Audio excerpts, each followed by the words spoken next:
Okay.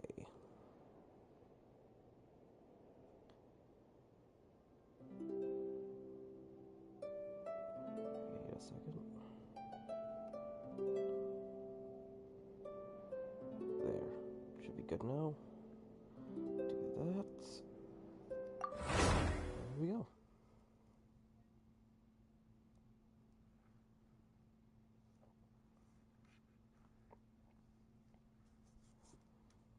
Hello. If anyone has joined stream, welcome. I haven't hopped on Genshin yesterday, so I hopped on before the update, but I didn't hop on after that, so. It's been a few days since the battle. Hopefully the tribes are getting back to normal. The Flower Feather clan was hit the hardest, right? That's Chaska's tribe. Maybe we should check how everyone's doing. We might be able to help them out. Okay.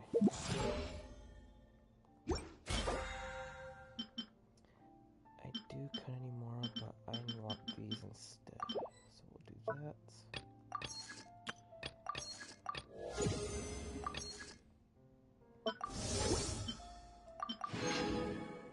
Okay, that's all done.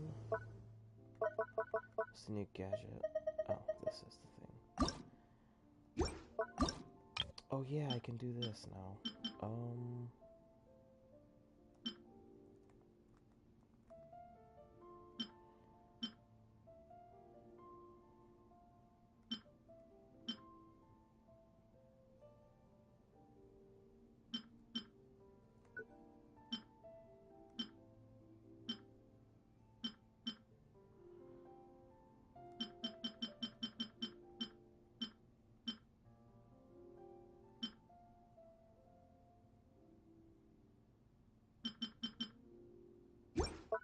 Okay, so I only have one, technically.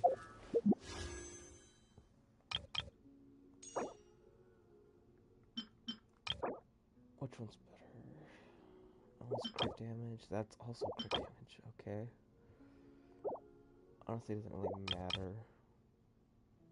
Sucrose or run.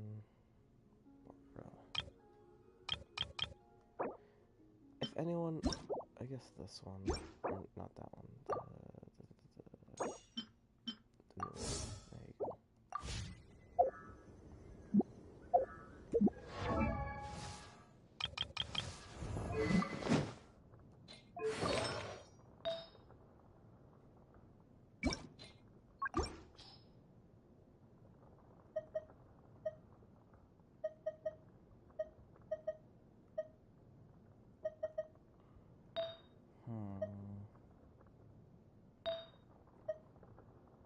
A lot of these pieces are pretty good. Technically use an upgrade.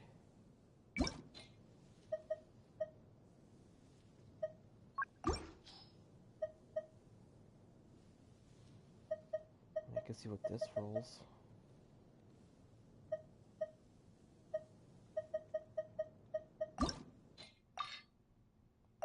Oh, sorry, I don't have any. Okay. Never mind. I'll just wait. So we'll be doing that. Dex extension. Okay. 3 statues at the 7. Expedition rewards.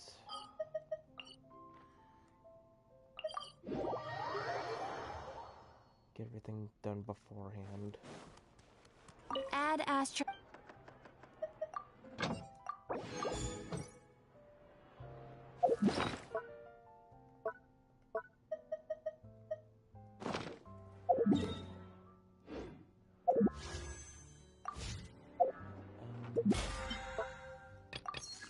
Do I still have my encounter points or did they reset? That's not the book. I still have my encounter points, okay.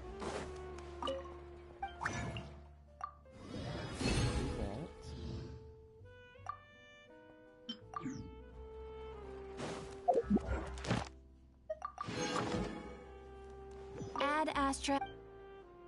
Thank you for completing.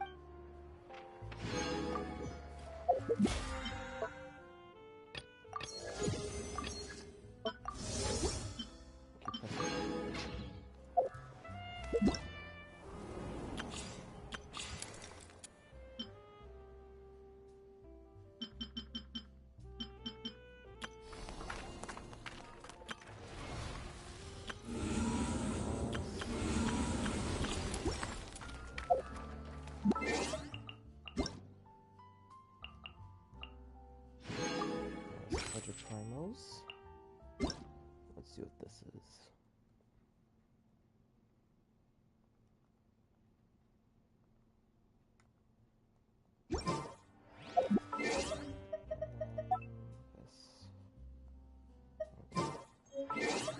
What?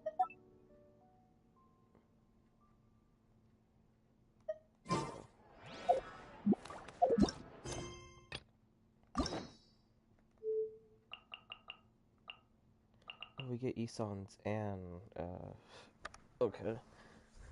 And Troskas. Esons and Troskas.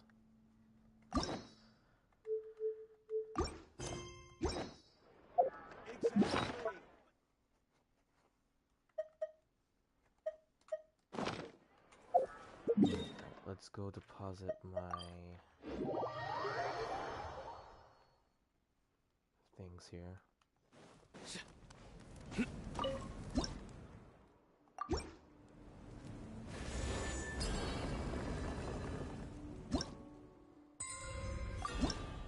Perfect. Okay,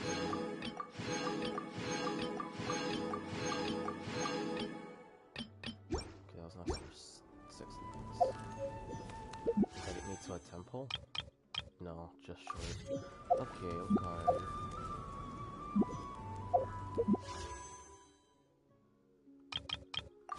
Accessories. Let's do Chaska last.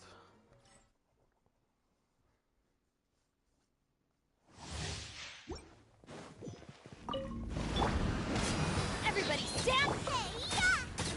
Nice and spicy. Our bond is strong! Out of my way! And voila! Here comes the finale! Go in!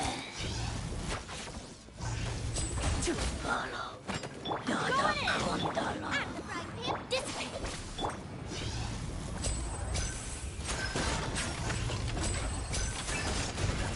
Now disappear! Let's get this show on the road!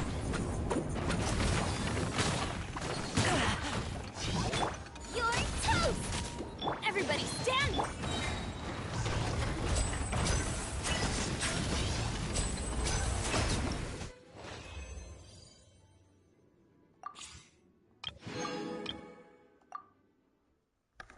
Oron's next. Not too far now. What's his thing?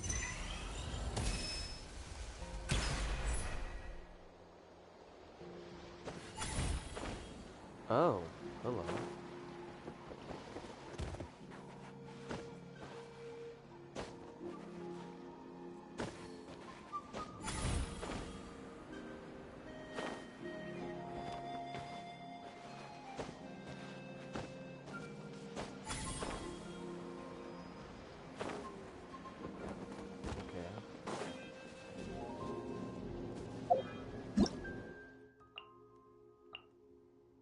Oh, we get to trial the night bat too. Okay.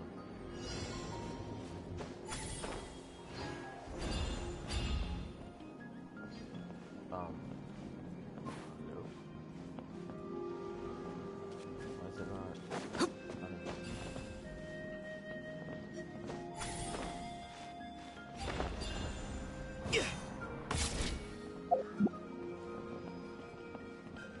What is this?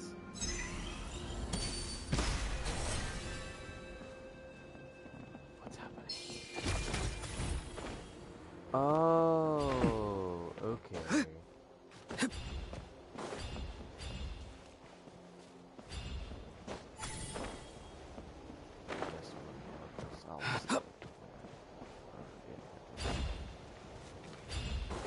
Be free.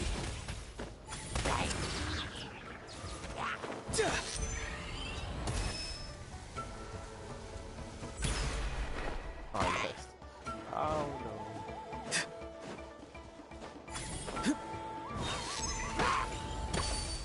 Yeah. It's a lot harder than I thought.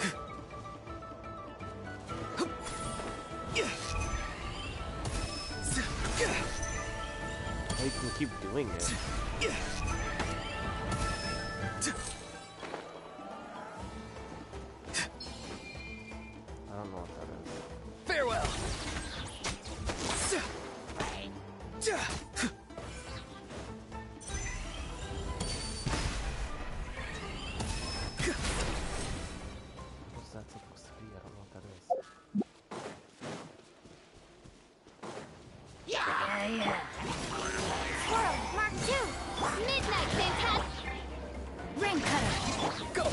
free now!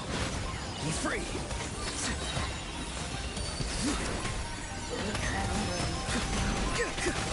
Something's wrong! She left. Wings of Darkness, come! Animal test 6308. Let me read you a verse. Tell me what you see. Enhanced animal module 7. Farewell!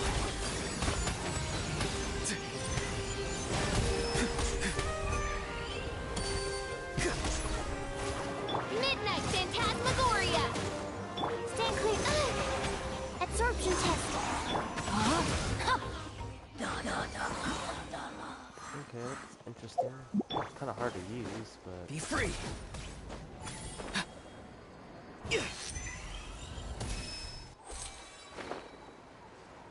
what is that? I don't know what that is. Okay.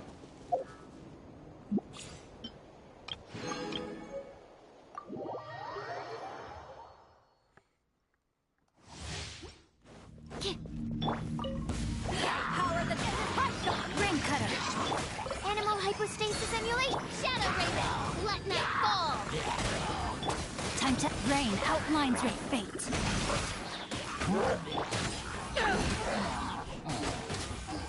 Stand clear. Absorption test. Eyes on me! Midnight Phantasmagoria!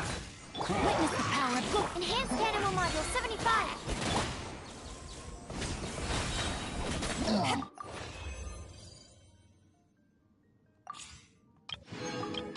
Trusca time.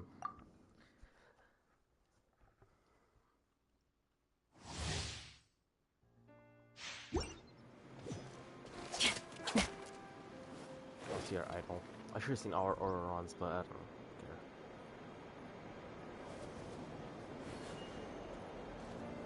I should have seen character.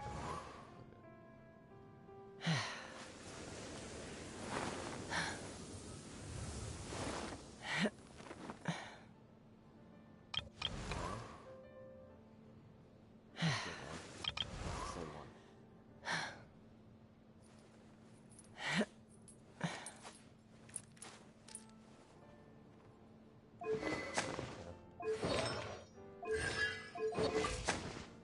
Oh my god, they actually give her nice, decent crit rate and crit damage. Holy shit.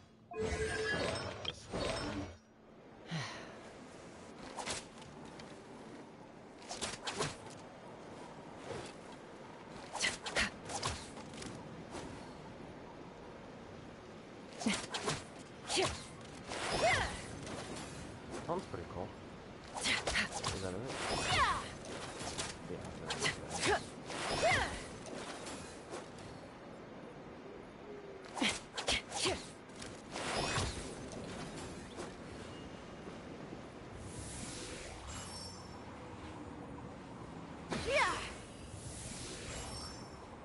There's no other second charge.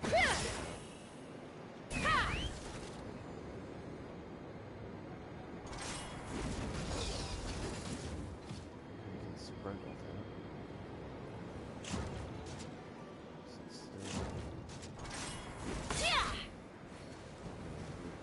Dive with R2. Kind of weird. Let's fly. How do you go up? Ah.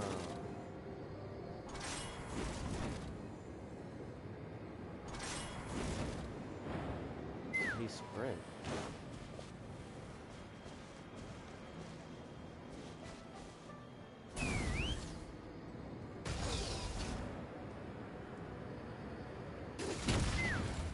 Oh, an LT. Okay.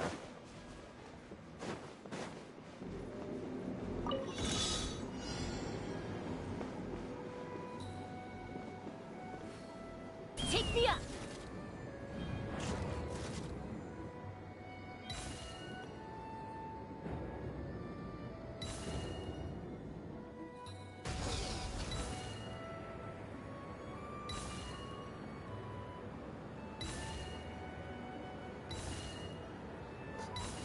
I didn't think that's actually real. Holy shit. Flying gun. That's crazy.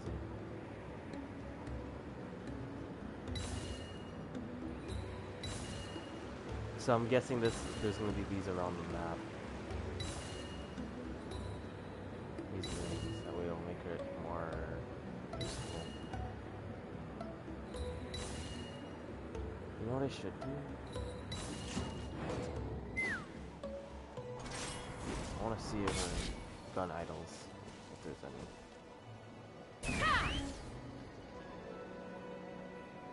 Other animations.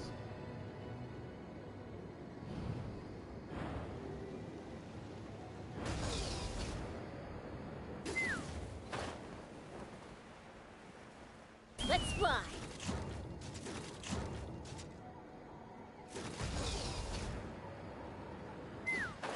I didn't make it.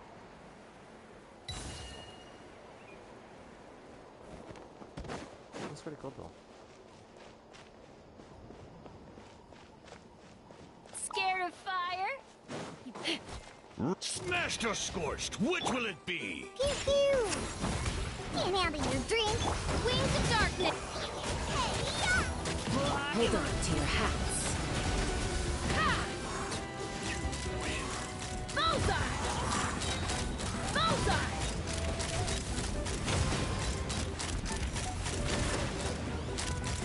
It's raining fire! Locked on! I got it! Cool it down a notch. Diana special! Scratch! As you wish, Mabel. You're toast! Knock 'em down. Let's fly! Locked on! Pretty cool. Locked on! That's some pretty good damage. Locked on! That's pretty cool.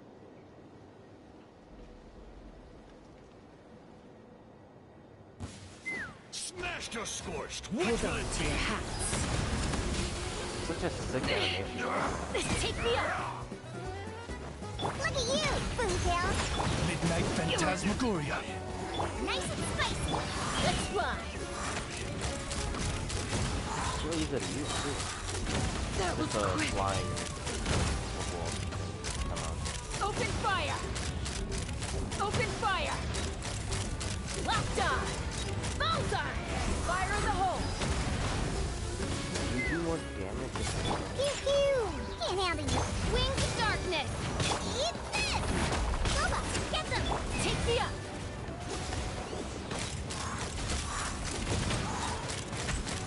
Locked on! Knock 'em down.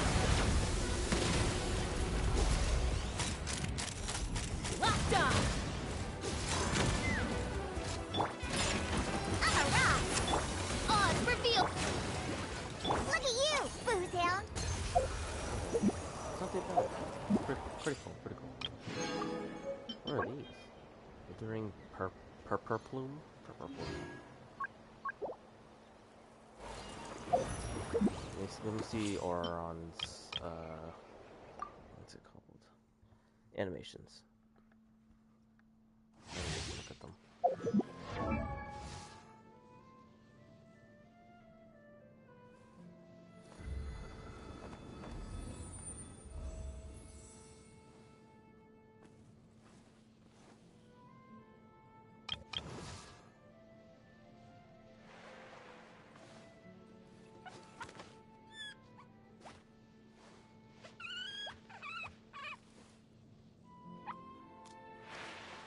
That's pretty cool.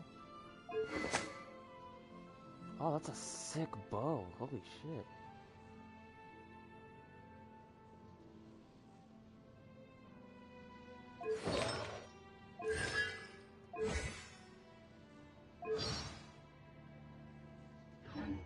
Farewell.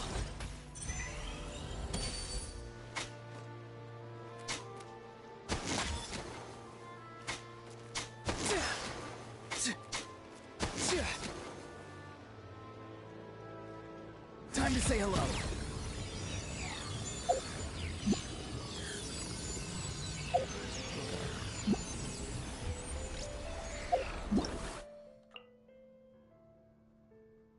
How do you even look at these?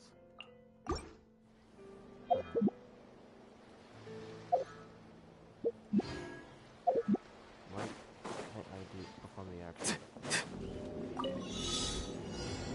Do I have to finish this?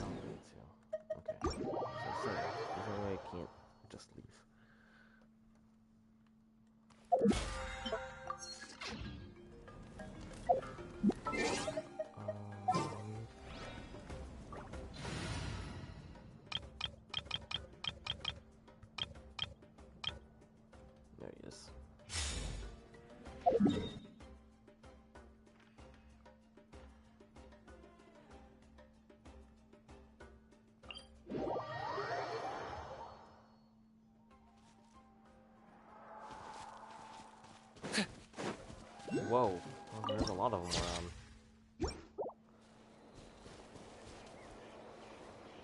Binoculars, some chests. Okay, I'm not gonna click any chests.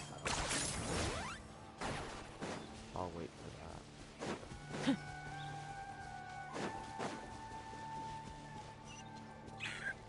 I'm going up there.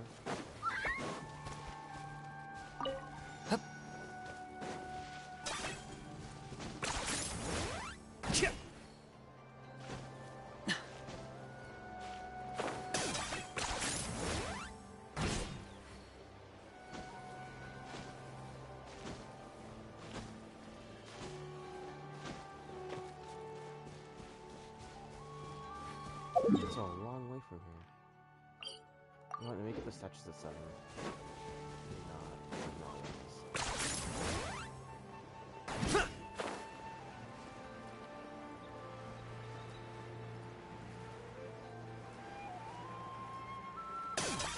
Let's just take it for our 13.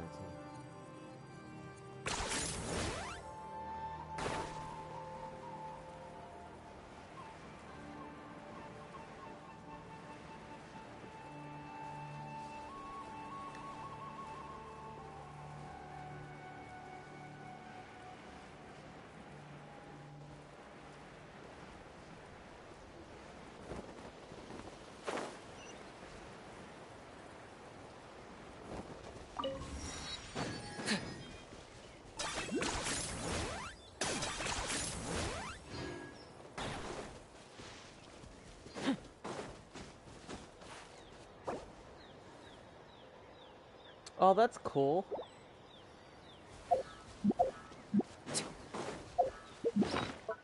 I can just swap to the gadget like that. That's actually really handy. Let me click that one though.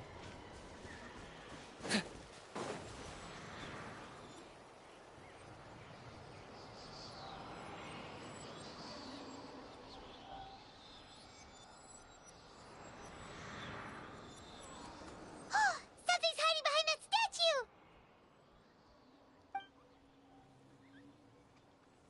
Aww, Aww. it's a baby Ectomisaur! So cute! Although, why is it staring at us? Why is it there? It looks so adorable. Uh-oh.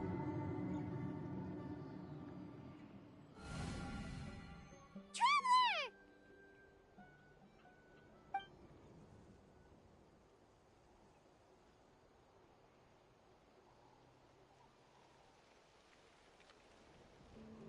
What's going on?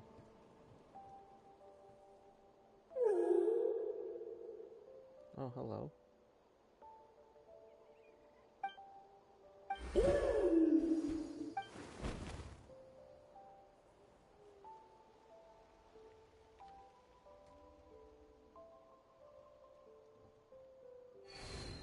What the fuck?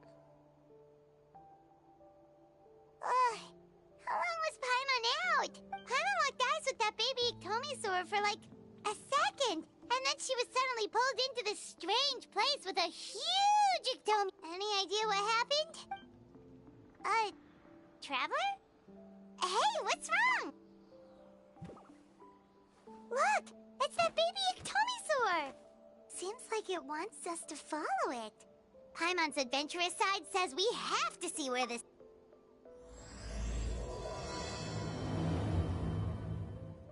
Messes of the night.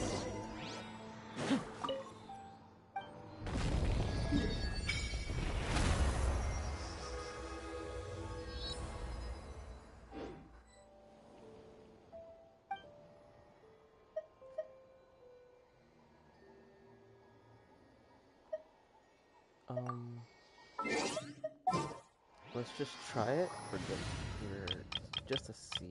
Where's Traveler?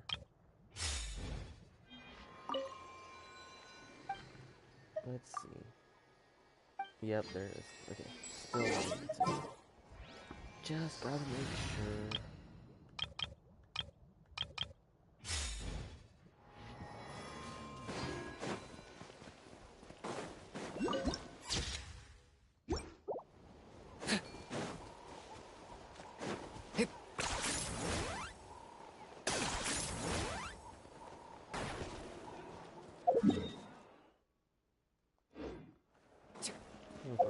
one.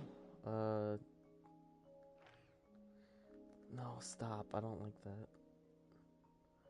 Okay, there's a TP point to the right of me, to the left. Okay.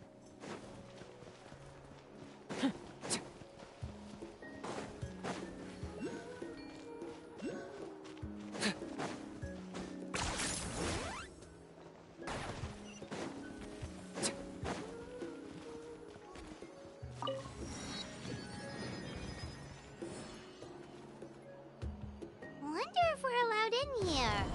Oh, the door opened all by itself. Taking that as a yes?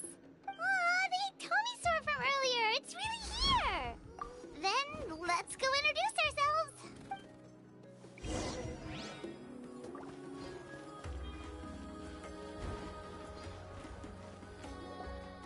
Hello there. Okay. Probably doesn't understand what we're saying. Doesn't look like any cogs are turning in there. Whoops! Sorry! No offense intended! You there! You dare disrespect our elder?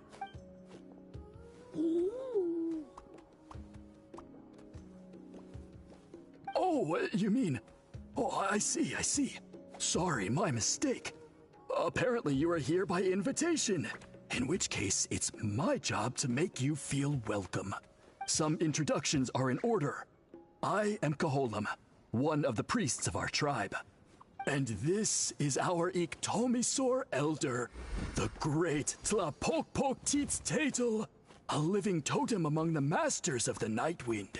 Whoa, that's quite a tongue twister. In truth, we usually go with Elder Tlapo for short. You're welcome to do the same. Ah, I assume you're referring to our elder's special ability. Elder Tlapo has been alive for many centuries and harbors secrets that even we priests are at a loss to explain. So your reaction is entirely natural. But one thing I can say for sure is that Elder Tlapo has appointed the two of you to an extremely important task. For this reason, I would like to ask you to undergo a test. What sort of task? And what Oh kind wait, of this is task? Lolly's tribe, no? If it's all right with you, I'll take you to see our chief. He's in a much better position to answer your questions. Okay, sure. Very well. Then please follow me. You can use this scroll to go directly to the obsidian altar, where the chief is. Don't worry, it's just one of the many mystical abilities of our tribe.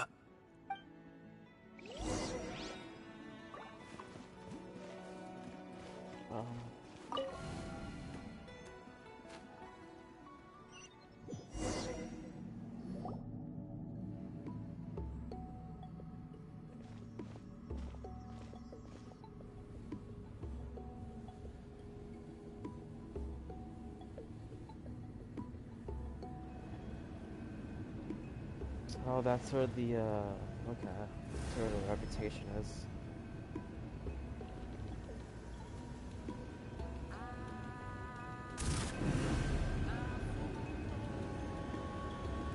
Whoa, what was that just now? One of the routine duties of a priest. We attempt to contact the spirits of our ancestors to seek epiphanies and revelations. The chief is just over there. Please wait here while I have a word with him. I'll just be a moment. Well, the Masters of the Nightwind are definitely living up to their reputation as the mysterious ones.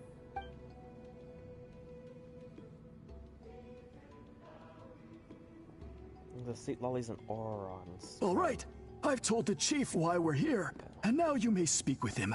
Right this way. So, you two are the appointed ones. I am Chief Biram. Welcome, and thank you for your patience. So tall. Unusually so. Yes, I am aware, but I assure you, it's no cause for alarm. Oh, no, of course not. Sorry, Paimon just reacted without thinking. Ah, yes. Kaholam told me about that. As outsiders to our tribe, this is probably the first you've heard of such appointments. I'm sure the whole thing seems very confusing. Throughout our history, only members of the Masters of the Nightwind have been appointed to undertake these tasks. This is the first time an outsider has ever been chosen. Really? Allow me to explain. Our tribe has an old tradition of recording history in the form of woven scrolls. And not just our own history. We record the legends and heroic feats of all other tribes as well. It is a tradition we have observed for many centuries. We treat it as a solemn duty. However, when a major event occurs that affects all of Natlan, we record it on a different kind of scroll, used for this exact purpose. And these scrolls can only be woven by someone of the Iktomisor Elder's choosing. When the Iktomisor Elder senses a major change in the ley lines, it will issue a formal declaration to appoint a creator for this scroll. Whoa, so you mean... Elder Tlapo sensed a ley line change quite some time ago, but had not yet designated the scroll weavers until you arrived. Okay, but just so you're aware, we don't know the first thing about weaving scrolls. As a matter of fact, that does not surprise me at all. How come? In the 200 years that Elder Tlapo has held this position, none of the appointed ones have ever been experienced scroll weavers. Does that mean 200 years of major historical events have gone unrecorded? No.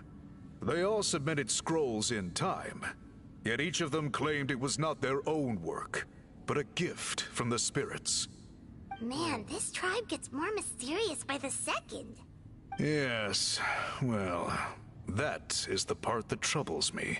The notion that we have to rely on esoteric things like gifts from the spirits to record historical events of such great importance.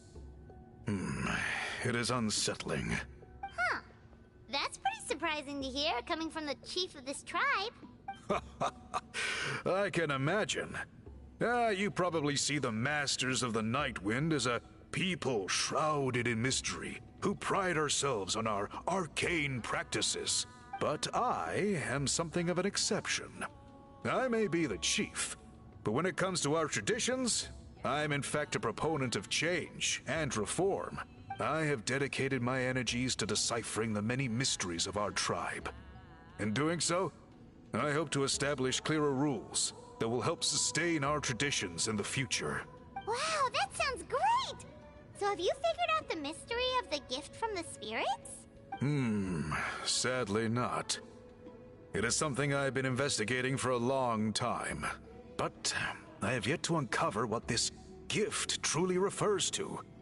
Only a small handful of events over the years have been recorded on these special scrolls, with decades between each one. And by the time the next scroll weaver is appointed, my time as chief will be long gone. I will not be in a position to investigate as thoroughly. So... While I haven't gotten to the bottom of the matter, I have made some progress. But the only way I can develop my theories further is with the cooperation of the appointed ones. Precisely. It's nothing to be worried about. Simply a means of validating my current hypothesis. It shouldn't take you long, nor will it put you in any danger. I can explain everything in detail when we get to the site of the test. But first, please wait a moment while I change out of the soul-shielding cloak. This garb is one of our important cultural relics, handed down by generations of chiefs. It is only to be worn when conducting certain ceremonies. Oh! No wonder you're... Like, what's the point of the big cloak here? Please, He follow keeps me. the mask though, okay.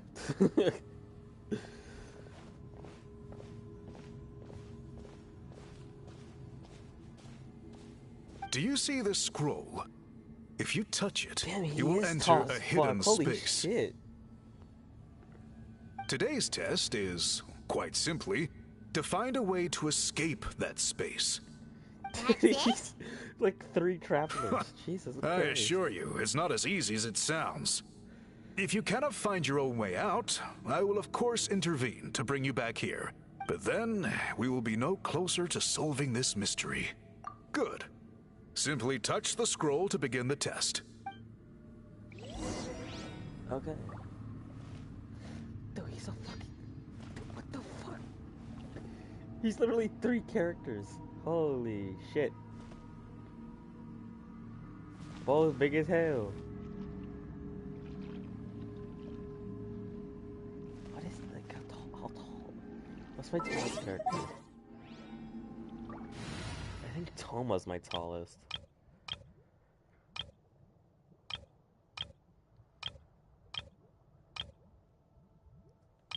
Well, Chino's tall, but not like tall.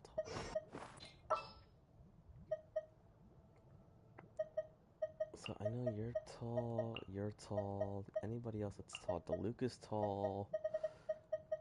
Kaya's kinda tall too. What's our objective? I don't know the team. I wanna see how fucking tall this guy is.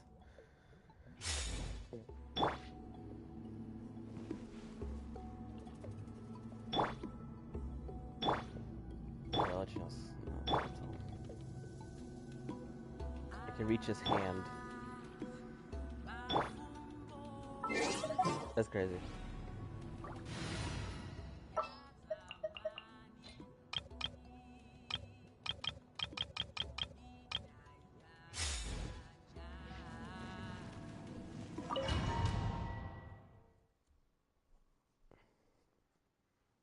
Well, it's tall as hell.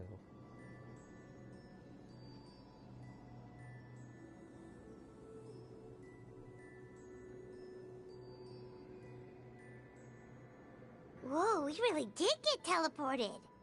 It seems like this place is completely sealed off. Doesn't look like there's an exit anywhere. Let's take a look around and see what we can find.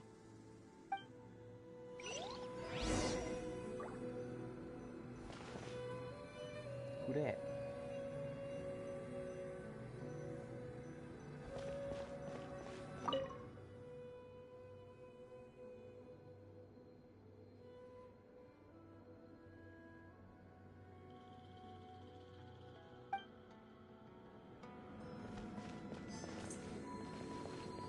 Go!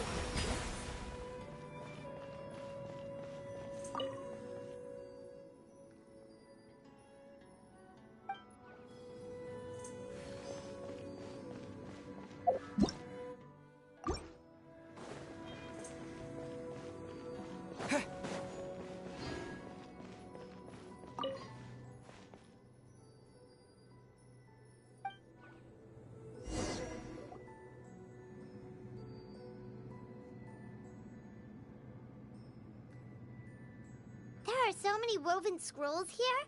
Paimon remembers seeing some of them before in other tribes. They seem to record historical events. This one really stands out from the rest. For starters, it's the biggest of them all. Wonder what story it tells. Yeah, you're right. Over there, something just flashed. Traveler, did you catch that? Oh, right. Paimon's with you.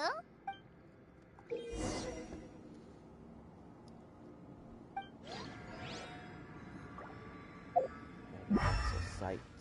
Oh god. Okay. Oh.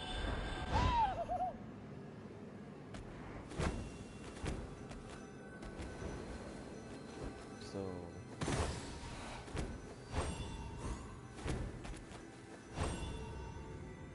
What's the what's going on here?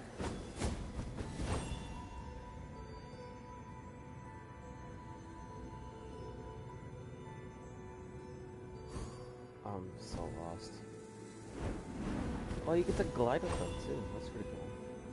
What is going on here? I don't.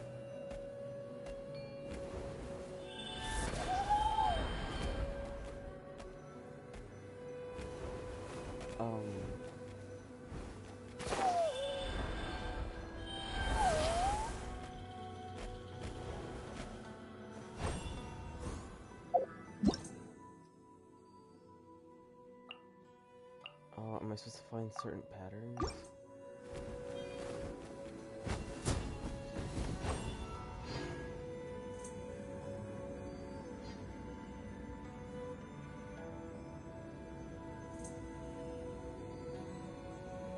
Observe your surroundings using...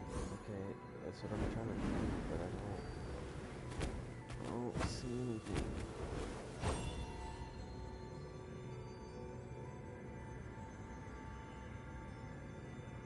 I don't see shit.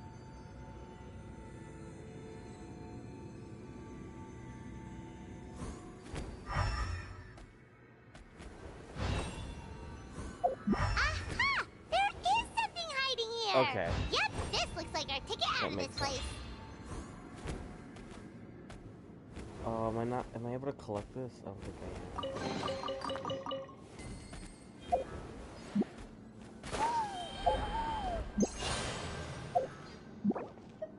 So is there anything else in here? Oh, I can't. What do you mean nocturnally in that one? Let me check these little chests. Little chests.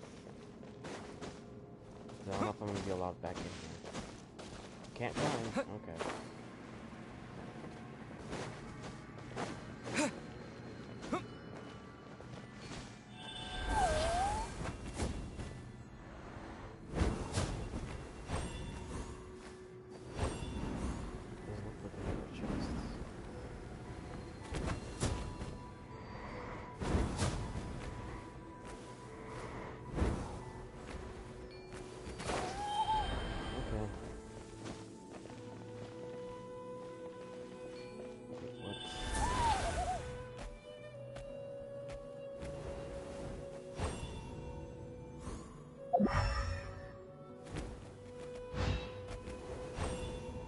What's going on here?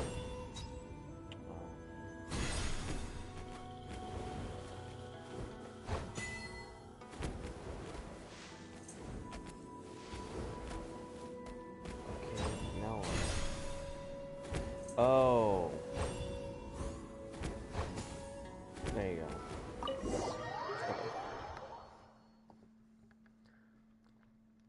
Whew! We finally made it out! It is just as I thought. You are indeed capable of undertaking this mission. Yes. You saw many distinctive-looking scrolls there, didn't you? Sure did. This specific kind of scroll was left to us by our ancestors. Upon investigation, I discovered what sets it apart is the use of a color not featured in ordinary scrolls. It is a most mysterious color that most people cannot even detect. I myself had to employ special techniques to confirm its existence. Yet there are those who are born with a natural ability to perceive it. And that is why I wanted to test you. You mean... That space you just entered was an exhibition room for storing this variety of woven scrolls. Centuries ago, a great shaman by the name of Huitzilin put in place a security measure so that anyone who entered the room without permission will become trapped inside. It exists to this day. And although I have not managed to decipher how it works, I have at least found out how to turn it on and off. Once someone is trapped inside, it is all but impossible for them to escape without outside help. Unless they share the great shaman's ability to perceive that strange color.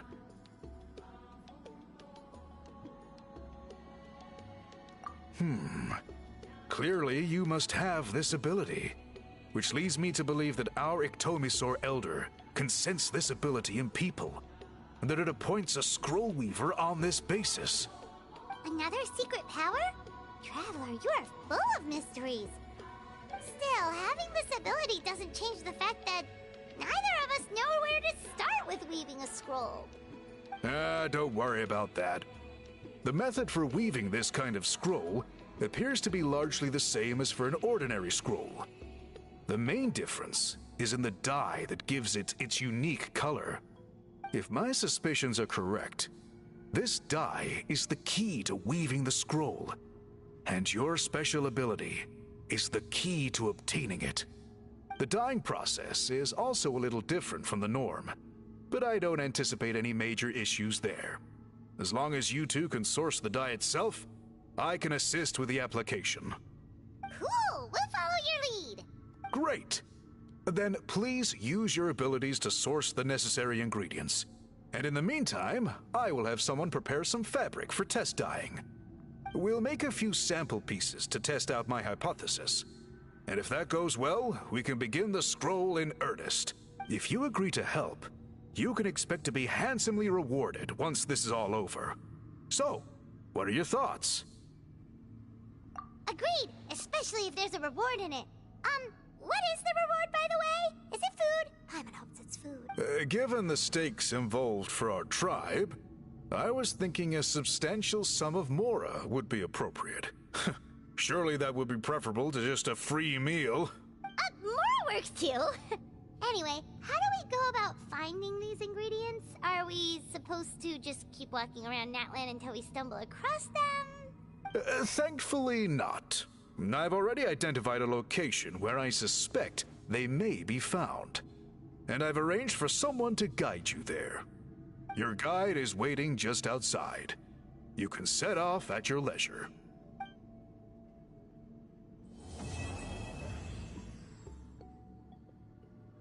Okay. Not to worry about this.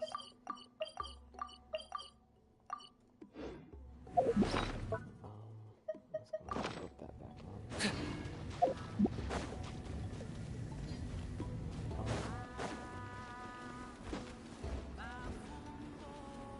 This is suit Lolly's tribe. I don't know if I want to do this one just yet. Oh, I can't even bother to do it yet, so... Okay.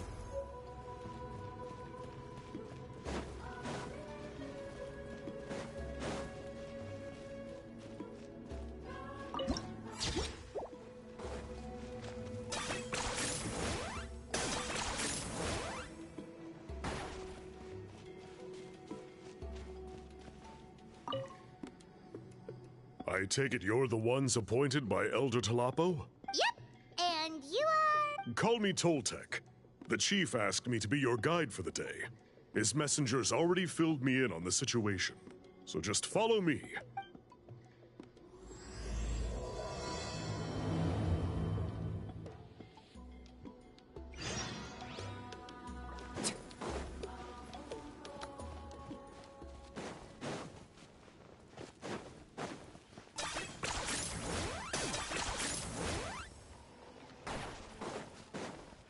It's a TP point way up there. Oh my god, TP point's way up there. I just teleported back down. Okay.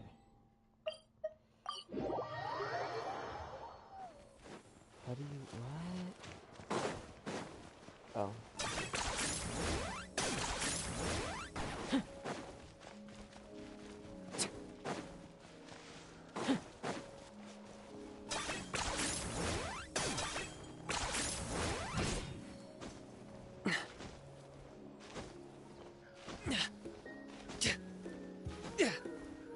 How much further up? Oh, fuck. There you go.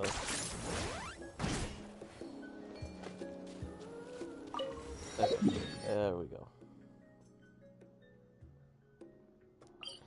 Let's get the rest of these TP points.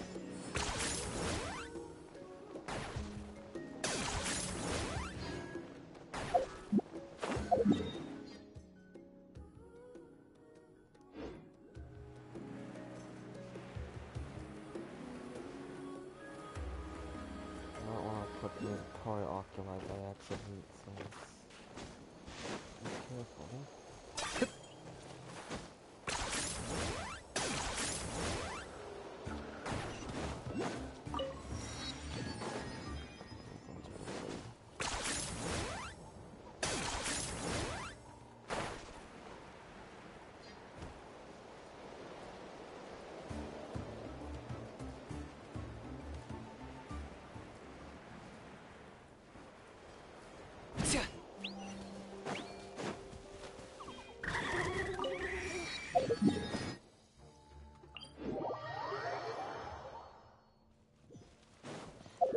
Actually, let's get the one over here. Oh, not it.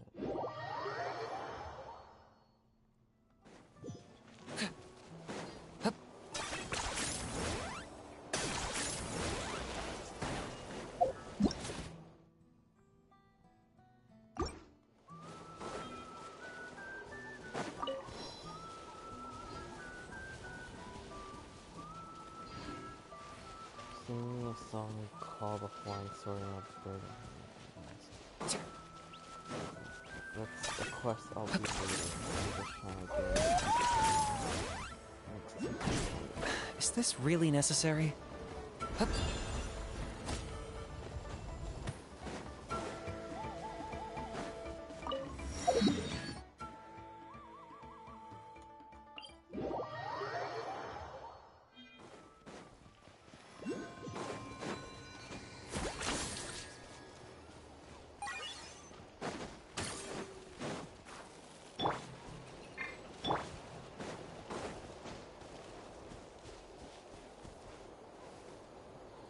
damn it.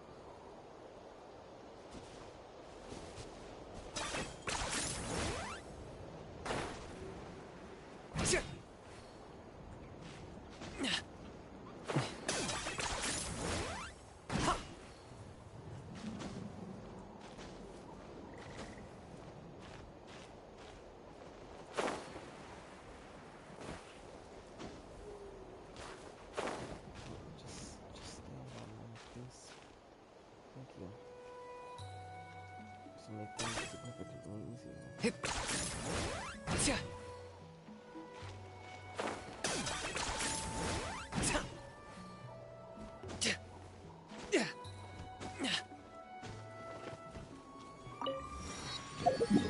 Okay.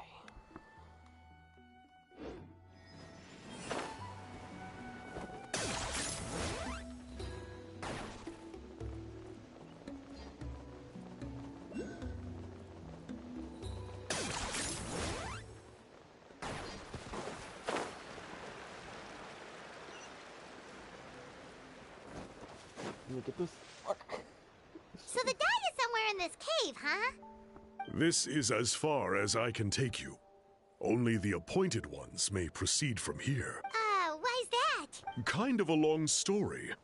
Apparently, there's a certain fruit that grows in this cave, the juice of which can be processed to make an excellent dye.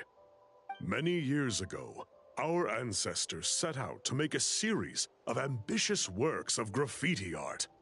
They selected this cave to make them in, presumably due to the availability of the dye.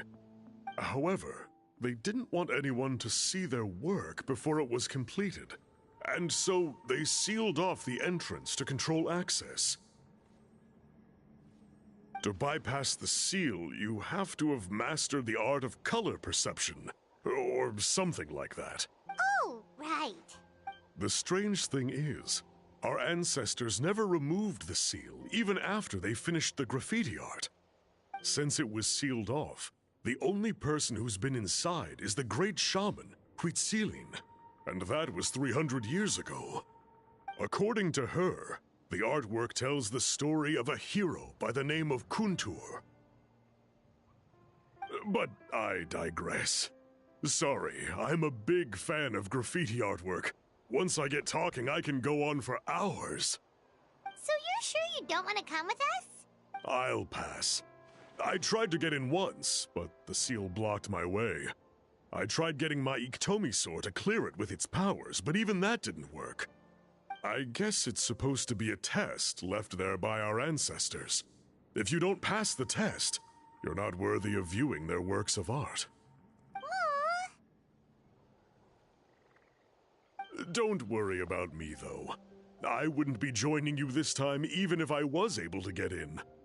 Unlike our chief, I don't have the guts to challenge our traditions. This task is specifically appointed to someone by the Iktomi Elder. Who knows what bad things might happen if I got involved? Fair enough. All right, we'll try not to take too long.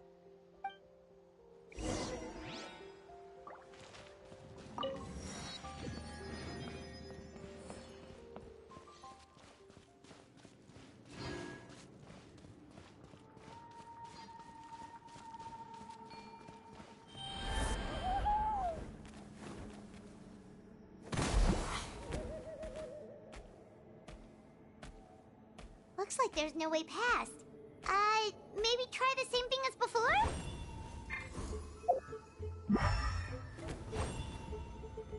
Hey, it worked! Let's head in and take a look.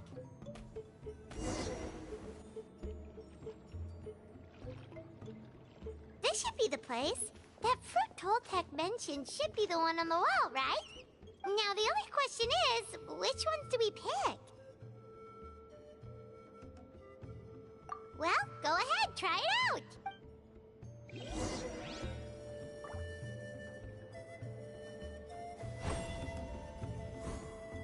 You saw something, right?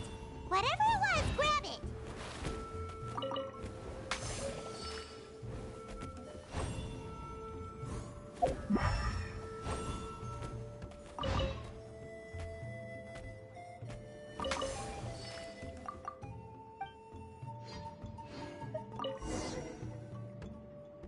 These guys' ancestors made some real works of art here.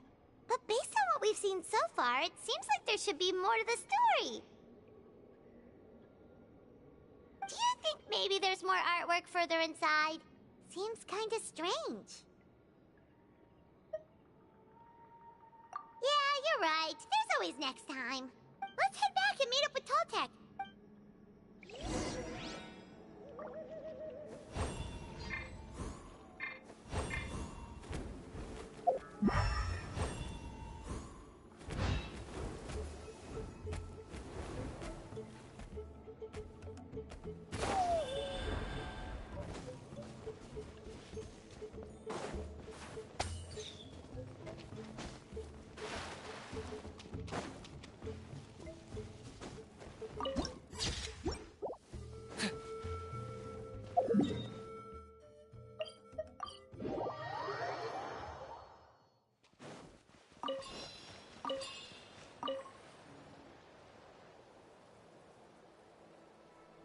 We're back, and we found the ingredients for the dye!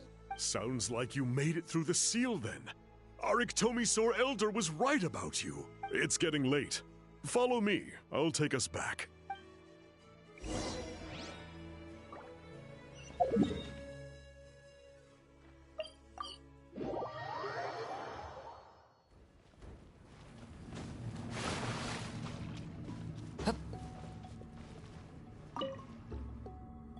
Toltec has updated me on your progress.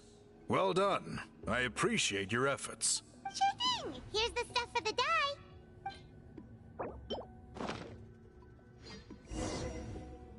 I see. Yes. This is certainly a very different substance from typical dyes. Okay, now let's try our hand at making some samples. The fabric is ready for testing. Got it! Please come with me.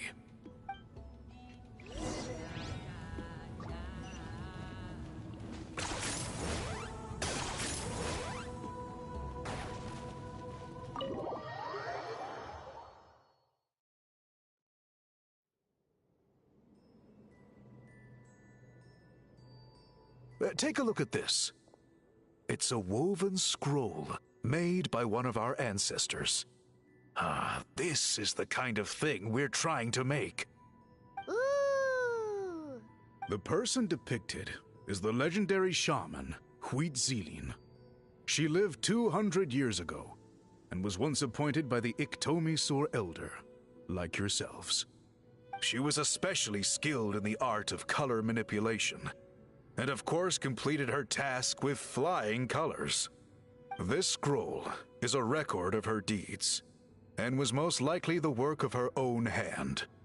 The quality is simply breathtaking, even compared to other scrolls of this variety. Sadly, since she passed away, all of our Iktomisaur Elder's subsequent appointees have had to rely on the gift from the spirits to complete their work. That's a good way of putting it. My only quibble with your phrasing would be, it's not just me, but us. Now Paimon's getting excited.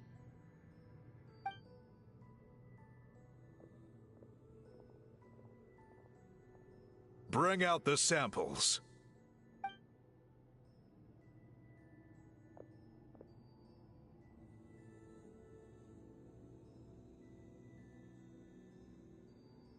Now, as I mentioned, the dyeing process is a little complicated, but I am confident you will manage.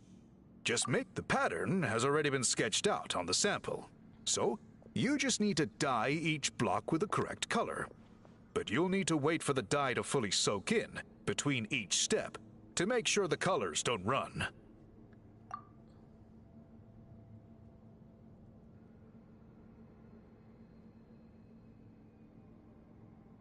Ha ha ha! Good! The dye has taken to the fabric, and the pattern is crisp and clear. Next, apply all the remaining dye, and we should see that elusive signature color emerge. Okay, final step. Hello to anyone has joined the stream. Did it work? Paimon doesn't see it. Oh, that color isn't showing up. Oh, the dyeing has failed. No, your technique was flawless. You did everything exactly as instructed. It would have made no difference if I'd done it myself. Then what went wrong? It could be the weaving technique, or maybe the dye has to be applied in a different way. Oh, whatever the case, it looks like I have failed to get to the bottom of this mystery. Sorry, Paimon wishes we could do more to help. I am the one who should be apologizing. I made you do so much work, and it was for nothing. I will, of course, honor my commitment to compensate you for your trouble, but I do hope you won't give up on this task. I plan to keep investigating, and will be sure to keep you updated with any progress. Don't worry, we're not quitters. Paimon does have a question, though. This whole process of recording history on woven scrolls seems so complicated. Why don't you just write it down instead? You said yourself you're all about change and reform. Well, this seems like a pretty good place to start, don't you think? Writing things down would be easier for everyone, and your records would be more detailed. I think you've perhaps misunderstood my philosophy, but that's okay. I can answer your question, but there's somewhere I need to show you first. Oh, sure.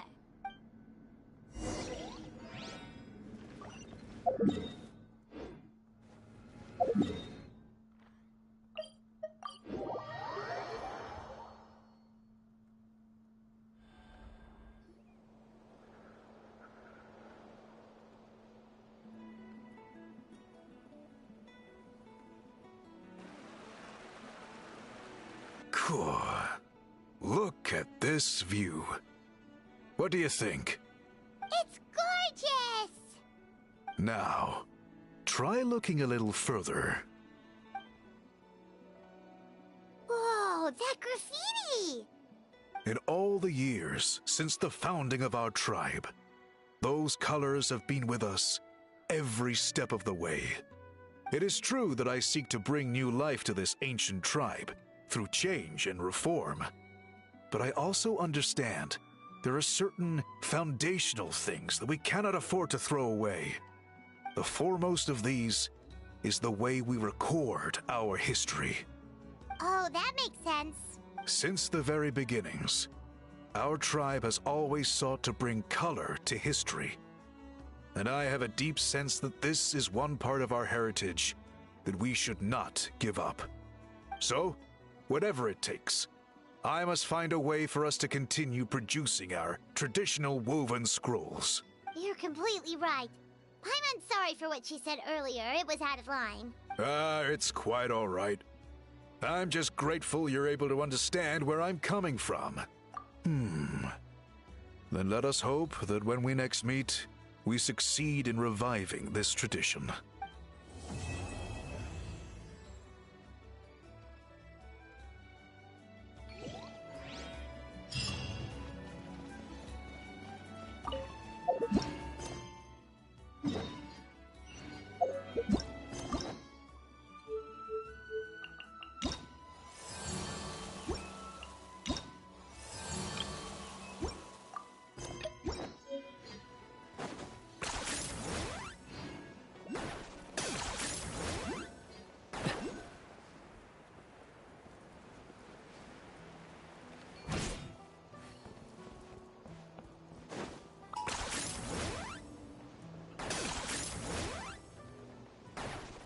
Is this really necessary? Yeah.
Is this really necessary?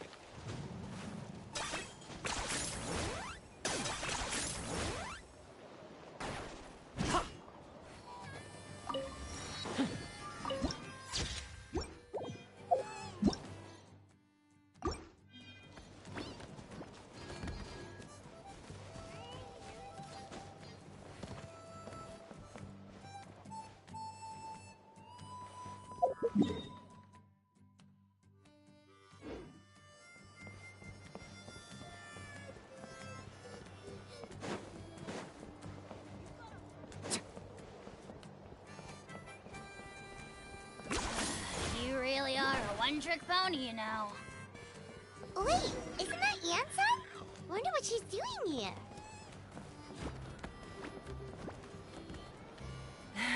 I brought all the stuff over, Coach. What's next?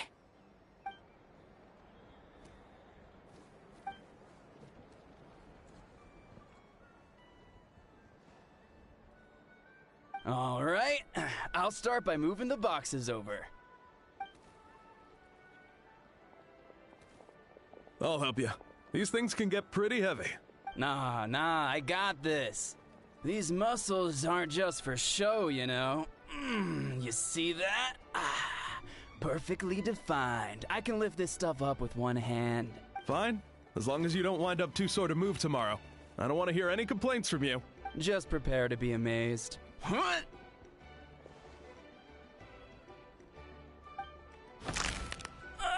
My back!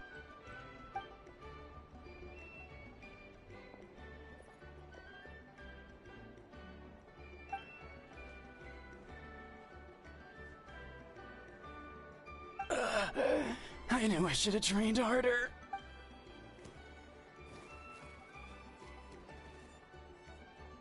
Ian-san!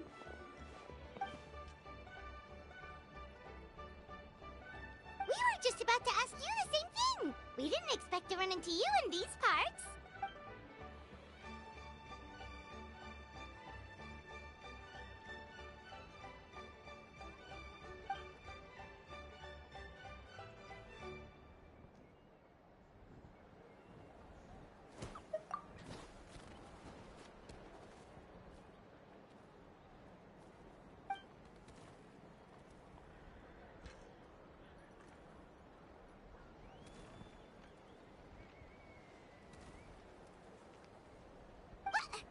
What? There's nothing wrong about Paimon's current meal plan. Like today, Paimon just had some blaze meat stew, fried shrimp bean balls, sour sauce kipper, and stuffed and mashed potatoes. That's practically nothing. Kale juice? Wait, isn't that your favorite drink, Traveler? If Eon-san's going to make some for free, Paimon would feel terrible if you won't get to try it.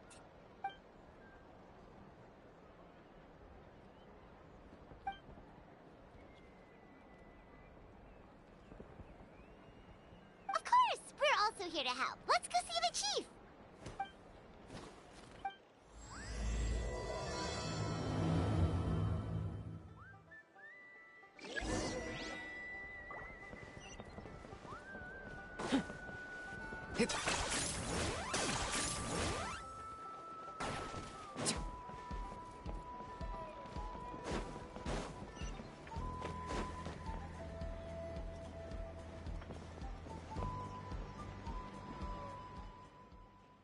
You're here, Eon-san. And you must be the traveler in Paimon. I've heard a lot about you. I'm sure we'll have a much better time now with your help.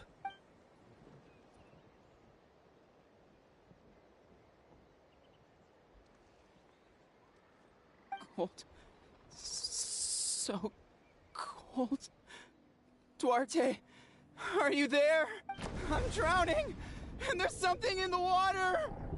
He's on the ground, but it almost looks like he's trying to swim.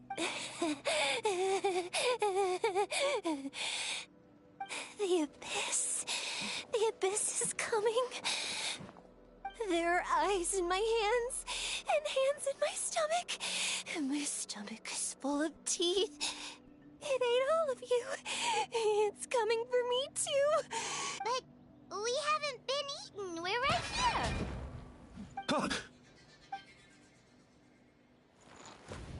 Monstrous beasts! How did you get in here? As you can see, their mental state is quite poor. They went missing after the battle. We found them in the wilderness in the days that followed, but the damage had already been done. We found them unconscious in areas corrupted by abyssal tumors, lying next to their deceased comrades. My only guess is that something terrible must have happened during the battle. According to the chief of the Masters of the Nightwind, sudden exposure to a large amount of abyssal power can have mental as well as physical repercussions. We've never seen the effects this heightened before, but maybe Gasoithoth was just too powerful. Gasoithoth? What's that? It's the abyssal monster that appeared in the sky not too long ago. After consulting our ancient legends, we decided to call it Gasoithoth, Reaper of the Abyss. Oh, That giant black ball? Didn't we force it to retreat, though? True. It poses no threat to us now. But whatever wound it inflicted on these warriors still endures. We scoured all sorts of records for a solution, but nothing came of it. There was some mention of a treatment from several hundred years ago, but that knowledge is long gone. Right! You can purify abyssal power! Might as well give it a try!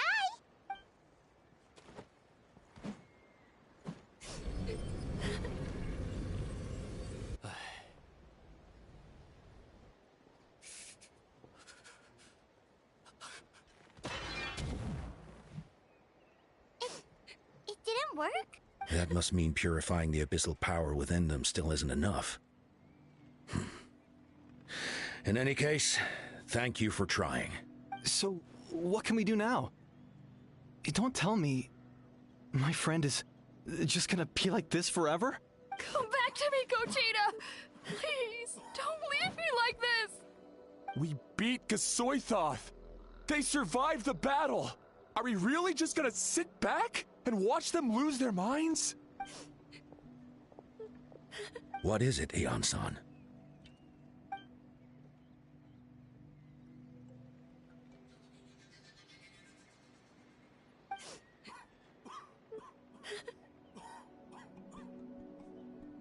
But, Are you sure about this?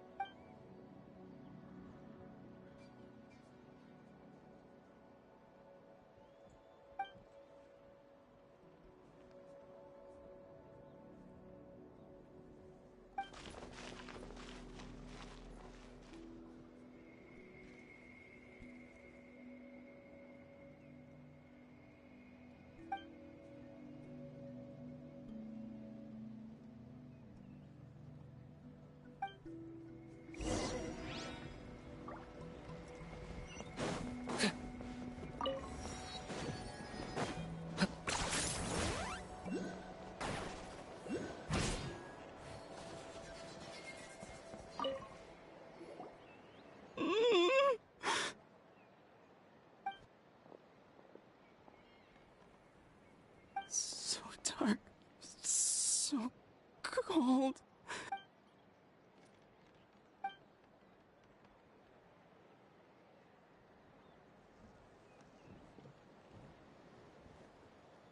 Huh?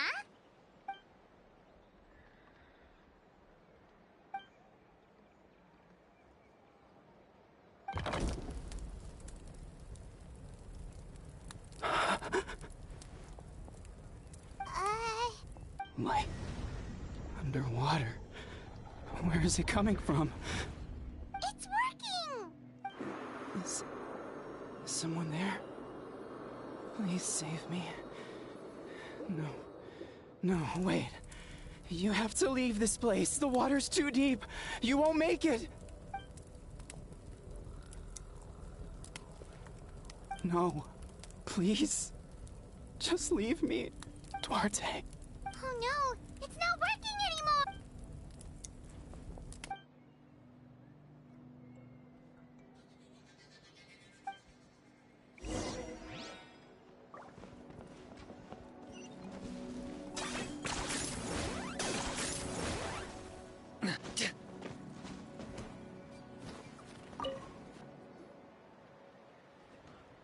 My friend, is he any better? Duarte? Duarte was the name of Otoko's Surian companion. Otoko almost drowned as a child, and Duarte was the one who saved him. He dove deep into the water and used all his strength to carry Otoko back to the surface. It was pretty touch and go, but both of them made it in the end. Well, you see, Duarte died 4 years ago during an abyss invasion. He was helping evacuate injured warriors from the front lines, but fell to an ambush. He was a bit on the smaller side, but other than that, he was just your average Kukasaur. Well, hold on. What are you planning?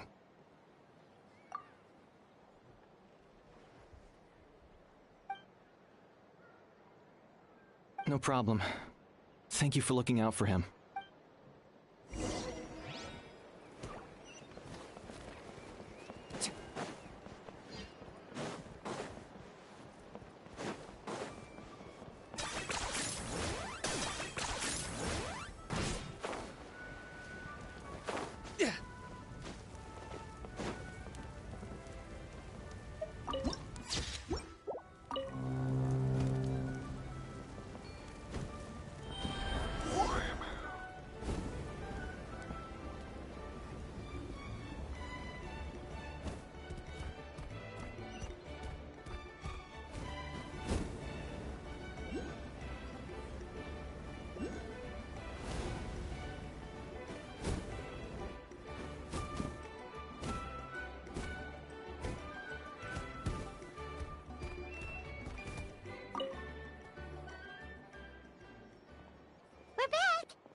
Duarte?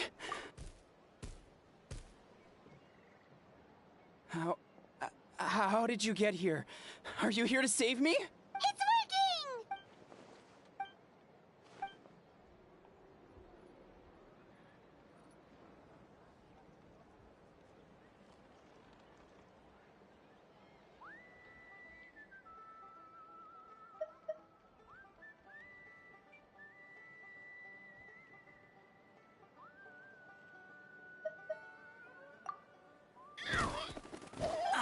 That hurt. Duarte, you have to get out of here. There's something in the water.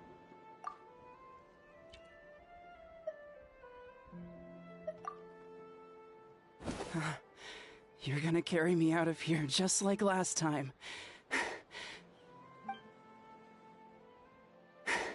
Over a decade later, and you're still trying to save me. I can't believe you made it this deep underwater, but I'm so glad you found me. Once we're out of here, let's split a huge portion of blazed meat stew, just like old times. I owe you for this. We're almost at the surface. People tried to tell me you were dead, you know. As if I'd let that happen. I promised to protect you. There's no way. No way. No. Wait. I failed.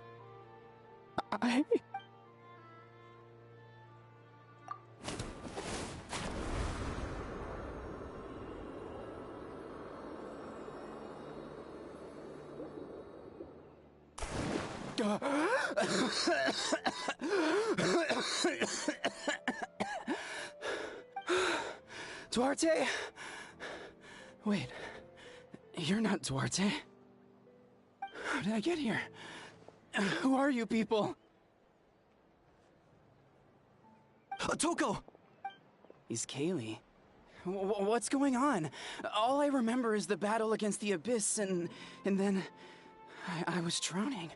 And a Saurian that looked like Duarte saved me. How did I get here? You went through all that for me? While all I did was cause trouble for everyone? I'm so sorry.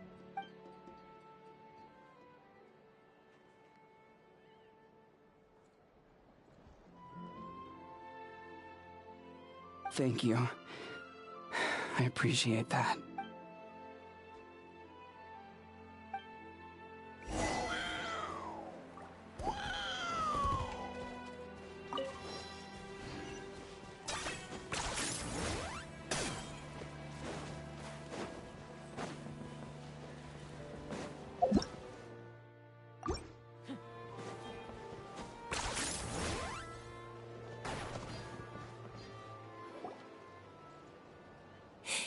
It's coming for me.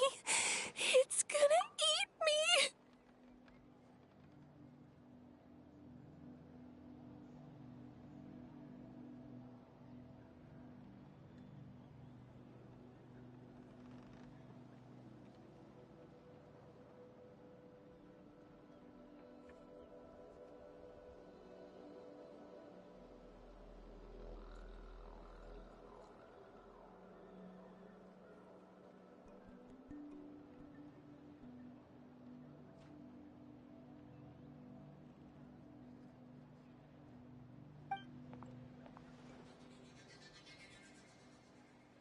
It's no use.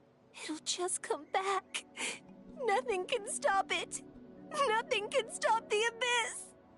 It will devour everyone. One day, we'll all be reunited in the pit of its stomach. Maybe it's just Paimon, but she seems to be in even worse shape than Otoko. She can talk to us, but nothing she says makes any sense. She also seems really afraid.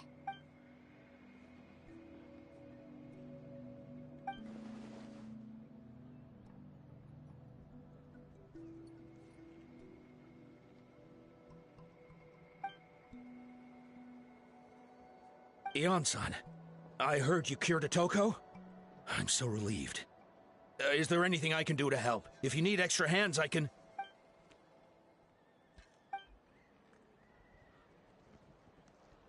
I think you're onto something. the mental distress does seem to be connected to pre-existing fears and anxieties. Kochita doesn't like it when people talk about her past. But the situation is urgent, so I guess I'll be the bad guy. Ian-san, do you believe there are people in this world destined for battle?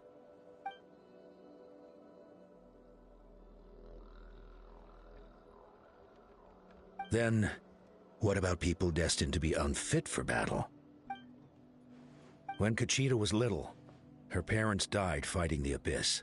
She was only 11 or 12 at the time, and her brother, even younger still. The two saw their parents collapse in a pool of blood as flames roared and spread all around them. Kochita trained hard to become a warrior, but still found fighting Abyss monsters too difficult to handle. She and her brother were left with severe trauma after the incident. Pain and fear that they could not get over no matter what. But isn't Kochita one of the warriors who fought the Abyss? Didn't you find her unconscious out on the... Yes, we did. You see, something changed within her several years ago when the Abyss attacked our tribe and broke into her home. By the time the guards rushed to the scene, they found her standing there, weapon outstretched, hands trembling. Her brother huddling behind her for safety, and the Abyss monster dead at her feet. She didn't even look at it, and just kept repeating the same thing over and over. You're the only family I have left. I won't let anything happen to you. She became a completely different person after that. She earned a reputation as a very capable warrior, and fought countless battles against the Abyss. We all thought she overcame the trauma, and we were so happy for her. But now it seems like even if she buried it deep within herself, the fear still never left her.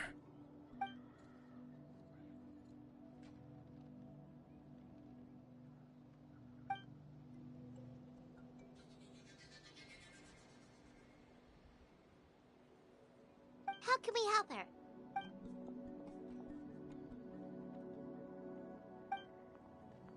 Quali? Quali, what are you doing with that weapon? Show me the monster that hurt you! I'll make it pay! I'm going to protect you this time! Calm down, Quali. That monster is already... I can do it! I don't care what it takes!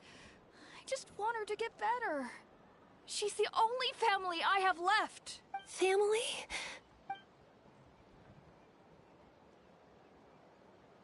If Quali goes to battle, the Abyss will devour him. I can't let that happen. I have to do something. But it's useless. No one can beat the Abyss. It's a death sentence. Just like what happened to Mom and Dad. But I'm no warrior. I'm just a coward. Still, I have to protect Quali. What should I do? Kochita.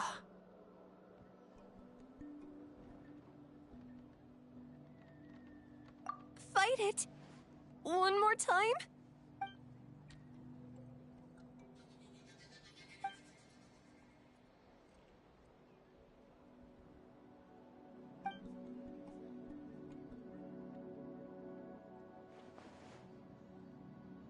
Try checking the mountains to the north. A few fled in that direction after the battle. I dispatched a team to clear them out, so most of them should be gone. But there might still be a few stragglers. There's no turning back. I have to face it, even if it will devour me whole. I'm coming too! I'm not letting my sister face this alone. Not anymore!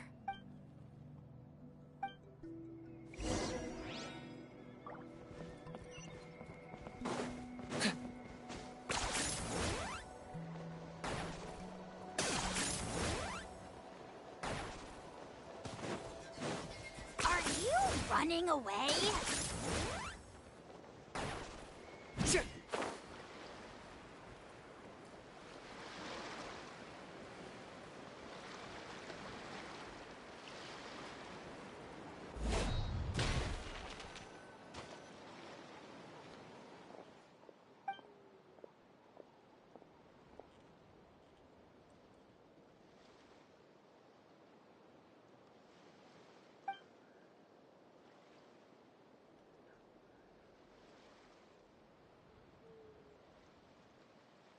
You were the ones who killed them! As a kid, I thought my parents were invincible. They were always so strong and gentle.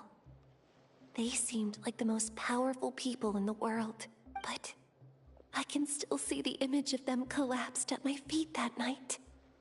The raging fire, the smoke, the smell of blood, the sound of my brother's cries. It's all burned into my brain. They told me to run, and I could see the fear in their eyes. I've been running from my fears ever since. But why didn't my parents run? It must have been because...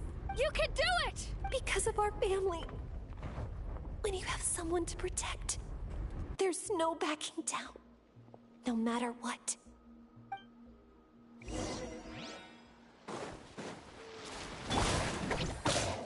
Stick! Let's help her out! Teamwork is teamwork! Target acquired. I can do this. I have to do this. Go away! Get it on!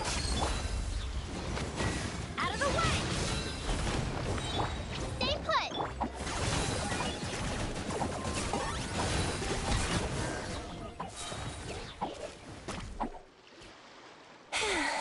Where are the rest? Where are they hiding?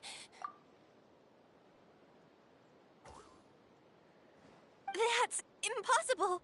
They were gigantic beasts crawling with eyes, ready to devour No. Wait. What am I saying? Abyss monsters are not actually that scary. I've defeated them before. I know I have. She's back to normal! Kuchita! What just happened? That is quite embarrassing. Sorry about that. I've always envied warriors who don't get scared or feel lost. It really felt like I was getting stronger over the years. But in the end, maybe I...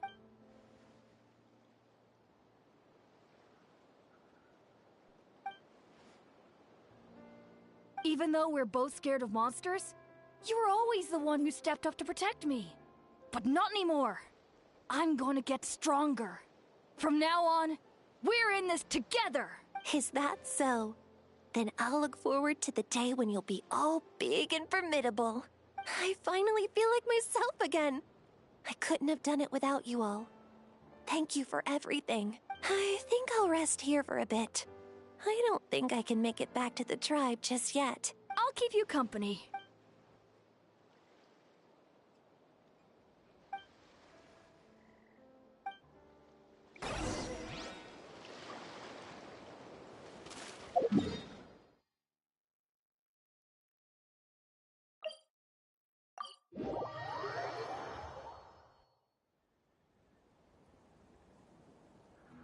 Atoko's all better. Did you hear?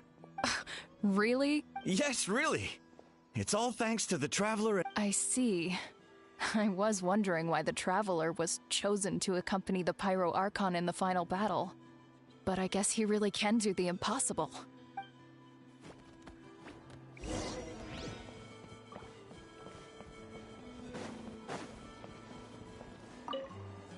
Atoko's all better. Yes, really. I see.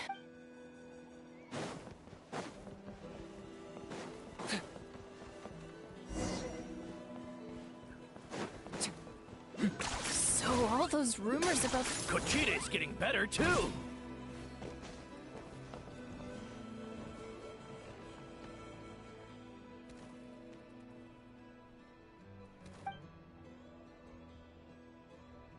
Yeah, honestly, Paimon was at a complete loss when she saw so many sick people on the hot air balloon platform. We only found a solution this time because you kept her cool and took control of the situation.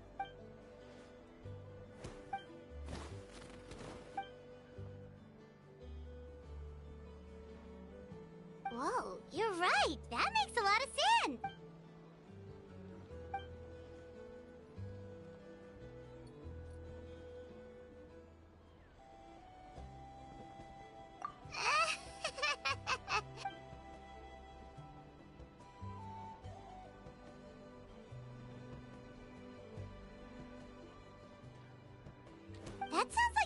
Paimon could do, but would that really change anything?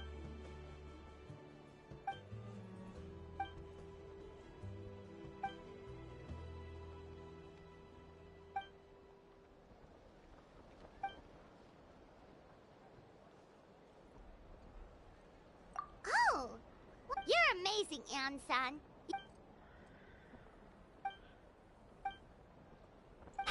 Hian-san! Bad news! Okoland is out of control!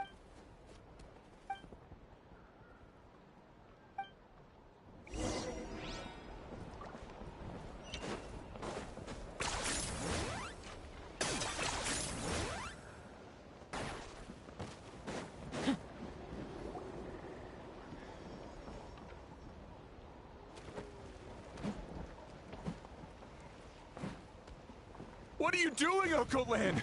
Wake up! Don't you recognize us, my boy?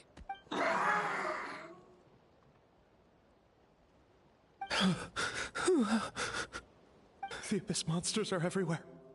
Everywhere. They've taken over the tribe. No corner is safe. Did we lose the battle? No. It's pointless to think about that now. A warrior only has one job. Fight until the very end. Careful! He's not himself! Okotlan!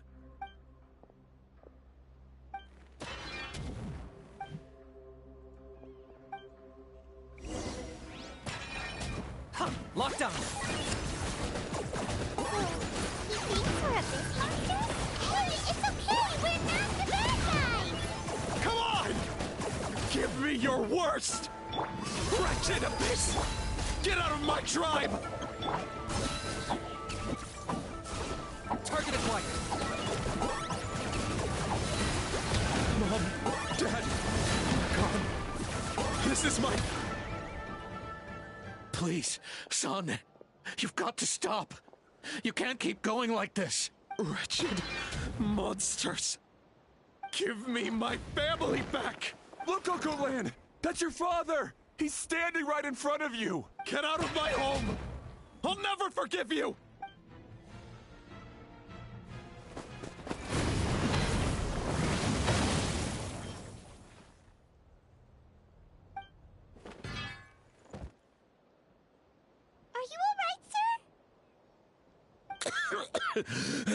I'm fine. Please, don't hurt my son. He's just trying to protect his home. But what should we do now? He's different from the other two. It's like he can't hear us at all. He keeps calling us monsters. We're basically enemies to him now. Oh, Coatlan.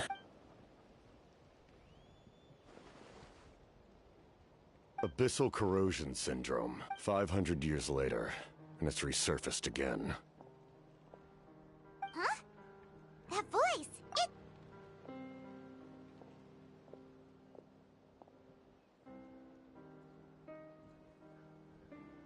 Direct contact with high concentrations of abyssal power causes irreversible mental trauma in most people. The exact presentation will vary according to trauma level. Some will suffer from superficial hallucinations and maintain the capacity to perceive the outside world. In such cases, verbal and physical interaction can be used to break through the hallucination. However, there are also those who are so far gone, entrenched in hallucinations so deep, that medical intervention is the only option.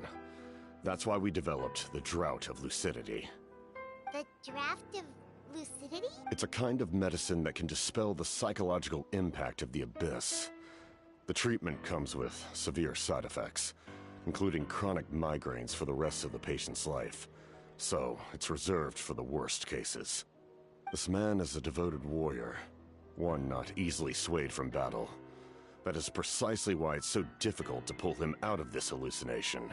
If you trust me to be true to my word, give him this. Wretched monsters! Setting up an ambush! Give me your worst. It's either your end or mine! Hurry! He's awake! Please, give him the draft. My son thinks he's alone in this world. In his mind, all his family and comrades are gone, and only enemies remain. There's nothing more painful for a warrior than losing everything you fought so hard to protect.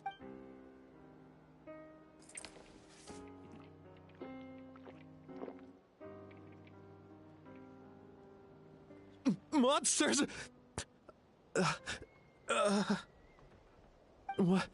What's going on? Dad? What are you doing here? My head hurts. I just had the strangest dream. I dreamt the Abyss took over the tribe. It's all right, my boy. It was just a nightmare. Let's go home. You need a good night's sleep. But first, I want to thank you for saving my son. May I ask your name? Just Capitano is fine. I owe you more than words can say, Mr. Capitano. My name is Mune. You're welcome in my home anytime. Time to go, son. Can you stand? Thank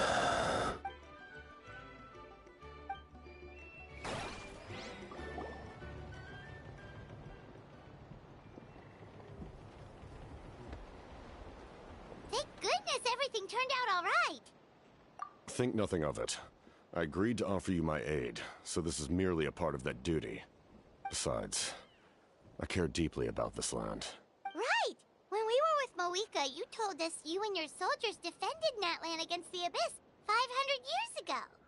That's right. My desire to protect this nation remains unchanged. When my platoon arrived in Natlan 500 years ago, like you, we were true outlanders. But as time passed, I encountered the people of this land and witnessed their desperate struggle against the Abyss. Though many of the warriors were rash and inexperienced, they were steadfast and fearless in battle, willing to do anything to protect their fellow citizens, oftentimes with complete disregard for their own survival.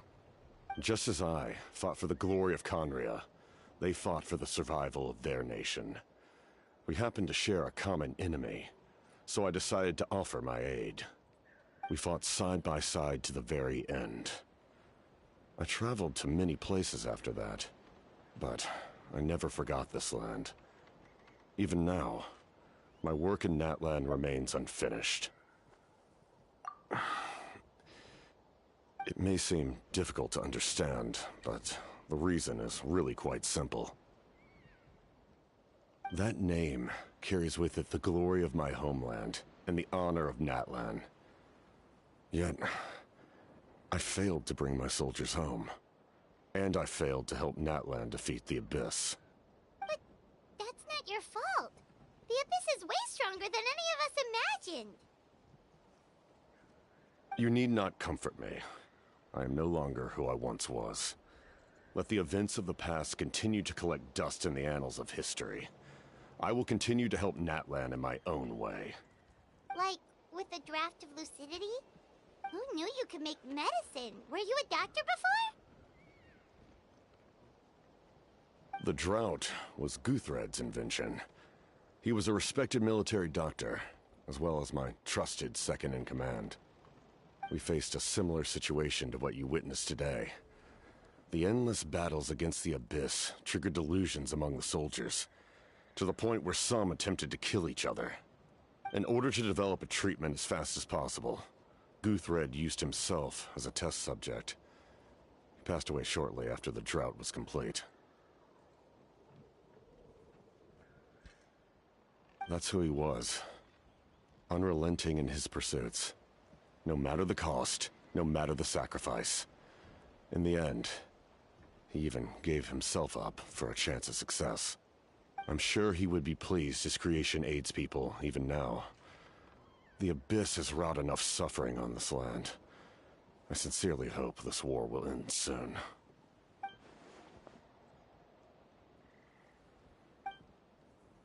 Stop worrying about other people's survival, about their losses and sacrifices. You just need to win. That must be why I've returned. For this moment. Please finish what you set out to do, Commander.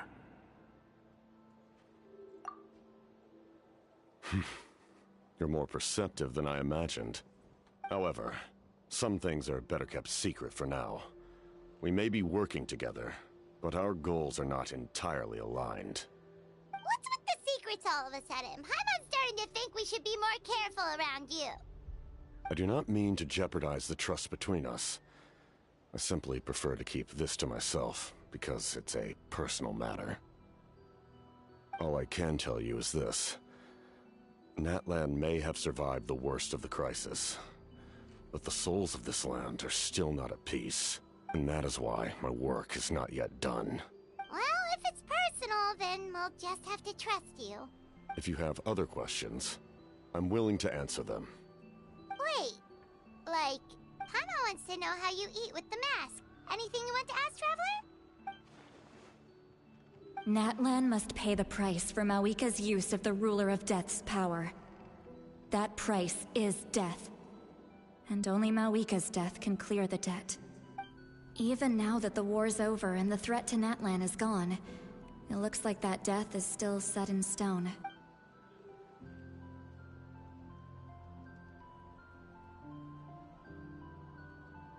In the garden cultivated by the gods, flowers and weeds grow side by side. When the weeds compete for nutrients in the soil, the gardener intervenes to inhibit their growth. I'm not one to pass judgment based on my own standard of right and wrong. But it is an undeniable fact that she is responsible for my suffering, as well as that of my people. If that explanation is too difficult to understand, allow me to show you exactly what I mean.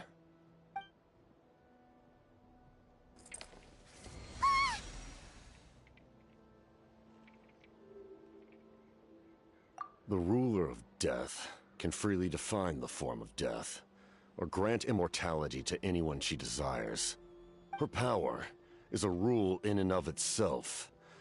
Faced with such an overwhelming level of power, it can feel hopeless to resist. But I am of the belief that, in this world, no destiny is unchangeable, no death inevitable, and no rule unbreakable. So, before the final moment truly arrives, we must fight harder than ever.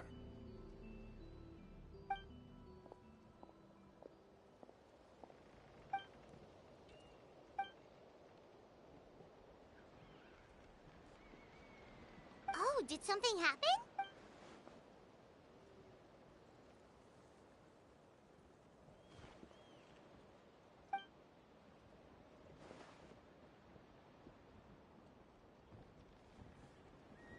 This is a critical time for you, Traveler.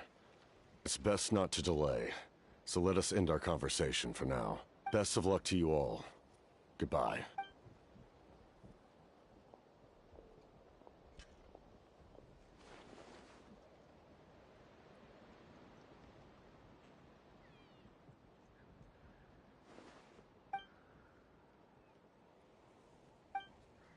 So in the end, the captain still hasn't told us his real goal.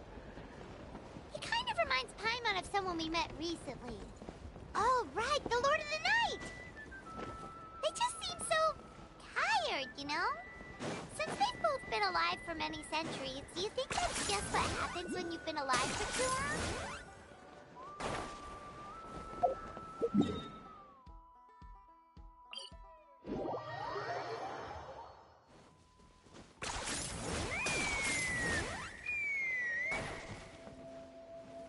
Huh? What's that sound? Seems like it's coming from that bridge.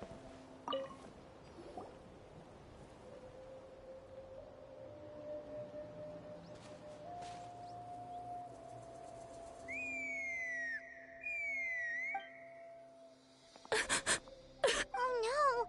Why is she crying? I'd leave her be. The warriors of the Flower Feather Clan are a proud bunch who never show their vulnerability in public, even if they've gone wingless. Oh, Chaska? Good to see you again, Traveler and Paimon.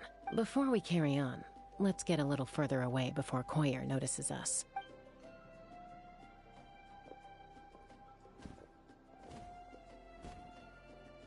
So, that girl on the bridge, Koyer, you said? Should she really be on her own right now? With the mental state? Don't worry. That's exactly why I'm here. Elder Alpa sent me to keep an eye on her. If she does attempt the unthinkable, I'll swoop in and catch her. I doubt it'll come to that, though. She's a fighter. A warrior, in fact. One who aimed for the sky. However despondent she might feel now, I'm confident she'll get through it. Well, in the Flower Feather Clan, there's an elite flying squad made up of Kukasaur riders, but it's an extremely selective squad. To become a rider, you need to undergo a trial, where you not only demonstrate mastery of the relevant skills, but also win the approval of the Kukasaurs. Very few candidates make it through the process. Koyer has spent years training for her most recent attempt, but unfortunately she didn't pass. So it's not hard to see why she's so upset. Sometimes, after multiple failed attempts to pass the flying test and win the Kukasaur's approval, people get so disheartened that they give up on their dream to soar the skies. They resolve to quit trying for good. We call those people the wingless. Do they get expelled from the tribe? What? No, of course not. They're still prized warriors. We have a saying. Just as the Kukasaur treasures every feather on its body, so the tribe treasures each one of its children. This hits even harder in the wake of the war. All of our young warriors carry the future of our tribe on their shoulders. Besides, every Kukasaur falls from its nest before it learns to fly. It's practically a rite of passage. Likewise for the wingless, we always hold out hope that one day, when they're ready, they'll rekindle their dreams and keep trying. Until then, all we can do is quietly watch over them from a distance. Just like I'm doing now. Ah, okay. Paimon hopes she'll get back on her feet soon. Well, from the sound of her whistling, her confidence has been seriously shaken. No Kukasaur is going to respond to a call that sounds like that. Yeah, people from my tribe call to their Saurian companions by whistling or blowing a horn. So it sounds like Koyer was trying to summon a Kukasaur to practice her flying. But the Kukasaurs are an even prouder bunch than our warriors. They would never respond to a lackluster whistle like that. First she failed the trial, and now she's struggling to even summon a Kukasaur. That's only gonna hurt her confidence further.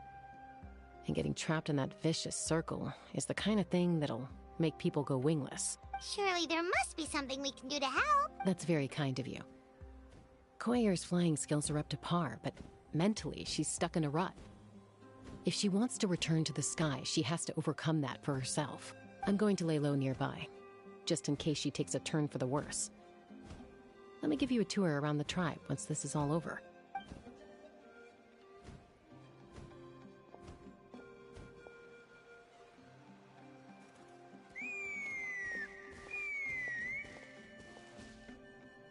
Koyer still isn't giving up. Even though Chaska said that she has to do this by herself, Paimon can't help feeling like, what if we could get a Kukasaur to fly up to her? That might give her the confidence boost she needs.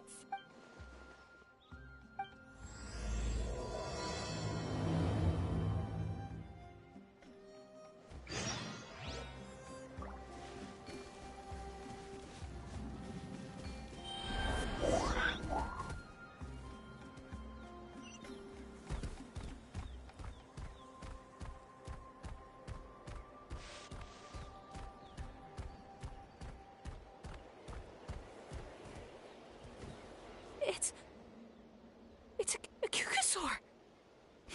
Oh my... I was beginning to think you'd all given up on me completely. Thank you.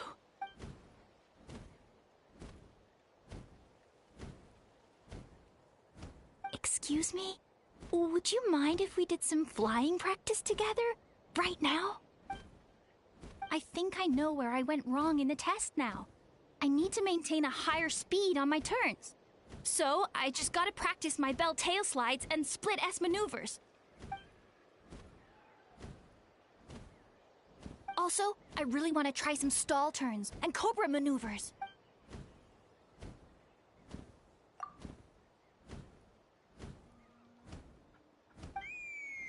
Huh? That sounded like a whistle. Is some... Hey! Wait! Wait!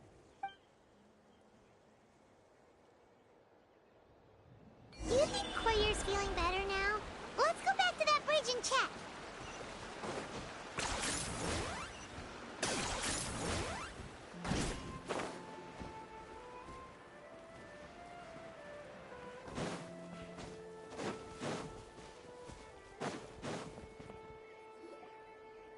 Chaska!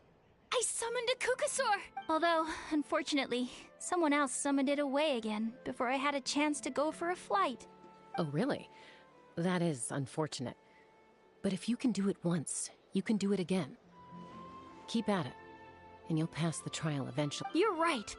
You know, I almost thought about giving up, but I'm glad I didn't. Hey, Chaska, how's Koyer doing? Huh? Who are you? And how do you know my name? These are my, friends.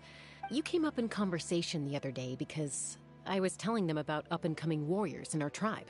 Oh, the Traveler, huh? So that's you. What do you mean up-and-coming? I'm closer to being wingless than I am to passing the trial. Anyway, we haven't met before, have we? Maybe you saw him in the stadium? Or anywhere, really. He's been all over Natlan lately, so it's not surprising that you've seen him around. If you say so.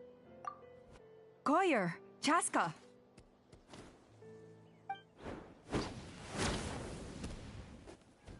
Here you are. I've been looking everywhere for you two. Oh, Elder Alpa!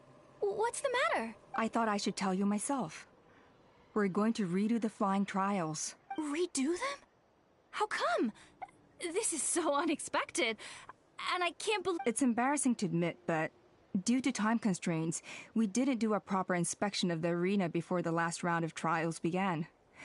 Then we started to notice many candidates performing worse than expected. So we redid the inspection afterwards and found a number of issues which likely impacted candidate performance. This was entirely our mistake, and I apologize unreservedly. I know it doesn't make up for it, but I thought bringing you this message in person— Oh, okay. Chaska, these people you're with, are they the Huh? You've heard of us? I have indeed. Gathering intel is an essential part of being a warrior. Plus, you've already made quite a name for yourself in Natlan. Actually, I've been meaning to invite you to enjoy our tribe's hospitality for some time. Hospitality? Oh, that includes food, right? Of course it does. If you let us host you, you'll be treated quite lavishly. Mighty warriors are highly revered in our tribe. Besides, we still owe you for your help during the war. Without you, we would have suffered far worse at the hands of the Abyss. So I like the chance to show you our gratitude. Mighty warriors, plural? So Paimon counts too? Paimon's starting to like you a lot. That should go without saying. Your flying skills are the envy of our tribe. The Flower Feather clan seems like a really nice bunch of people. We definitely need to take her up on this offer. Well, I'd love to stay, but I'm afraid I still have to inform the other candidates about the retrials.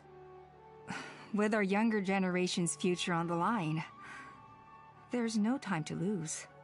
Wait, Elder Alpa! Let me help! The sooner everyone— Very well. In that case, Chaska, could I leave you to entertain our guests? Sure thing. Okay. Let's meet by the Obsidian Totem Pole later. Koyer, let's get going. Okay.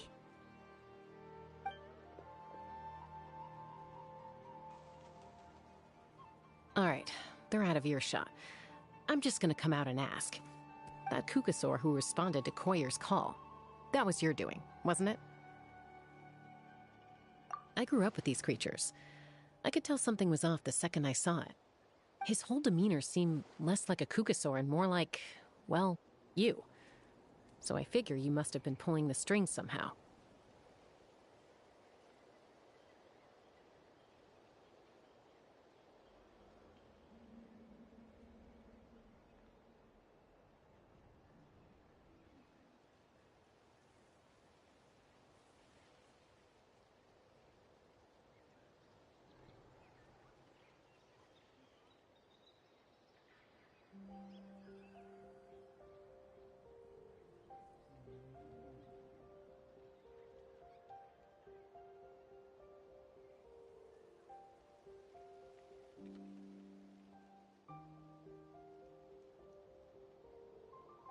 He looked very flustered when Koyer asked for a ride, so I whistled to give him a chance to escape. And judging by the look on your face, that was a welcome intervention, huh? It's all right. If you'd rather your hidden talents remain hidden, I respect that. I won't press you for answers, and I'll keep my speculations to myself. You're the kind of person I'd still trust even if you had superpowers. I know you'd use them for good.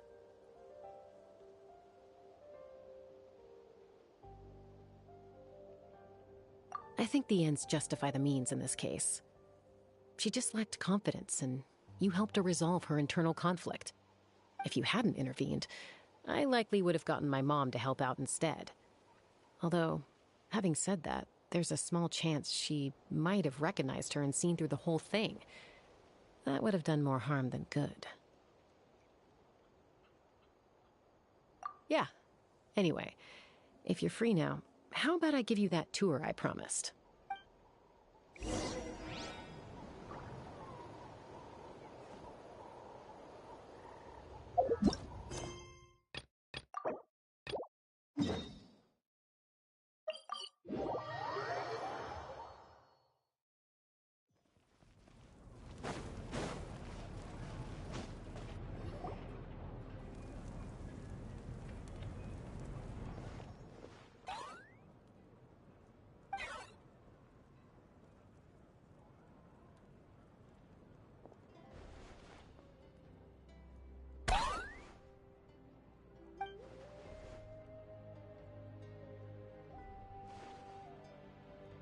Kanich, Kachina, Mualani? Woo! Everyone's here! Reunited at last. Did you miss us? I brought candy and cookies to share. Of course we missed you! Ooh, you brought Source crackers too? Score! Just in time, Traveler. It's so stifling in here. I was just about to go outside to get some air. It's the same temperature outside. Anyway, how was the trip here? To be honest, I also didn't expect this many people to show up. A third of this amount is more than enough for my plan. I need to ask them about you, gather their thoughts and hopes. That will help the formation of your ancient name. Oh, you brought the Pilgrim's Chronicle, right? Yeah, let me take a look. Okay. The progress looks good. We have enough people, so let's get started. Sorry I'm late. Chaska showing up late for something? That's a first. I had to follow a group of monsters further than expected. When I got back, I heard about what you did for my tribe. Thank you.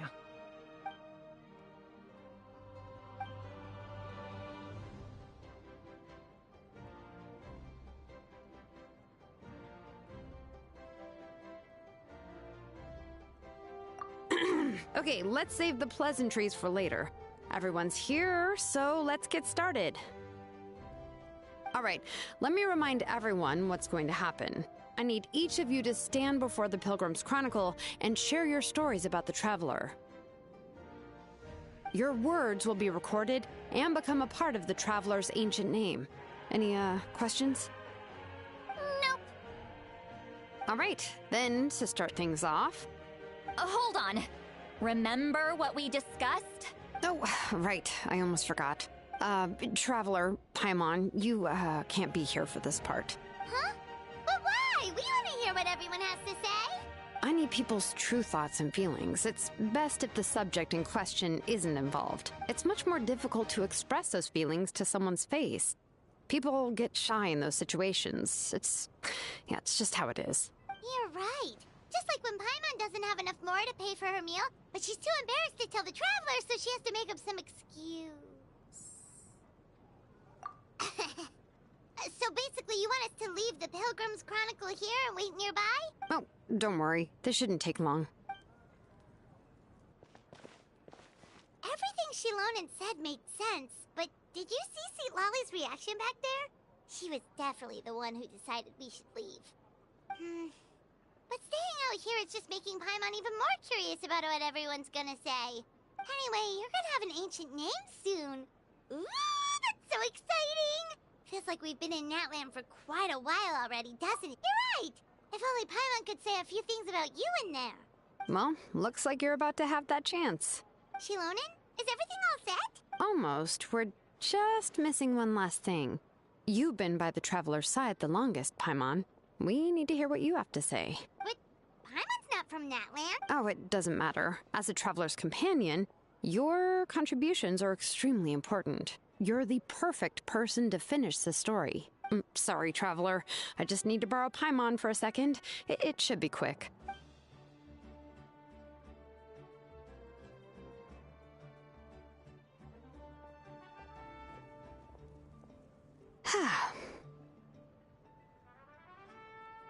Paimon gave us a lot, and I mean a lot of information.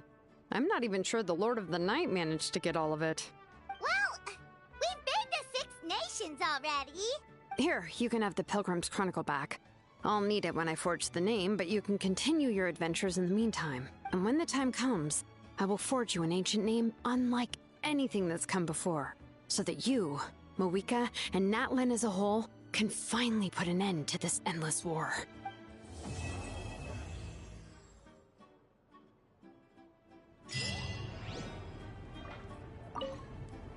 I'll need the Pilgrim's Chronicle back when I'm ready to forge the name.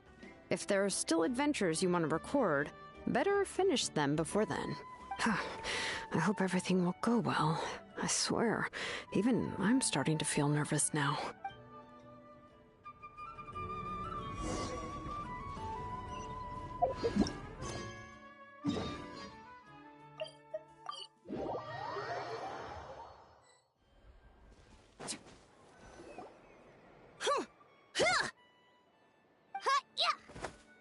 Ready? I'm gonna get you!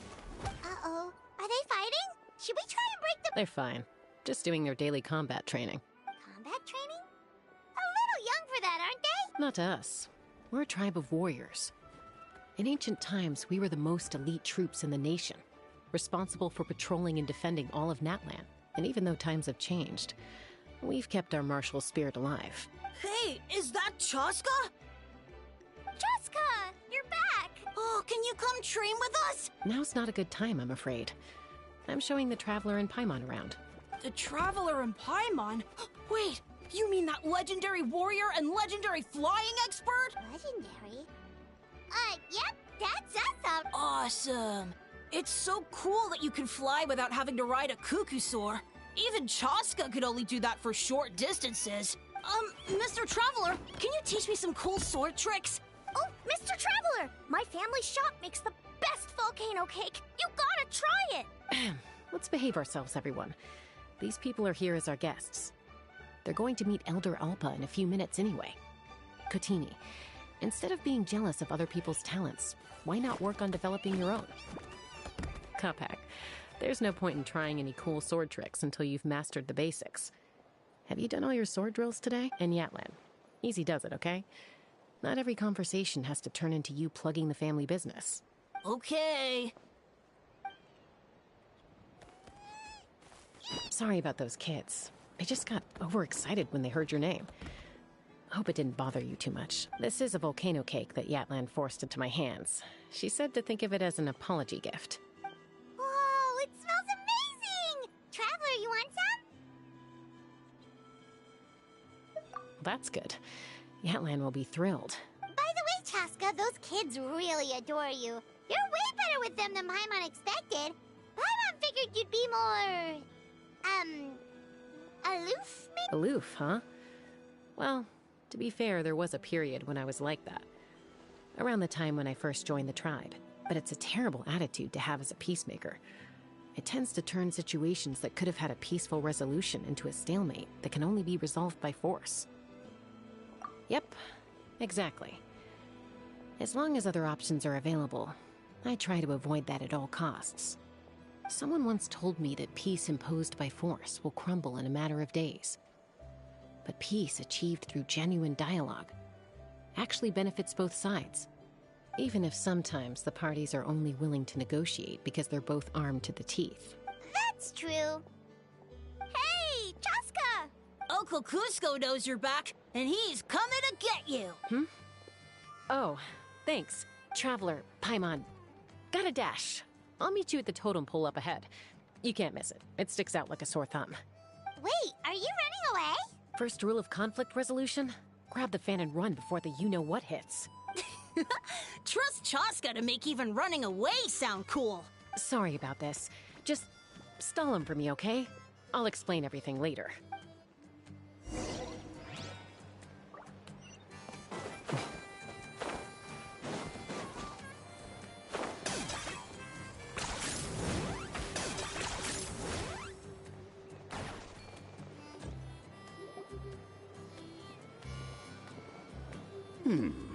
A golden-haired outlander and a white flying object. You must be the traveler in Paimon. I heard Chaska was with you, but I suppose she's run away again, has she? Sorry, who are you? Who am I? Only her father. She's supposed to go for a checkup every 3 months to see how her abyss condition is doing. We both agreed on it. But she's already missed 3 checkups this year. That's 3 out of 4.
Yes. She got exposed to abyssal energy as a young child. Then her birth parents abandoned her. It's lucky those wild cuckoosaurs found her when they did, or she wouldn't have made it. They took her under their wing and raised her as one of their own. Eventually, some riders out on patrol spotted her and brought her back to the tribe. But she was practically feral at that point. The moment you took your eyes off her, she'd be getting herself into a fight, or she'd run away to be with the Saurians. She seemed to prefer them to her own kind. She might as well have been a Saurian in human form. That must be the aloof period she mentioned, right? We later discovered that her exposure to the Abyss had planted seeds of conflict in her heart. So, we started trying to bring it under control. But ultimately, she's the only one who can control it. Anyway, she's much more human these days. Yeah, don't worry about her. She seems pretty stable to Paimon. She's probably only avoiding the checkups because she thinks it'll stop you guys from worrying about her. Yes, I'm well aware of that. She knows she needs to be careful. If her condition ever took a turn for the worse, she wouldn't be brushing it aside like this. It's just, every checkup she's been to, they find new cuts and bruises. Nothing to do with the Abyss, of course. Oh no, that's all fine. The problem with her is, she's her own worst enemy. She's been living dangerously again. I'm sure of it. That's why she's avoiding the checkups. She wants to hide it from us. Yeah, Paimon can see her doing that. Oh. In the past, she always had Koichi to keep an eye on her. Now Koichi's gone, and I don't want to lose another daughter. Chaska's been increasingly reckless since Koichi passed. It's like she's trying to make up for it somehow. Next time you see her, please tell her to be careful for me. Even if she doesn't want to hear it. If she doesn't want to do these checkups anymore, that's fine. I just want her to stop putting herself in harm's way.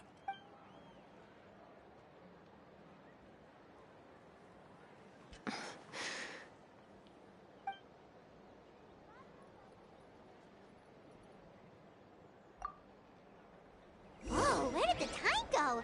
We should be back up with Chaska before it gets any later. I'm sorry. I didn't mean to keep you so long. I don't get to talk about my daughters much. Once I got going, I lost track of time. I should be getting back to work now. So, oh, Chaska. Help me talk some sense into her, won't you?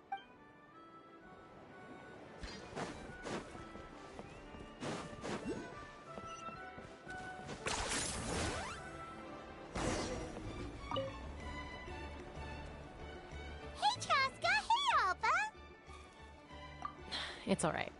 I bet my dad talked your heads off, huh? What did he say?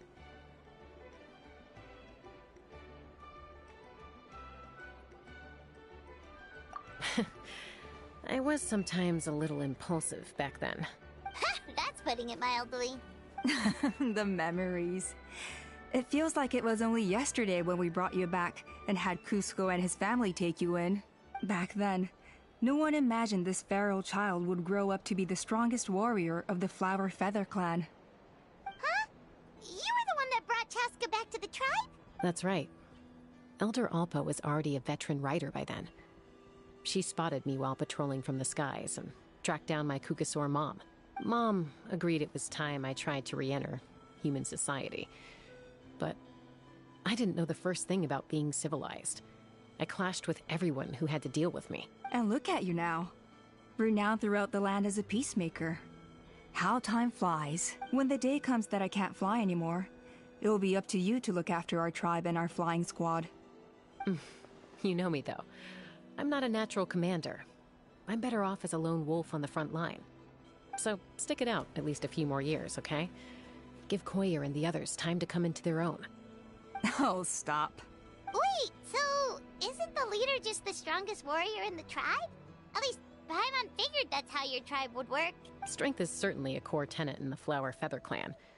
But strength means far more than martial prowess alone. If it all came down to individual strength, I'd struggle to call myself a warrior, let alone a member of the flying squad. Any fighter in the tribe could take me down. Well, sorry to disappoint you. It was something I aspired to at one point. So much so that I went adventuring in the Cinder City, Ashkanatlan, to try and prove myself. But it was foolish of me. I wasn't ready. I came back empty-handed and seriously injured. The fact that I survived was something, I suppose. But after that, I never seriously considered myself a strong fighter. And yet, you still managed to become the leader of the flying squad, thanks to your experience and determination. All while battling those old injuries. Don't you think that's a display of strength in its own right? Let's shelve this discussion for now. Traveler, Paimon, there are some simple refreshments on the table. Please help yourselves. Yes! Paimon was waiting for that part! They were for the snack stomach. The refreshment stomach still has plenty of space. Paimon is so full. Well, if you're enjoying our hospitality, feel free to stay with us as long as you like. Elder Alpa? Something's come up. Hmm? What happened? Is it serious? Shall I deal with it? It's... Some merchants showed up. Not from our tribe. They said they're here to discuss some potential collaboration with us. Why now? This is terrible timing. There are a few wingless that we haven't managed to reach yet, and we still haven't inspected the retrial arena. Let me handle the other errands while you meet with the merchants. You shouldn't be trying to do everything at your age. You should help too. Seems only fair after all that food we ate. Huh. Well, much obliged. Cheska, the remaining wingless are all people you know. Let's see. Pishika now manages the floating target balloon. Waska's probably still addicted to eyes on the feathered prize. And Junon spends her days up on the flying platform, staring at the Cinder City.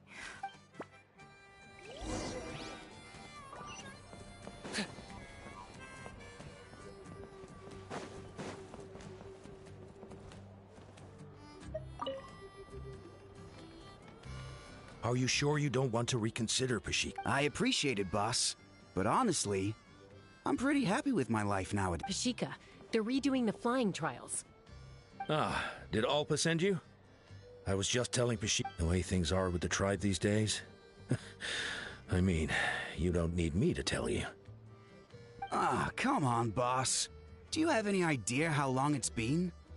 I've been wingless for years now. I'm not cut out for that. Of course, I'll do my part if we ever need to defend the tribe. But there's really no point in me trying out for the flying squad now. I've already made my peace with it. Not everyone has what it takes to return to the sky after going wingless. Elder Alpa's perseverance is something else. And it's okay if I'm not destined for greatness. I might not have the Kukasaur's approval, but with my hot air balloons, I can still reach the skies. Handling these balloons every day, seeing how the customers react, the looks on their faces. Finding something you love doing can be just as hard as passing the flying trial. It's worth holding on to. Fair enough. It's your choice. I won't force you. Oh, by the way, you should try taking a balloon ride if you've got the time. Once you've... No problem. If you ever want to give it a try, you know where to find me.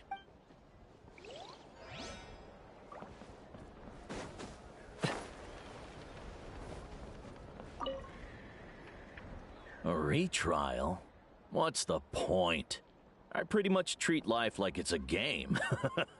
No Kukasaur is ever going to approve of that, no matter how many times I try. Waskar, I can assure you, Kukasaurs wouldn't judge you for something like that. Well, they must be judging me for something. Maybe I lack fighting spirit, or just don't have the talent. Not everyone's a natural like you. Don't waste your time on me. You'll have better luck with the ones who still have their heads in the clouds. In the meantime, I think I'm gonna treat myself to a few more games of Eyes on the Feathered Prize. Yeesh, there's wingless, then there's being a total lost cause. Used to be a fierce warrior, actually. But fighting spirit alone won't win you the Kukasaur's approval.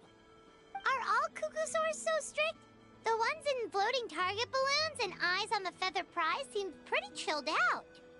It's one thing to hang out and have fun, but quite another to take to the skies with a human life on your back.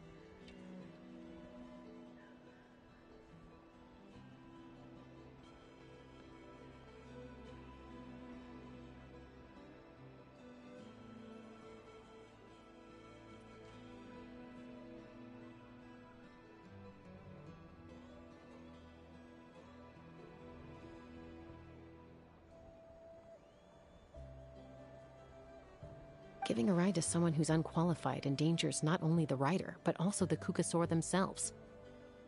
If the rider makes a mistake, they both suffer the consequences. So we have a mutual understanding with the Kukasaurs. If someone isn't up to standard, we have to reject them. Even if it means breaking their hearts.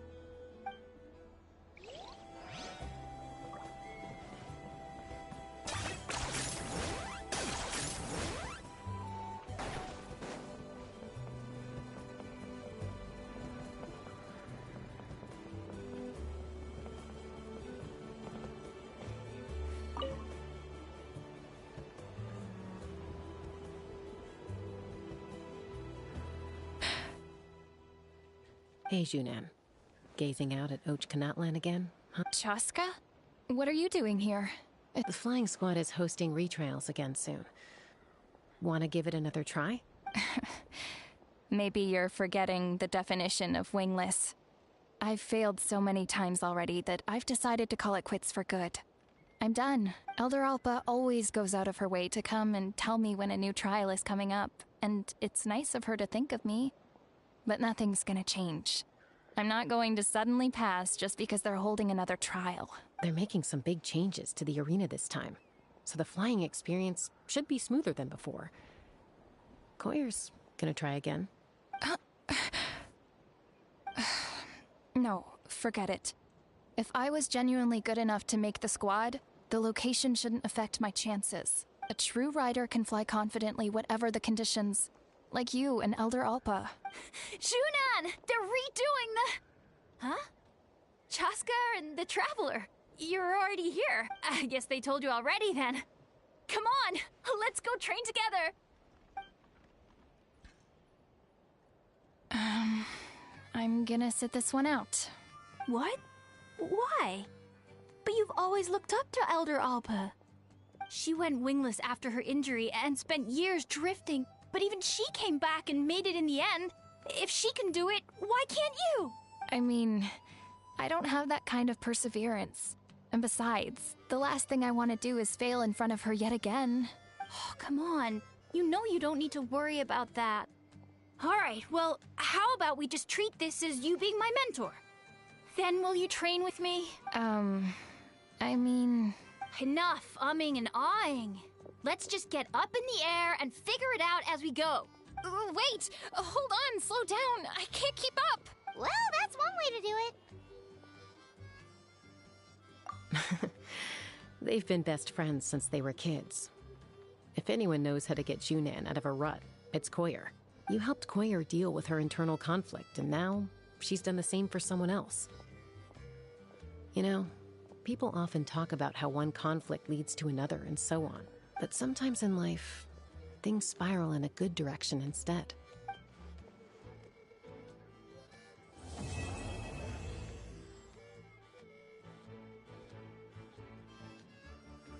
We've notified all the wingless on the list now, right? Where to next? The trial arena. It's not far from the tribe.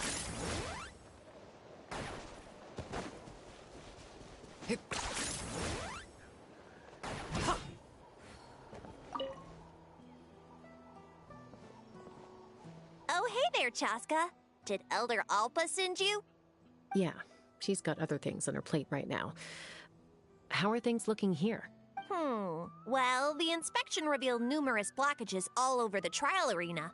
It looks like they're the result of ley line disorders caused by repeat abyss invasions.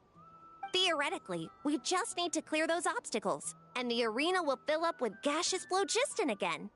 But that's proving difficult to achieve in practice, for all sorts of reasons.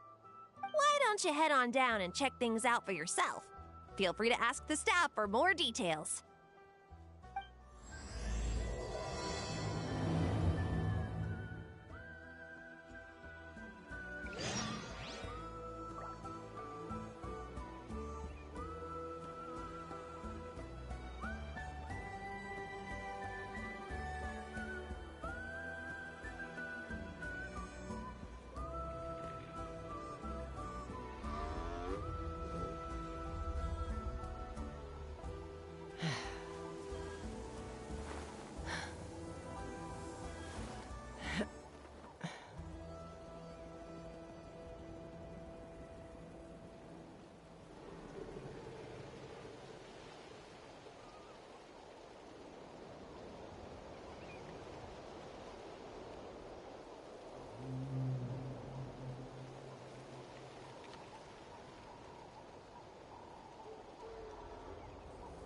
When you lose your way, gaining some altitude can bring some perspective.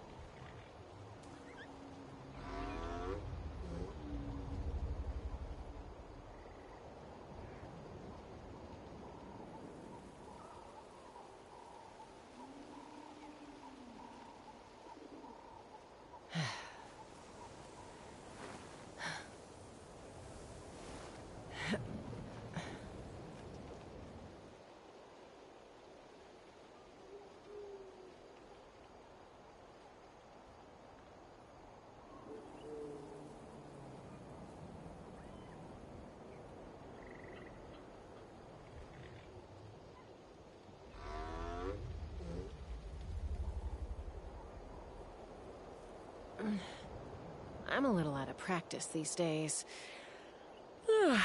Any conflicts around? I'm in the mood for some peacemaking.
When you lose your way, gaining some altitude can bring some perspective.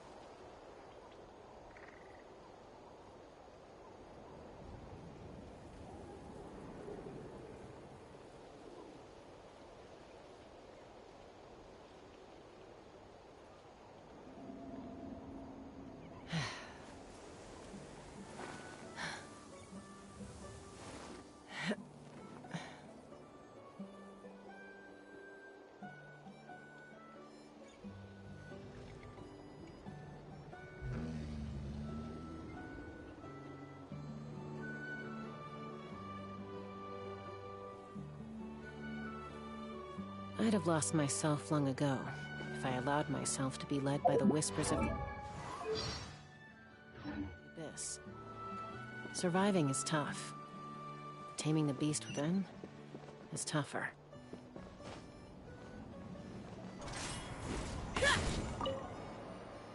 I think it should be possible to clear this spot with just a few hard hits, but there are signs of strange life in here. Meddling with it might be dangerous.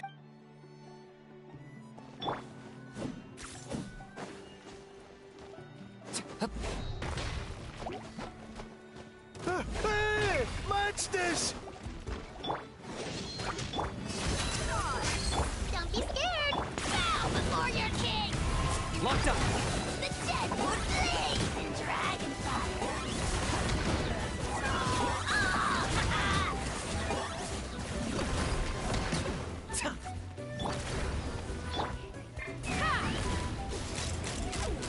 Bullseye! Open fire! I thought I...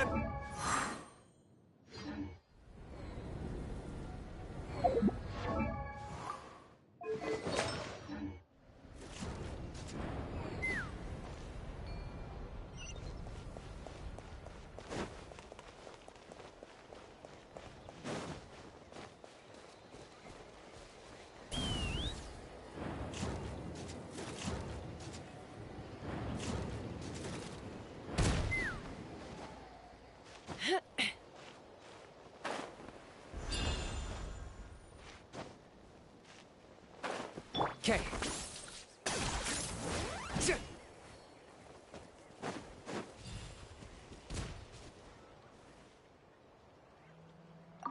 How strange.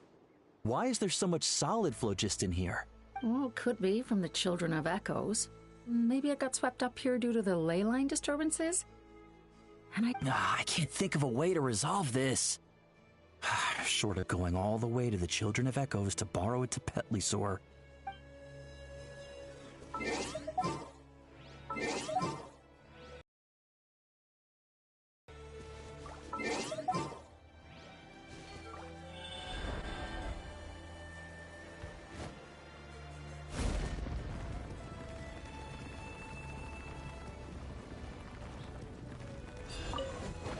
How strange.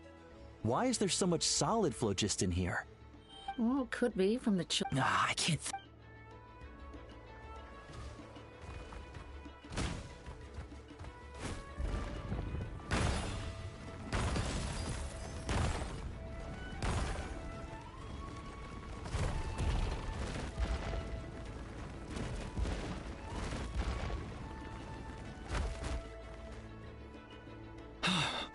Oh, are you here to help? Thank goodness. There's no way I could do all this by myself. So the blockage here has to be cleared using a special bomb, but carrying explosives up that steep slope would be a recipe for disaster. If I dropped it or slipped and fell, I'd be blown to bits in an instant.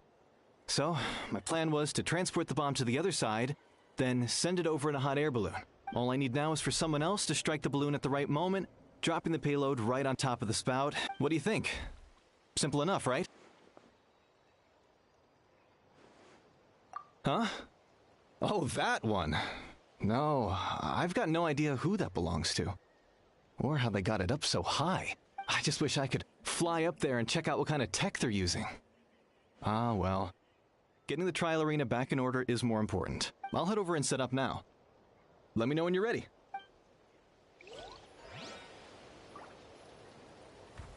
All right! Get ready!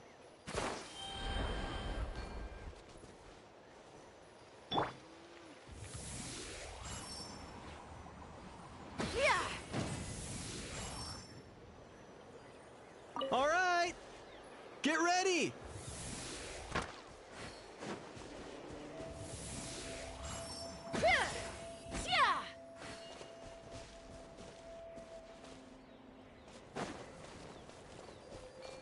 All right! Get ready!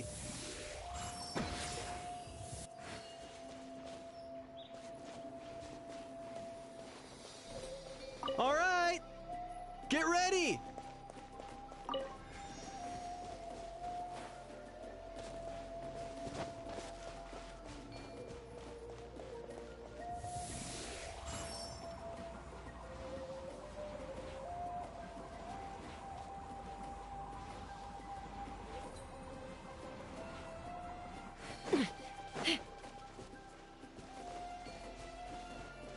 All right! Get ready!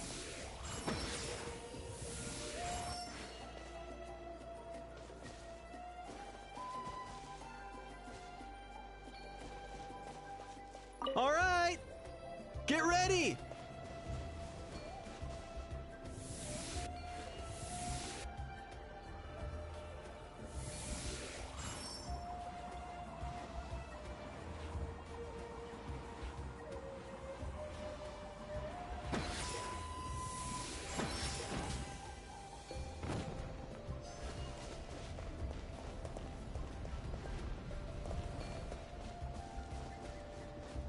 Let's fly!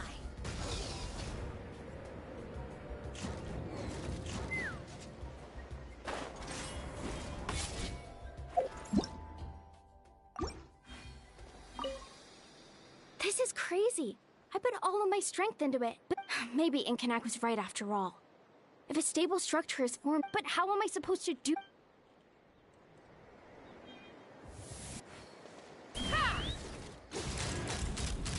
Open! The gaseous phlogiston is being replenished. Looks like all the spouts have been unblocked. Let's head back up.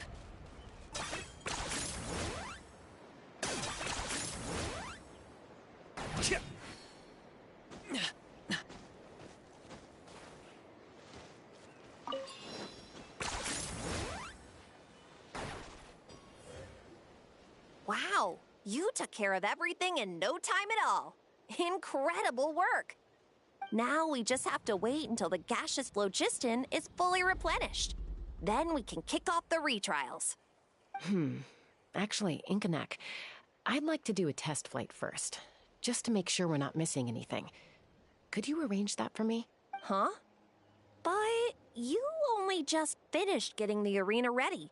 There could still be other hazards we're unaware of. All the more reason to have me test it out. Think of it as another inspection. I guess you're right.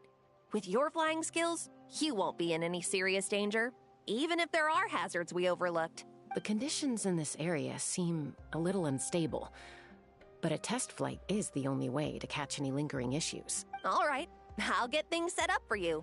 Just let me know when you're ready. Are you ready? This should be a piece of cake for Chaska. But still, all right. Then spread your wings and fly. Let's fly!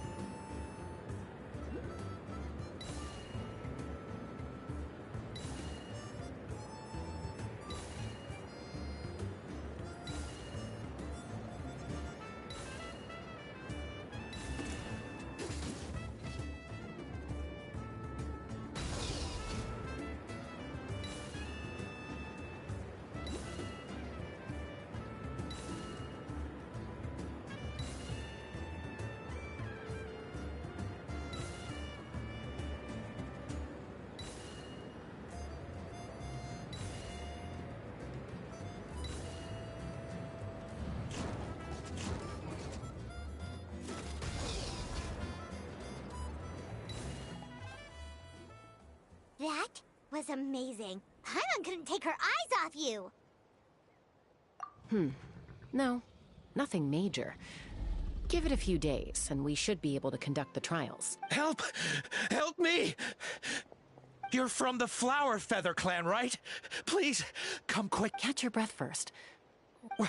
We got attacked by a Kukasaur. My friends are still stranded in the middle of the road with the goods we were transporting. Please, I'm begging you, save them. Huh? Are Kukusaurs really that aggressive? Do they usually attack groups of people? Not in my experience, but there are exceptions to every rule. Let's go check it out.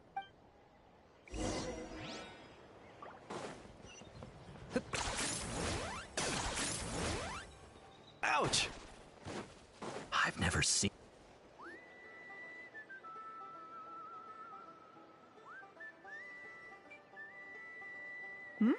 Chaska? Traveler? This is a surprise. Elder Alpa? Huh. So, where's this? Already flew away.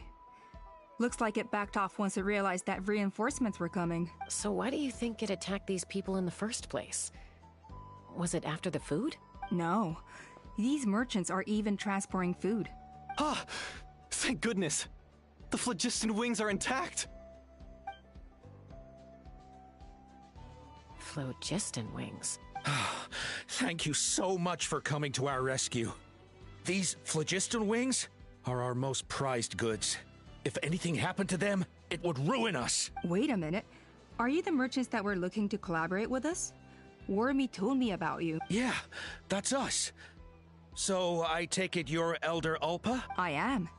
You must be exhausted from your journey, not to mention shaking up from the attack. Let me bring you back to our tribe to rest. We can talk business after you've recovered. But Elder Alba, what about the Kukasaur attack? Well, our guests here weren't seriously injured, and their goods are intact. Perhaps that Kukasaur was just having a bad day. There are so many of them around here. You'd expect something like this every once in a while. I don't think we need to pursue it any further. More importantly, how are the preparations for the flying trials going? Huh? Did you say flying trials? What a coincidence! Sounds like a perfect use case for our phlogiston wings. You'll be pleasantly surprised by what they can do. Oh, really? Now I'm intrigued.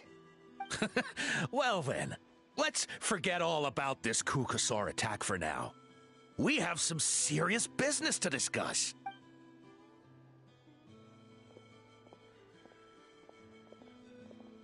Huh? So that's it? That all went smoother than expected. Well, guess we'd better get going. Huh? Chaska? A blood-stained feather.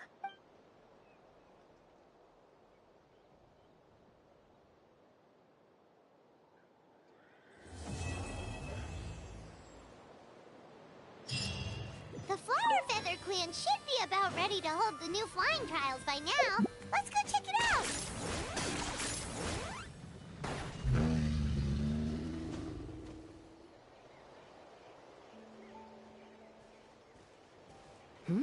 Ah, Traveler and Paimon. You came.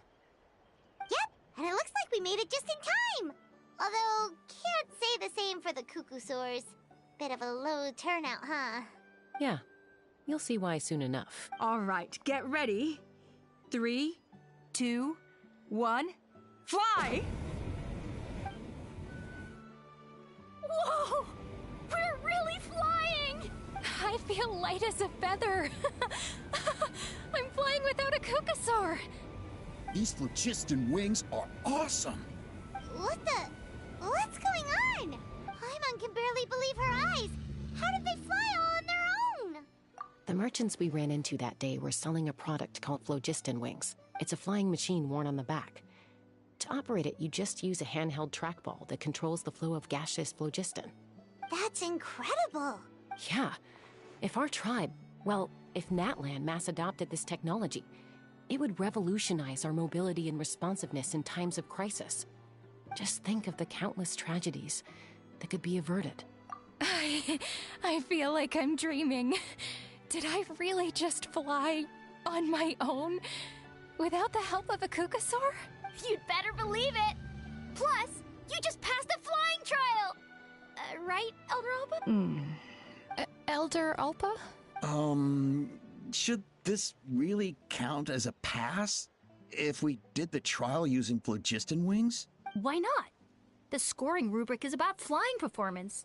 It doesn't specifically say you have to ride a Kukasaur, does it? Yeah, maybe, but... I mean, even Chaska had to ride a Kukasaur in her trial, right? And the whole point of the trial is to test both your flying technique and your ability to work with a Saurian companion. Well, if we can fly by ourselves, maybe we don't need to test the ladder anymore. Chaska, Traveler, what are your thoughts on this new invention?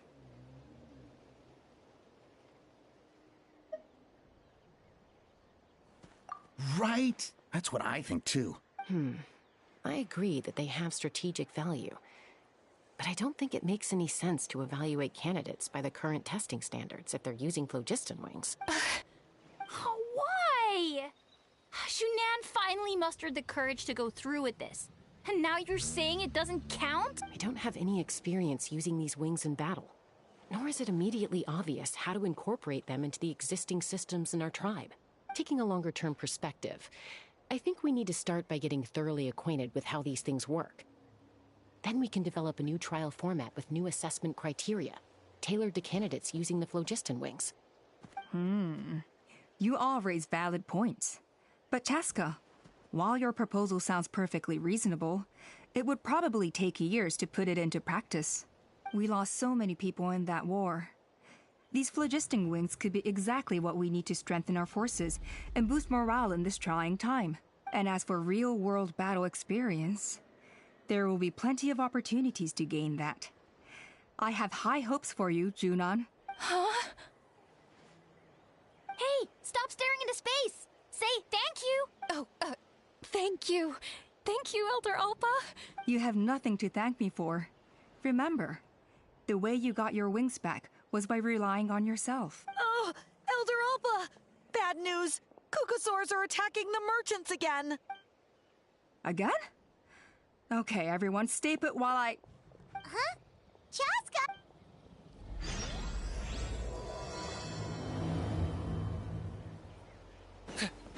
Why did Chaska rush off like that?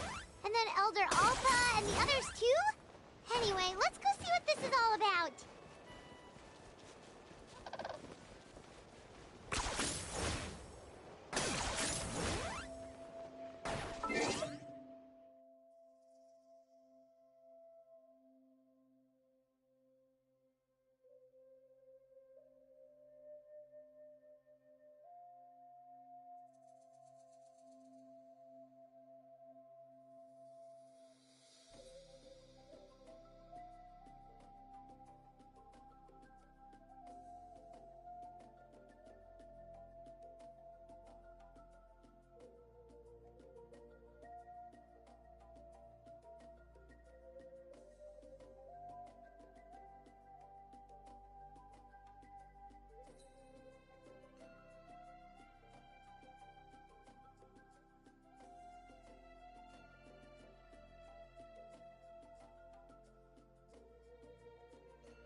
points for agility.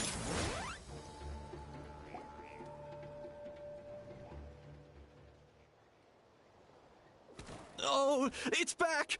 It found us again! Run! Get out of here!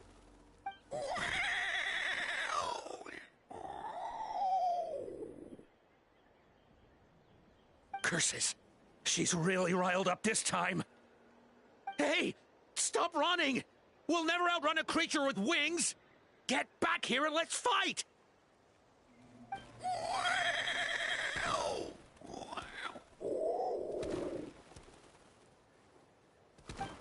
Stop!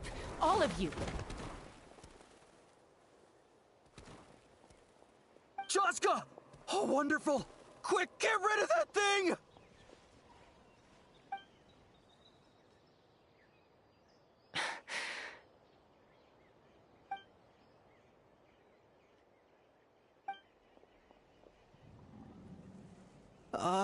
What's going on? Why isn't she doing anything? So it really is you, sister. Wait, sister? That Kukusaur is Chaska's sister?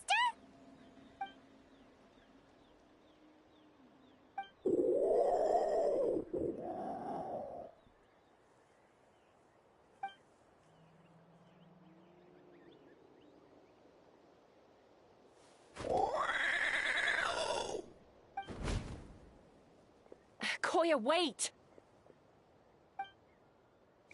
Is Chaska gonna be okay? Should we go check on her?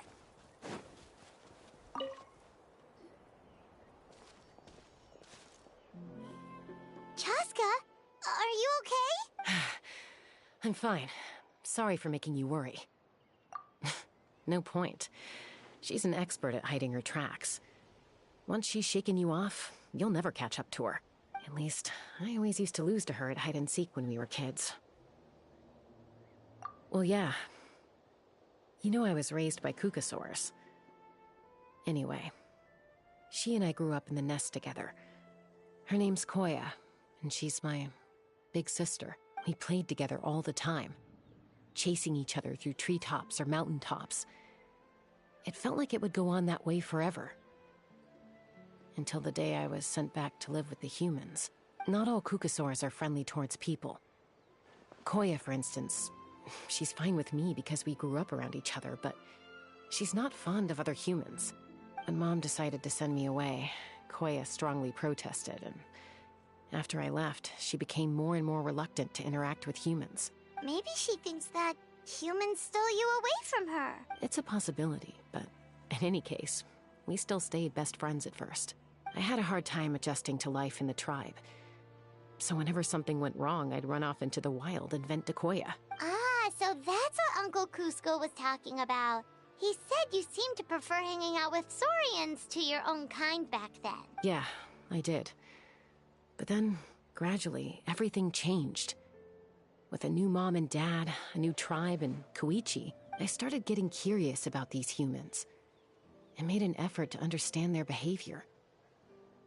The more time I spent with them, the less I spent with Koya. And then, one day, it was Koya's turn to leave the nest. She sought me out and asked if I was willing to leave the tribe and go live in the wilderness with her. As far as I can remember, that was the first time she ever approached a human settlement on purpose. So, how did you answer her? Well, I wouldn't be standing here talking to you if I'd said yes. No, I was torn. On the one hand, I'd already made up my mind to embrace my new family and accept my human identity. But I also knew that Koya wasn't a fan of humans, and I didn't want to disappoint her. She took my hesitation as an answer. She saw it as a personal betrayal, threw a huge fit, and then flew off. We hadn't seen each other since, well, until today. Not for a lack of trying, though. I tried asking Mom where Koya's new nest was so I could talk things out with her. But Koya had already asked Mom not to tell me where she'd moved to. It must be hard for Mom, being stuck between her two daughters. So I didn't press the issue. And I didn't go looking for her. If things carry on like this, I need to make sure I find her before anyone else. Even if she doesn't want to see me. For now, let's bring the wounded back to the tribe and see what Mutota and Elder Alba have in mind.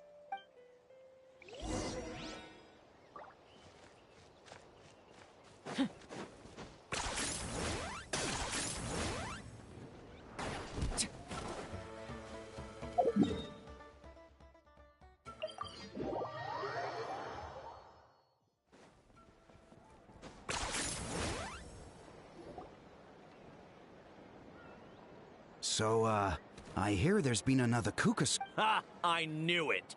They're wild animals, and they can't be trusted. Hey, show a little respect. The Kukasaurs are our partner. Maybe in the flying squad, but they don't give a hoot about the rest of us. Well, now that we have the phlogiston wings, do we even need the... Are you kidding? How are we supposed to protect our tribe without them? I didn't mean it like that. Huh? Protect our tribe? Or are you just scared that your precious flying squad will lose its prestigious position? You take that back! Things are changing so quickly. Chaska, there's a conflict emerging there. Aren't you going to nip it in the bud? The whole tribe's talking about this now. Breaking up a single fight won't solve anything. The real source of conflict here is the phlogiston wings. And what happened with Koya. On any other day, people would just brush this attack aside. After all, clashes between wild Kukasaurs and humans are no more common than those between people. But now that the phlogiston wings have entered the equation, it's sparked a debate over whether our tribe needs the Kukasaurs at all. I worry that we risk repeating the mistakes of the Cinder City. Back then, Lord Ochkon's hatred of the Saurians nearly destroyed the peace forged by the Pyro Archon, Chaska.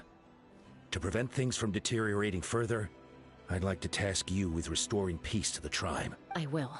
Traveler, you've already done so much for Natlan, and the Flower Feather clan has no right to ask more of you. But...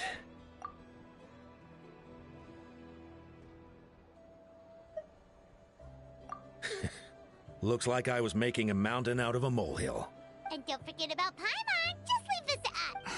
This whole situation has unfolded so quickly that it's put us on a back foot. To tell the truth, it makes me a little suspicious. You think someone might have orchestrated all this? It's possible. Leave it with me. I'll look into it. Also, Chaska, could you try to keep a low profile while you're out there digging around? We don't want to give our hand away. I'll do my best. Okay, so where should we start? This all began with Koya's attacks. If we can find out what led her to do it, that should give us something to work with. Unlikely. Given how she reacted when I showed up, I don't think she's forgiven me. If you want to resolve a conflict through dialogue, sometimes you need a third-party facilitator. Let's go see my mom.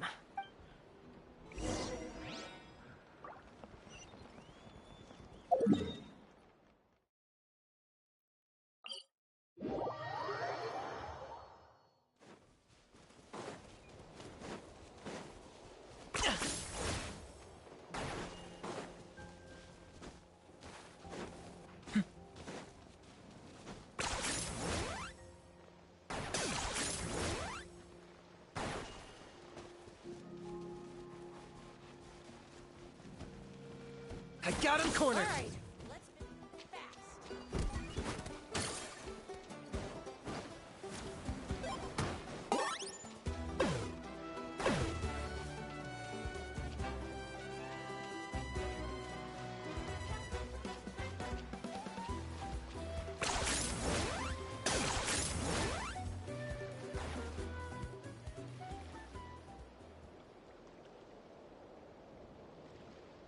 Wow, so this is where you used to live as a child? Mm-hmm. When I was little, we used to do this thing where I'd jump from the top of this tree, and Koya would fly over from the platform and catch me in midair. Or sometimes we'd both fly from the treetop together, and then after some aerial maneuvering, she'd throw me up onto that platform. After we got a bit older, we went to the nearby shores looking for even greater heights. Stop! You're gonna give Paimon a heart attack! Oh, really? I just thought it made a fun story. Then I'll share more with you when there's time. Anyway, back to the matter at hand.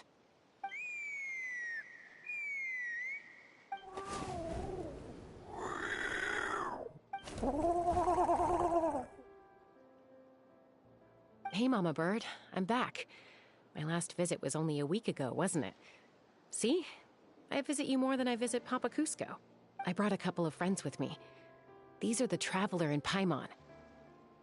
Traveler, Paimon, this is my mom. Her name is Chimpu. In the human tongue, anyway. Hi! No, not really. I don't speak it as such, but I can sort of get the gist. Although only with Mom and Koya, since I spent my formative years with them. Even then, it's basically a best guess based on their sounds, body language, and expressions. Seems to work about 9 times out of 10, anyway. As for whether Mom understands me, I can't always tell. But somehow we still manage to communicate. Call it the family bond, I guess. Don't worry. I'm doing well, but I think Koya might be in some trouble. I know she's never been a fan of humans, but she's never deliberately attacked them before either. What's behind this sudden change? Does, Auntie Chimpu know anything? Doesn't look like it. Koya hasn't visited her in a long time. Then, could you please tell me where she's living nowadays? I really need to talk to her. If this animosity between her and the tribe continues, then the next time there's an incident, I don't know if I'll make it there in time. She said she'll take us there. Thank you, Mom.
Is this really necessary?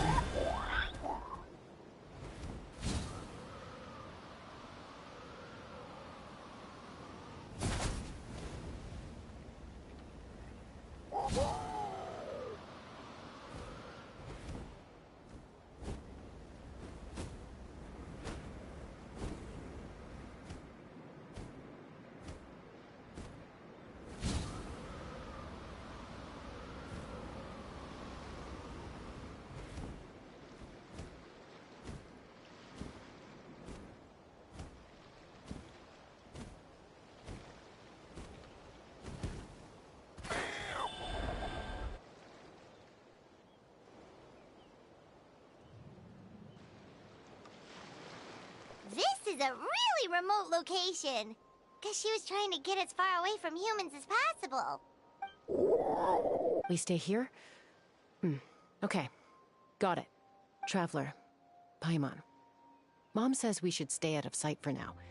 She'll talk to Koya first. Koya is very hostile toward humans right now.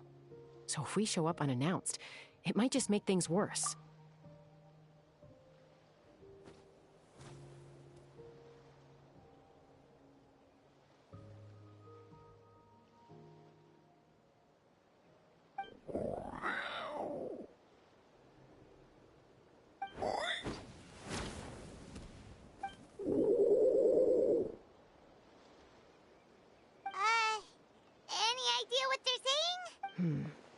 Sounds like things are more complicated than I imagined. There's evidence in this area suggesting that Koya might have been the victim of a human attack. What? No! It's Chime, Koya's child. The attackers kidnapped her. They came over the sea, under the cover of night, and they took Chime. I searched day and night, and finally found them.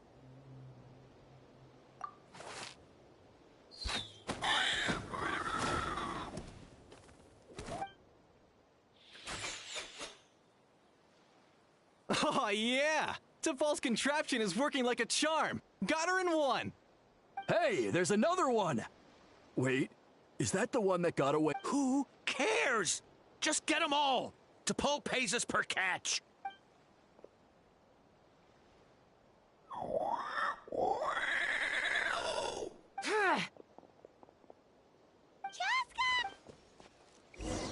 Chaska? How'd you get here?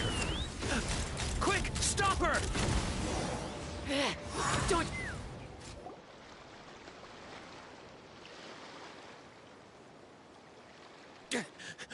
Don't come any closer, or I'll...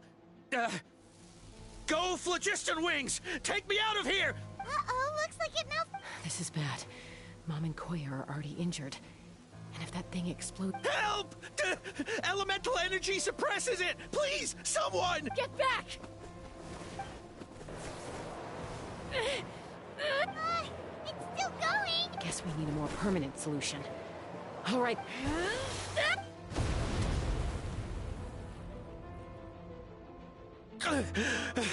That was too close. I thought I was gonna die.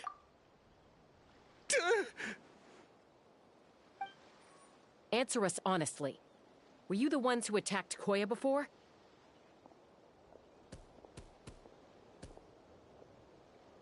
I am... No, it was... Well, she says it was you. Just tell me, who sent you here?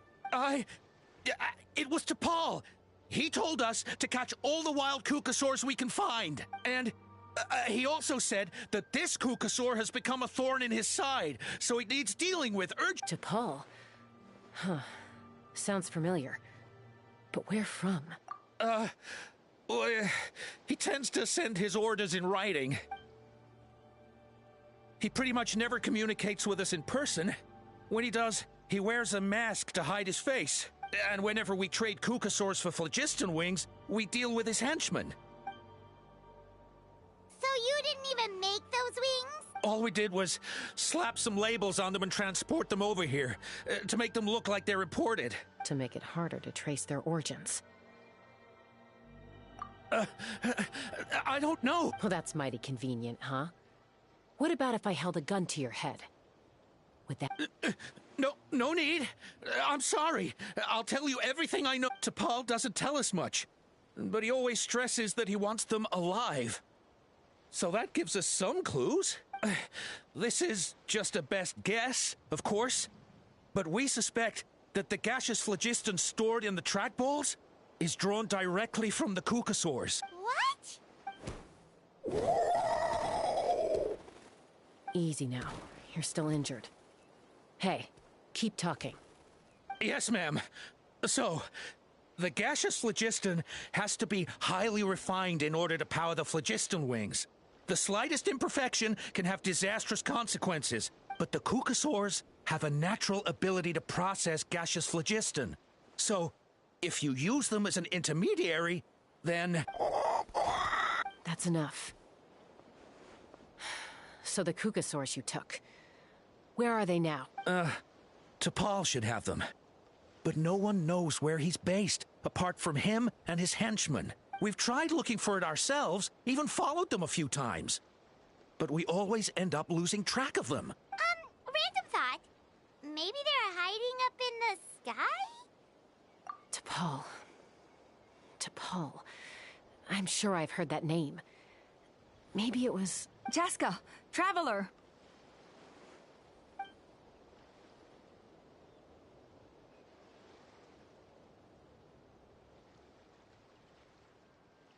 That voice! It's Alpa!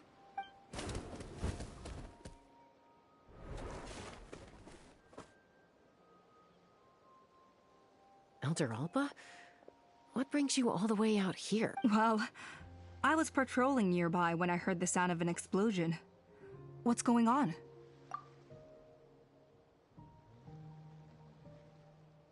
I don't believe it. Elder Alba, does the name T'Pol ring a bell to you? I feel like I've seen it written down before. Maybe in a list of candidates for the flying trials? Huh? So he's a member of your tribe then? No. If he was a member of the Flower Feather Clan, I'd definitely know him.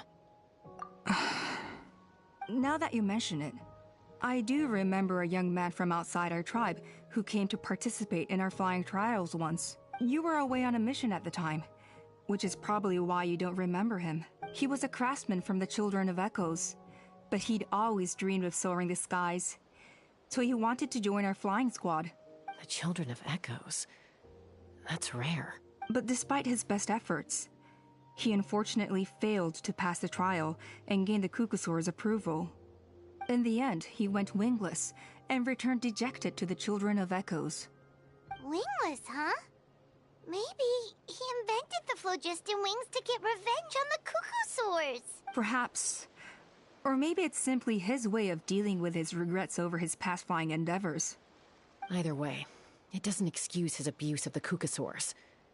I'm gonna take these guys back and expose the truth to the tribe. It's time for this. Easy, Chaska. Remember what I said about keeping a low profile? The ringleader still hasn't shown himself, and this man's allegation about powering the phlogiston wings with Kukusaurs is only speculation. Bringing these men to the tribe now won't win over any current supporters of the phlogiston wings. In fact, it may even escalate the conflict further. After all, many are mistrustful of the Kukusaurs after recent events. Is that why T'Pol waited until now to try to capture my sister? I don't know. I mean, he did tell us to spread negative rumors about the Kukusaurs and slip some Mora to anyone opposed to them, but... But Koya only attacked humans because they stole her child! Nevertheless, we will be hard-pressed to change people's minds while emotions are running high. Unless we have irrefutable evidence. Bravo! My thoughts exactly. In the meantime, leave these men with me. I'll escort them back to the tribe. I'll take the other members of their crew into custody, too. They won't get another chance to stir up trouble. Fair enough. I guess finding T'Pol is going to be the key to resolving this conflict. Let's hope the Children of Echoes have some info on him. Sorry, whatever it is, it'll have to wait till this is all blown over. I have to fix this situation before it spirals out of control.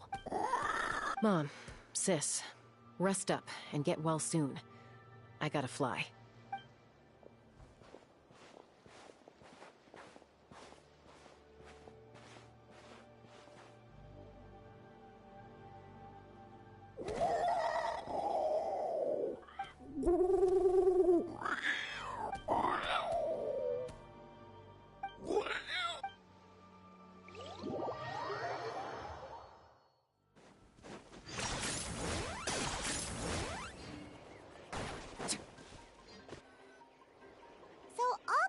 That T'Pol's from the Children of Echoes. But how do we track him down? Just ask around until we find him? Let's start by talking to someone we know.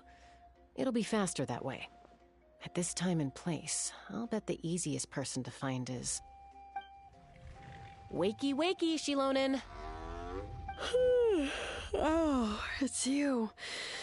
Okay, give me a second. I'll come down.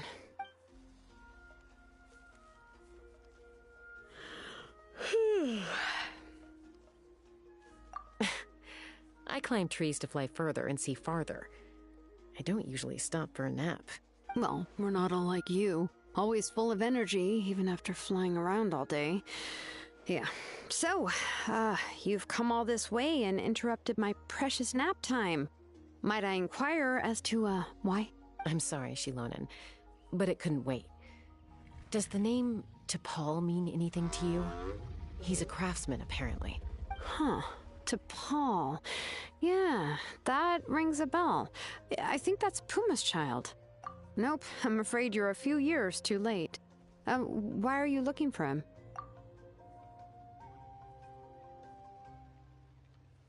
Huh. Wow, okay. The kid actually pulled it off.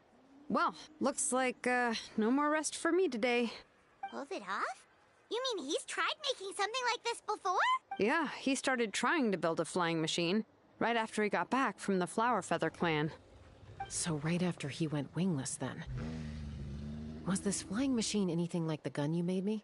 You mean your gun that's harder to tame than the proudest Kukusaur? No, he wanted to build something that allows anyone to fly freely, even if they're not naturally gifted. But he never got very far back then, though. Blew up his workshop a few times and barely made it out alive. I never really kept up with him after that. His parents traveled a lot in their youth and only returned to the tribe after he was born. But they settled in a remote area and don't interact with other people much, which means most people in the tribe don't know them very well. Your best bet is to chat to his direct family. I'll, go get Puma. Wait for me in front of the workshop. I won't be long.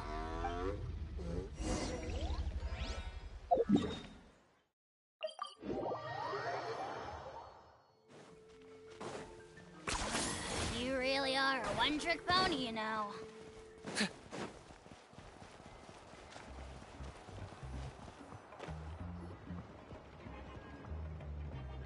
I'm back. Allow me to introduce to Paul's mother, Puma. Hello, we're... Oh, save the pleasantries. I don't want to spend any longer talking about that boy than I have to. Huh? I disowned him long ago. He is no child of mine. All he cared about was his pipe dream of reaching the sky. Oh, we tried to talk sense into him, but he was obsessed. And then when he left us, he spouted some nonsense about building a workshop in the sky to avoid the constant criticism of us ground dwellers. He left his notebook behind. Whatever questions you have, you can look for them in there. I am done talking about him. He's no son of mine. He never called me Mom anyhow.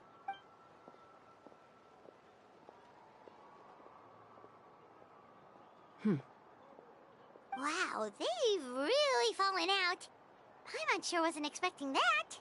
Her husband, T'Pol's father, he passed away recently, and T'Pol didn't even bother to show his face at the funeral. If you ask me, that was probably the final straw for Puma.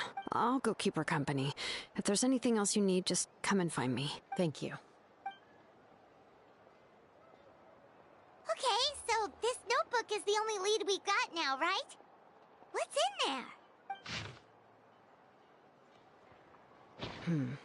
Some early designs for the phlogiston wings.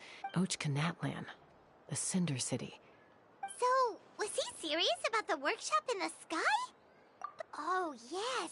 The one from the trial arena that was super... That balloon has been there for a while, and everyone's been wondering how it got up there, but what if that's the wrong question? What if it started off even higher up, above the clouds and out of view? And it only descended to its current height due to some kind of malfunction. Part of T'Pol's workshop? Seems likely.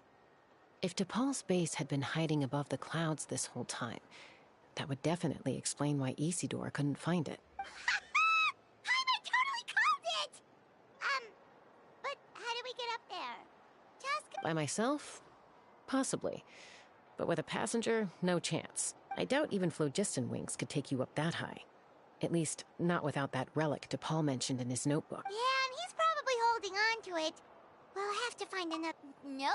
That's way beyond Paimon's altitude. Also, would you really expect Paimon to go up there and take on T'Pol all by herself? Let's not worry. Just because we can't think of a solution doesn't mean no one else can.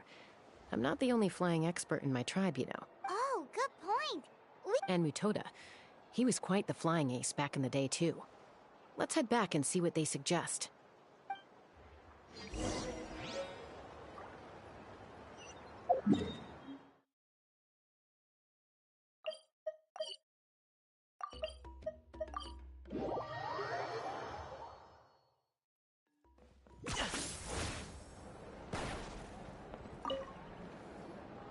Chaska, you're finally back. Things are getting really tense in the tribe. Have you made any headway with... Some people even think we arrested the merchants just to support the flying squad and crack down on the phlogiston wings. We found some promising leads, but there's a major obstacle standing between us and the irrefutable evidence we need. A relic from the Cinder City? So Ochkon's still managing to sow discord, even after all... An airborne workshop and a hot air balloon above the trial arena. And that's where you're trying to get to now? Neither phlogiston wings nor a Kukusaur can take you that high up. Do you really think that's where T'Pol... You know what? Really? Do you still remember those spouts in the arena? When they were all blocked, the gaseous phlogiston was trapped and unable to flow. But now, it's flowing freely. If we were to block them up again... You mean All of them except the one at the very top of the arena? To build up the pressure there. Precisely. With all the gaseous phlogiston flowing through one spout, it would create a high-pressure wind current. And then we just ride it up into the sky! Yes, it has its risks, but with Chaska's abilities... It's an extremely risky approach.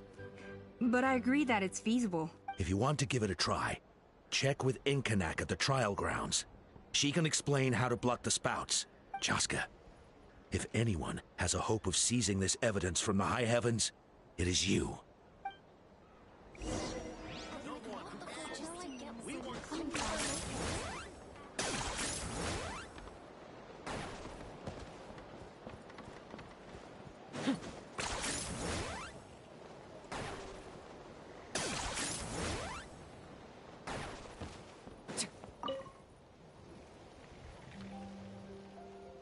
Goodness me! Maybe so, but we have to act fast.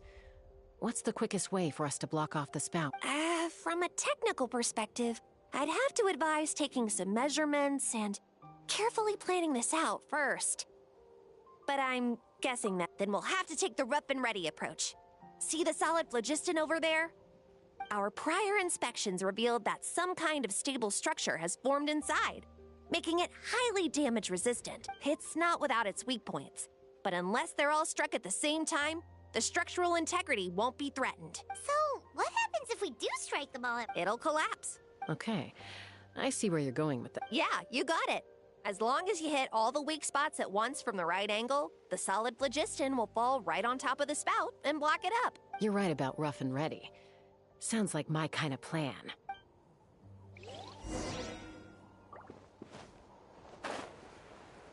Okay. Look! There's a chunk of solid phlogiston right over that spout!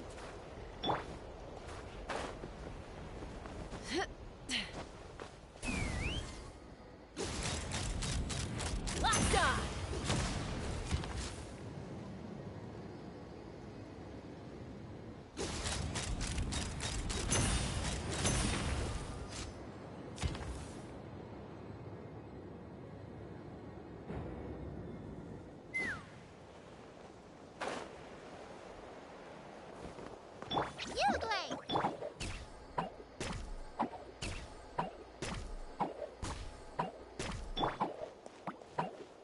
Let's fly! Open fire!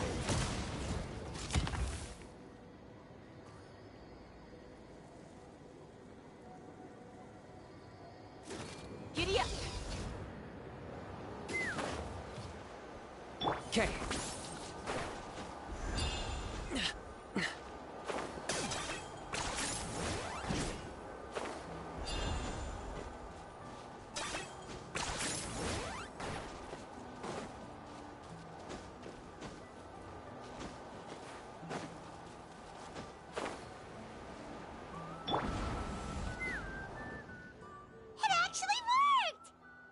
Koya can give you a lift. She's actually been following us this whole time. Wow, Paimon didn't notice at all. Well, probably because she didn't want to get too close to humans. Or maybe just me. But right now, we need her power. Whoa, you didn't even have to summon her. Yes, up there. That's probably where Chime is. All right, let's go have a little talk. Take me up!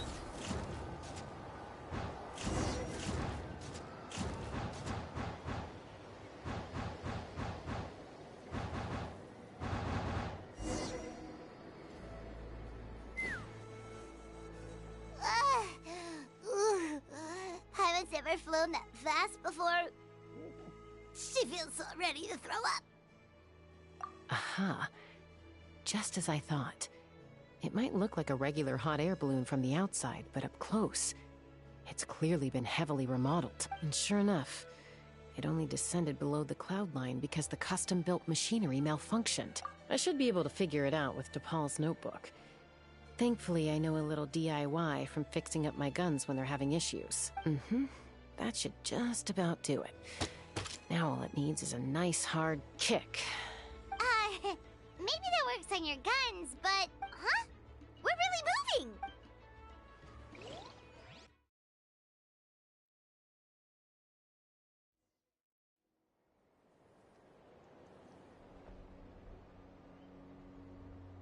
Here it is! The workshop in the sky! Oh, you gotta see it to believe it. Makes you wonder why T'Pol even bothers with phlogiston wings when he has tech like this. Well, according to the notebook, the platform beneath us runs on components from the Cinder City. Those can't be mass-produced. Also, I have some doubts about its mobility after seeing how it moved just now. For someone like T'Pol who dreams of flying freely, this definitely doesn't cut it. But if he's got that relic, he should be able to make a set of prototype wings for himself, right? Why bother making a whole flying workshop so he can mass-produce them?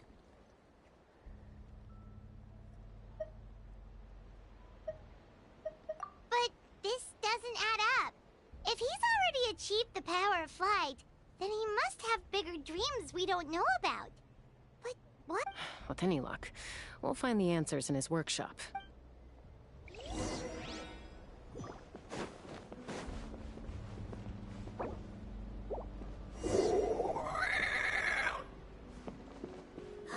Cuckoosaurs! Seems like the merchants were right. T'Pol's using them for his own ends. I'll bet that mecha...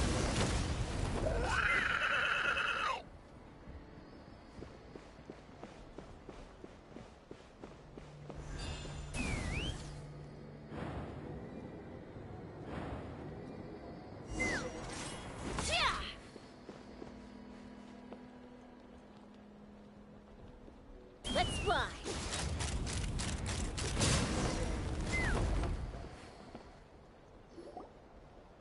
Why won't it fly away like the others? Is it... She's still breathing, but barely. By the looks of it, T'Pol was using these cages to extract phlogiston from the Cucosaurs. Once a Cucosaur is drained of phlogiston, it becomes too weak to move. We'll have to come back for these ones after dealing with T'Pol. Let me see. Looks like a record of his phlogiston research. Log number 330.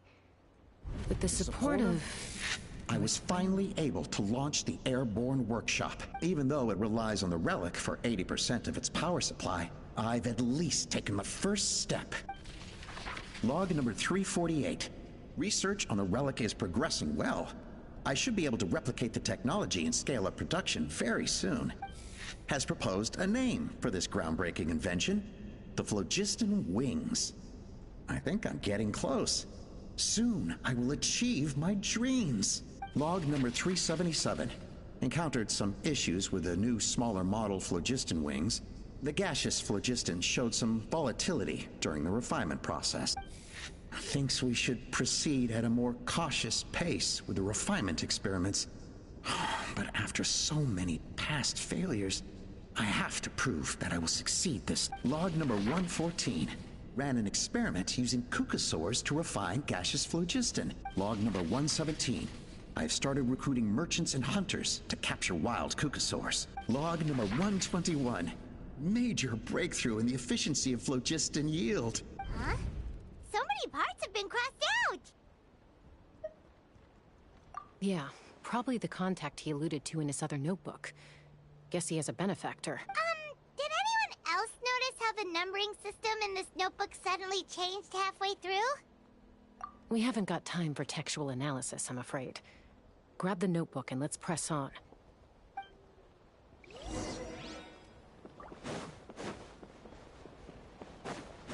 Huh. Never seen one of these before. Looks like this was built with the Cinder City components, too. You're not thinking of giving it a nice hard kick, are you?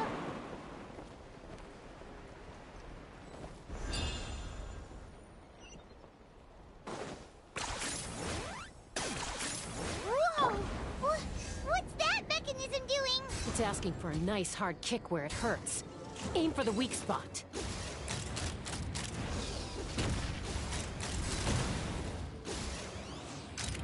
Locked on! Okay.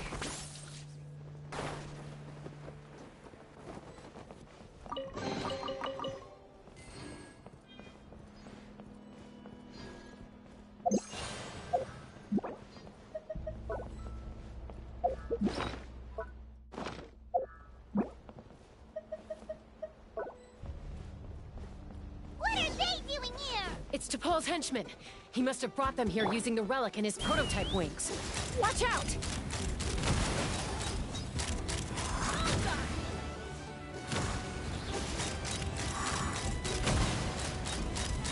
Open fire!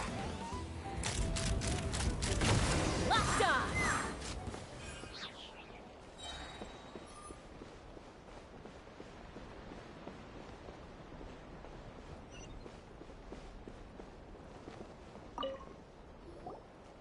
Hey, look here! More of T'Pol's notes! Log number 403.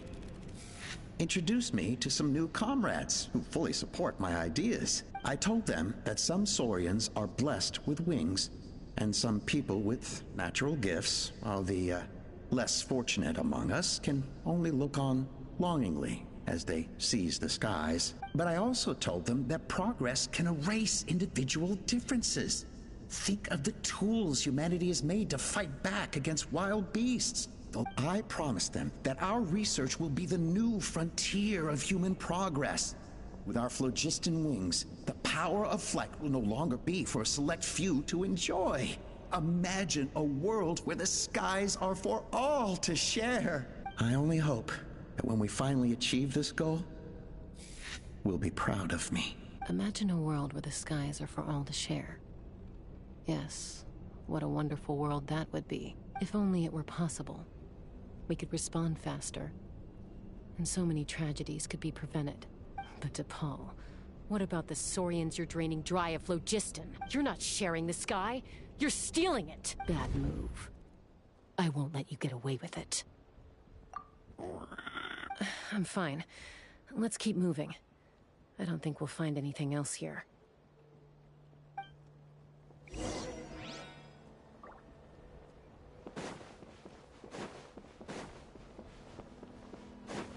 Okay.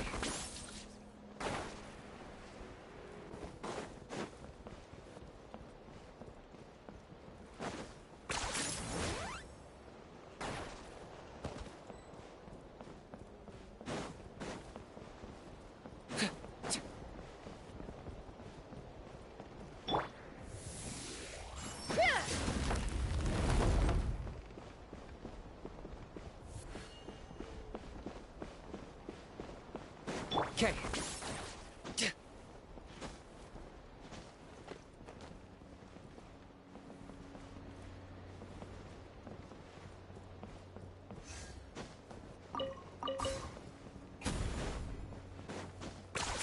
Let's burn this breeze. Locked on!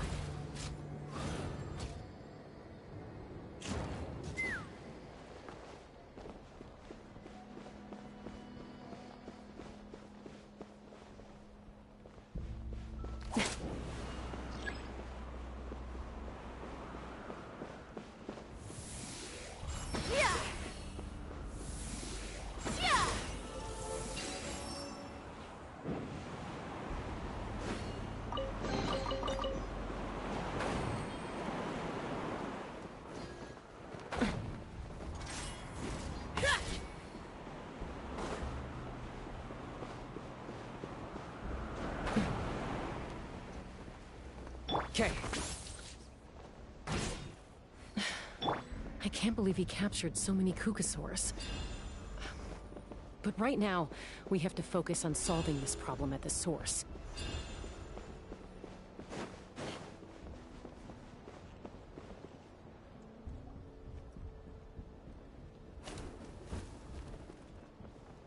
Looks like we've reached the center of the workshop. And still no sign of Koya's baby. Let's search this area for now. If we still can't find Chime, we'll double back.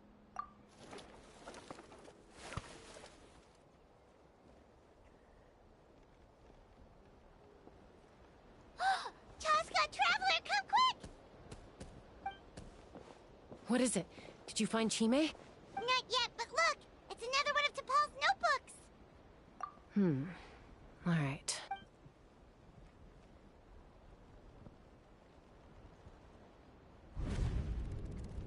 Log number 428. we decided to restart the experiments on phlogiston refinement, but without telling. This is the final obstacle to the success of the Phlogiston Wings project. We cannot fall at the last hurdle. Log number 436, earlier today, suggested using Kukasaurs as an intermediary to extract refined phlogiston. It's certainly feasible, but... Anyway, as long as our secret experiment succeeds, I'm sure won't bring it up again. Log number 443. We will conduct the experiment tomorrow. But birthday is coming up, so hopefully we'll have a birthday surprise for her. Log number 444. Huh? Why is this log empty? I guess whoever wrote down the log number was prevented from recording the results.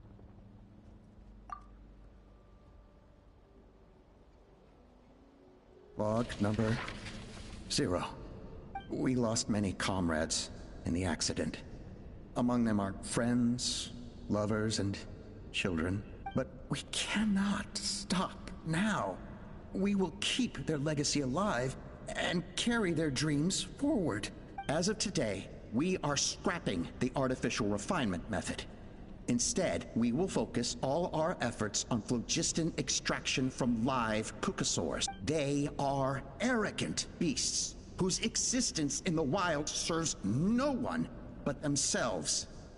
Their true worth lies in their sacrifice for the sake of human. To facilitate our operations, we will gradually move the airborne workshop closer to the Flower Feather clan, even as we continue to expand it. All this we do to create a world where the skies are for all of humanity to share. All this we do to make T'Pol's dream a reality. Given the way this is written, not to mention the fact that the numbering has started over from 0, it kinda sounds like this is someone new. Does that mean that T'Pol's already... There's also a letter tucked in the end of the notebook. It's from Puma.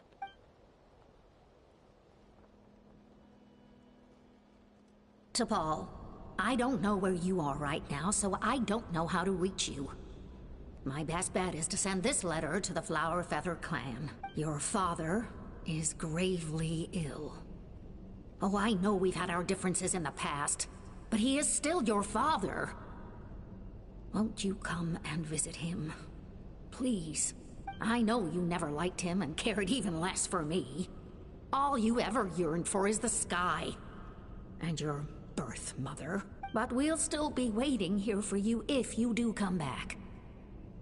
This may be the last chance you'll get to see your father. So Puma's not T'Pol's real mom? Huh. Well, she did say he never called her mom, but I might assume she was just venting. We know that T'Pol's father passed away quite recently, and this letter looks recent. By contrast, the writing in this notebook is old and faded.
It looks like the real reason T'Pol didn't attend his father's funeral is because he'd long since passed away himself.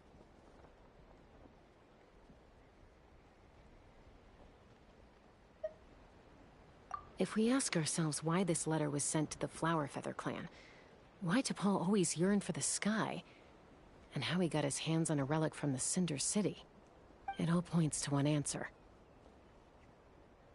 That's right. T'Pol was my child. He was born during my days as a wingless wanderer. His birth gave me new hope. I wanted to become the kind of mother who spent her days as a valiant rider, soaring the skies. Not an aimless, wingless nobody. But his father wanted to settle down, to give his child a safe, sheltered life in his tribe. We fought about it constantly, until the love we once had for each other was gone.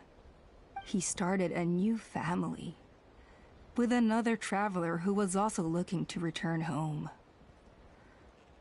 And I went back to the Flower Feather clan, alone. I had no idea that despite being raised among the children of echoes, my child still harbored dreams of the skies.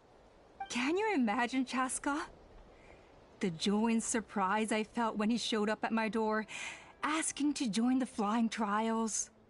Or how proud I was when he said he wanted to prove his own worth, rather than relying on my position as elder. And then the anguish that overcame me when he was rejected by the Kukasaurs and became wingless, just as I had after my injury. You've got a lot of nerve showing your face here. Don't take this the wrong way, Chaska. I'm not here for a fight. I just want to talk. Isn't that your preferred way to resolve things? I trust you've learned of T'Pol's wish on your way here. A world where the skies are for all of humanity to share. If only his dream can be realized, no one will ever have to lose their wings again. Our aerial prowess will be greater than ever before. War will never again come at such a great cost. The loss of Koichi is a tragedy that need never be repeated. So tell me, Chaska, do you really wish to see the phlogiston wings forever grounded and gathering dust? Nothing you've said excuses all the conflict you've caused. You mean the argument back at the tribe? It was a necessary measure. Sometimes this is the only way to accelerate the pace of progress. Is a mother harming her children when she coaxes them into swallowing a bitter pill? Of course not. It is a brief moment of suffering for the greater good, and the child would come to understand this in due course. The phlogiston wings are that bitter pill. We will never progress as a tribe if we cling to the scraps the Kukasaurs offer us. Once the people have embraced the phlogiston wings, they will never look back. Even if they learn how the refined phlogiston is sourced.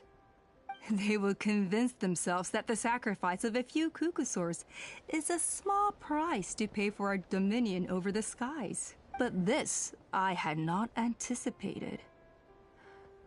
I barely had the chance to introduce the phlogiston wings to the tribe before you found this place. Your plan was hardly foolproof. Yet, it can still be salvaged. Chaska, traveler, you are the hope of humanity. I'm sure you have your doubts about my methods, but know that my love for humanity and for Natlan is genuine. You know me, Chaska.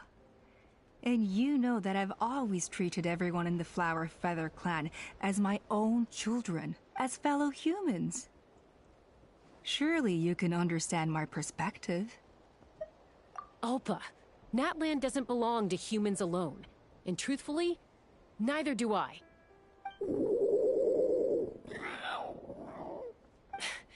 How many times has the Abyss invaded Natlan now? And yet despite how much stronger it is than us, Natlan still stands as a nation of humans and Saurians. Peace imposed by force will crumble in a matter of days, because social bonds are what hold a civilization together. Weren't you the one that taught me that? And yet you would break the bond we share with our Saurian companions to take more power for ourselves? That's as stupid as hacking your own arm off to use it as a club. They are wild beasts, driven purely by instinct. How could they possibly understand human social bonds? Ugh, how did someone like her ever become a writer?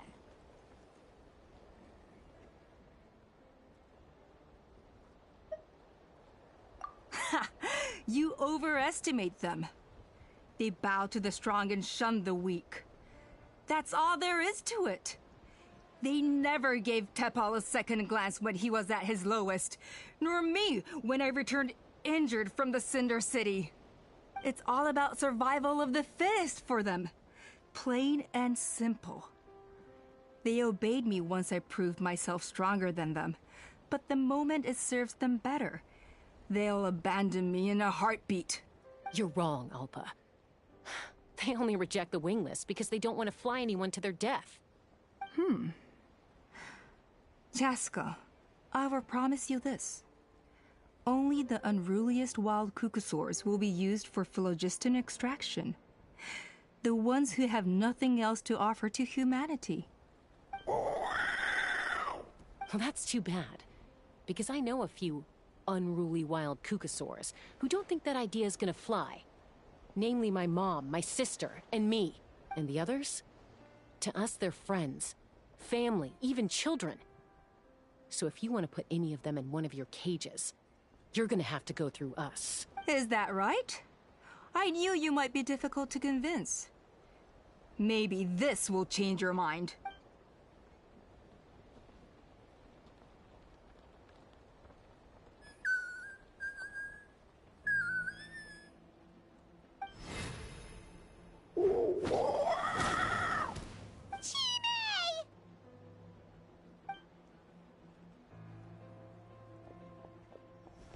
Alpa! Careful. Don't make any rash decisions. Unless you want to see her suffer. Oh no, that's one of the extraction cages! I told my subordinates to take control of the tribe while I was away. Luckily for them, our strongest warrior and our most powerful ally aren't there to stop it. Take control? What are you planning to do with Mutota and his supporters? Merely accelerate their inevitable downfall. They cannot stand in the way of progress forever. It is not the move I wish to make. But I'm afraid you and your friends, and since you insist on imposing me too, I have no choice but to keep you here until the dust has settled. So that's what you meant by I just want to talk. You never intended to negotiate. You just wanted to stall us. No, Chaska. I genuinely hoped I could win you over. You are the strongest warriors we have. Put down your weapons, and I promise you that no harm will come to this young Saurian. I just need you to stay here for the next couple of weeks or so, while as long as the majority supports our vision. Even the Pyro Archon cannot meddle in our internal affairs. Your vision is deranged, and the Flower Feather Clan will never support it. You sure about that? Then wait here and see. Time will tell. What do we do? Even if the whole tribe fights back, Mutota's in grave danger! Stop delaying the inevitable! Drop your weapons and get into the cages, now! She's still holding Chime hostage.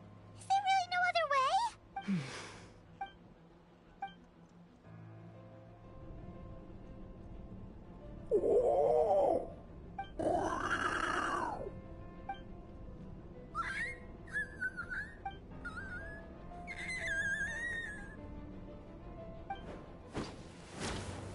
Koya? Huh? What are you yapping? Stand down. Drop...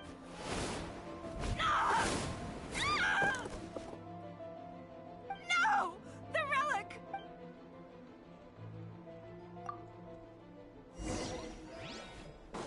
Take me up! Hold on to your hats.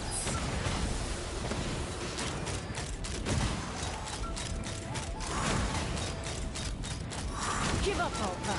You're negotiating my way out. And this ain't your strong suit. Hey, something's up with this relic!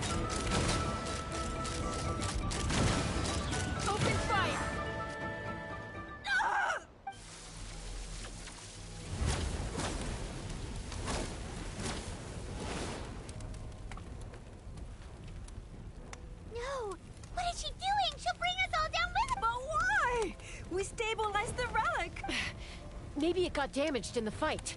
If we don't think of something fast, this whole workshop is gonna fall apart. No. They're directly beneath us. My beloved tribe!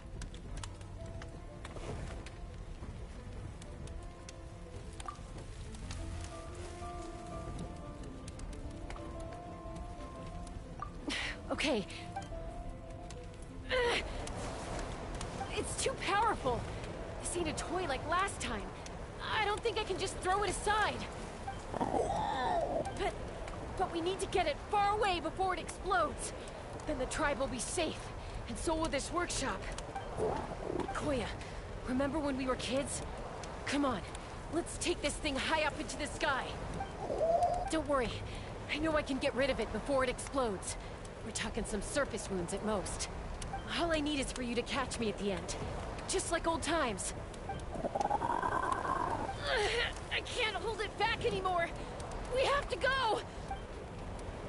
Don't be insane! Alpa! What are you... You're a fool, Jaska! Why would you choose such a risky solution? We cannot entrust the safety of our tribe to this wild sop... I'm the fool. You really think you can stand a better chance than me? Sure. It may be asking too much for an ex-wingless to escape the blast radius in time, but I can fly it a safe distance away. Even if it's the last thing I do.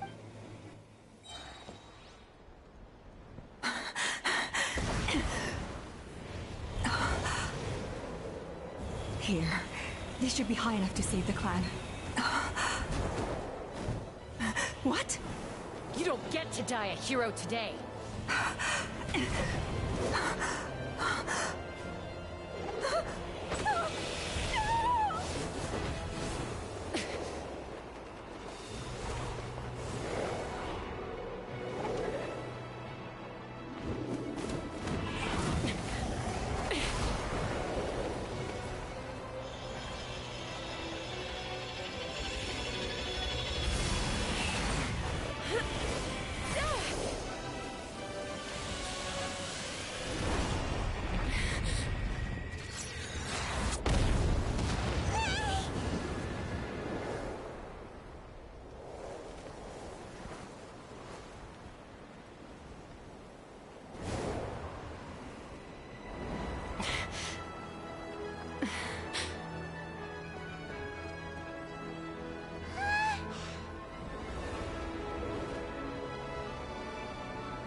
Koya, are you hurt?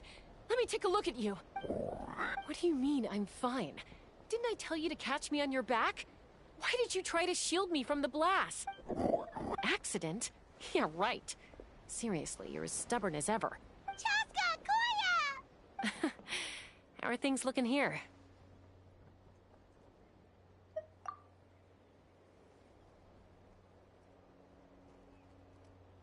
I think that's putting it mildly. I owe you one.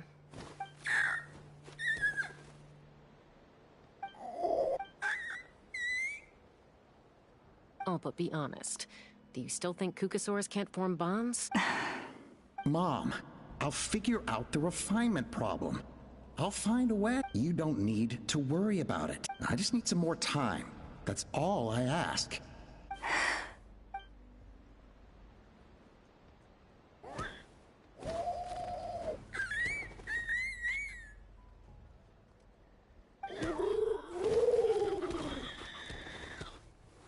The Flower Feather Clan yield to the strong. And it's up to the winners to define what strength means. So it looks like it's my turn to yield. Koya!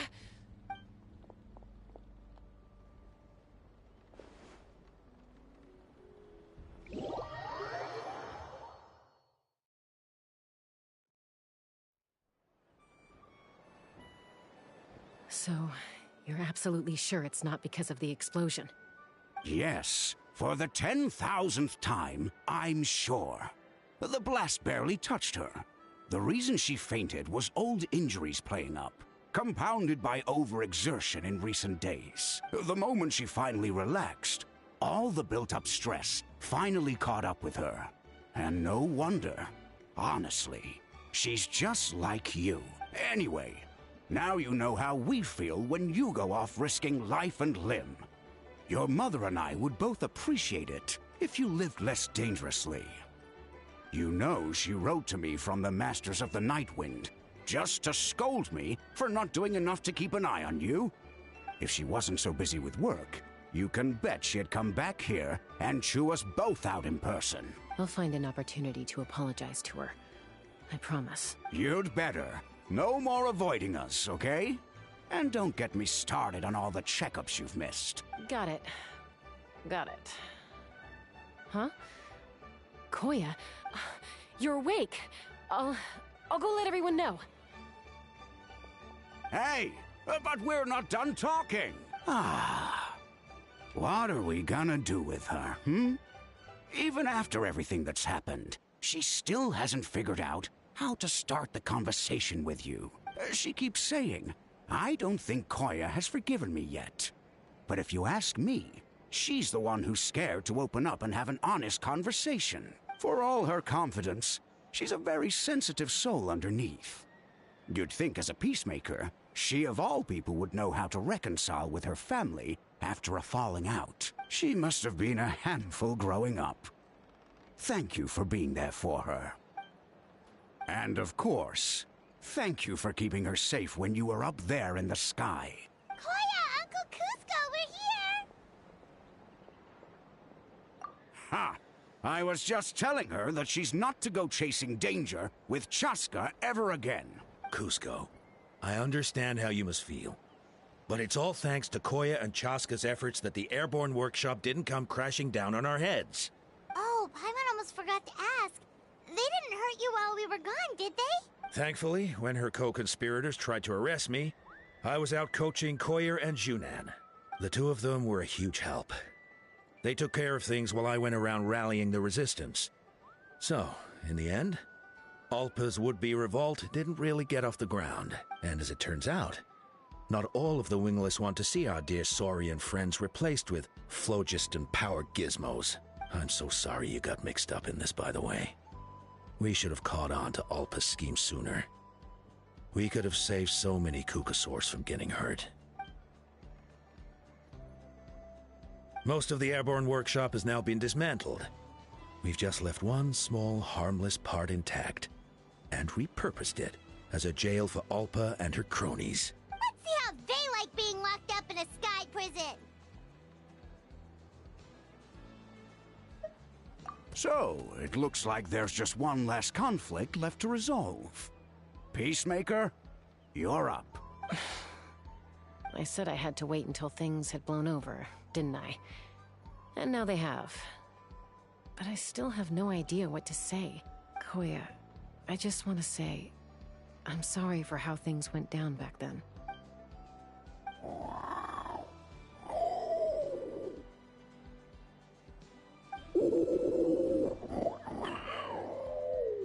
Huh? Does this mean you're not mad at me anymore? There's that family likeness coming through again. But that day, when we ran into each other...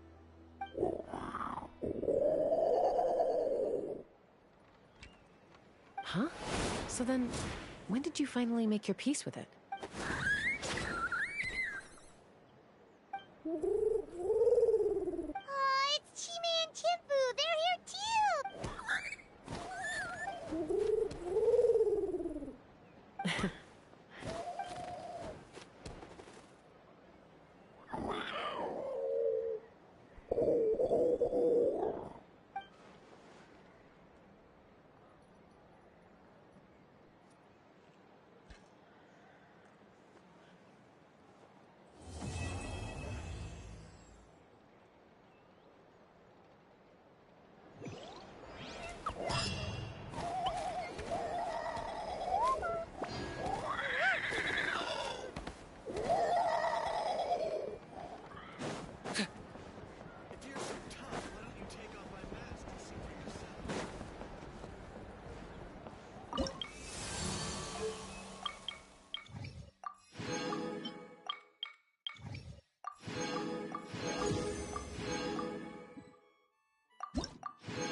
really necessary?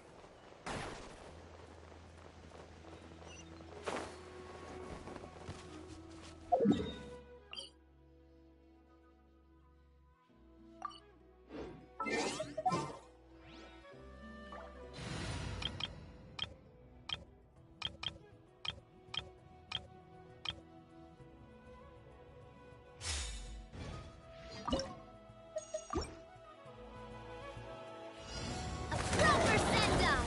From the strike a pose! Time to shine! Teamwork is true! Say cheese! Haha! Feeling lucky? Hiya! Chap! Hiya! Hot fire! Well, with rocks. Coming at ya! Smile!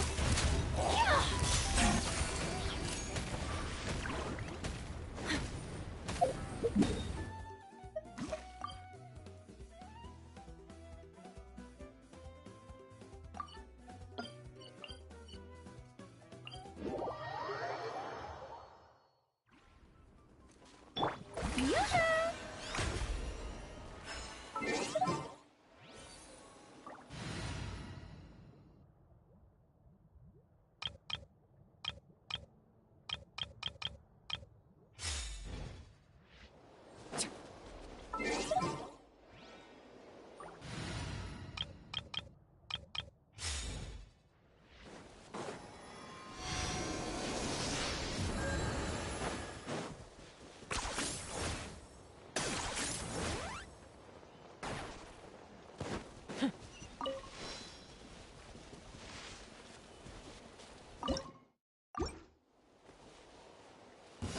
What is this? Show me you do this then! I'm going in! Stick Don't be around. scared! Oh, glory! You're Locked so up. sacrifice! Where's get a glory away? Forever home or peace.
Stay put!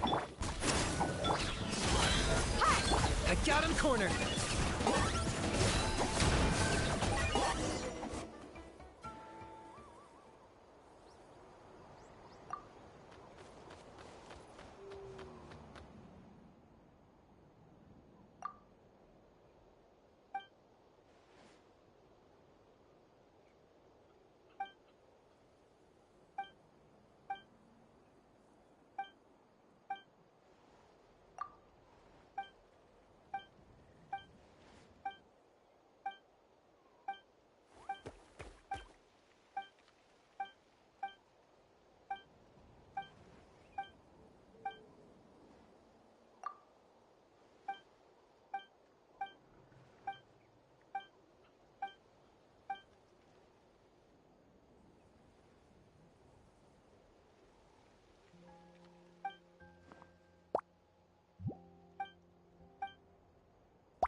Target acquired.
Okay.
The show begins!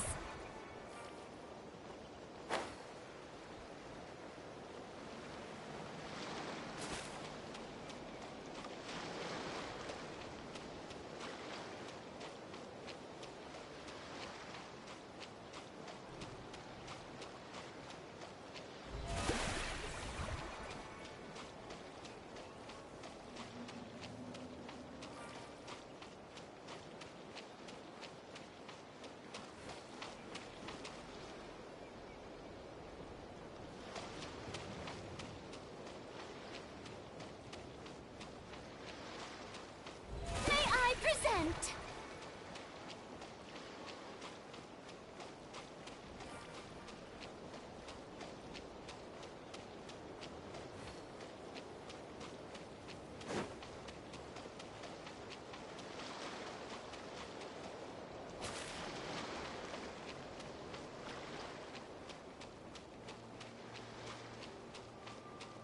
The show begins!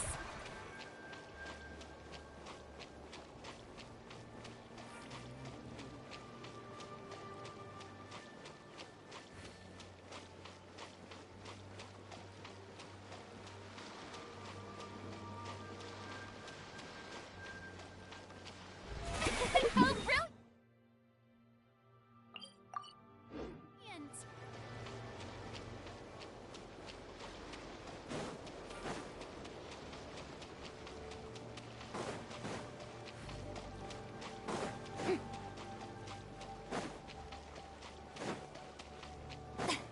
Okay.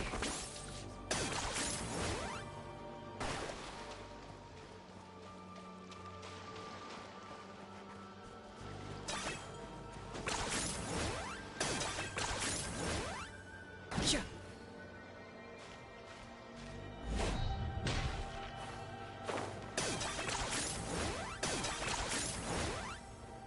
Yeah.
Okay.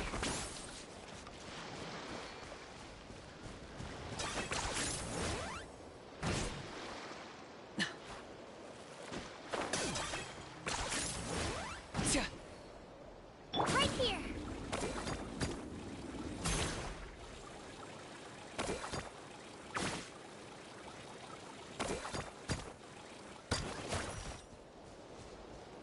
Okay.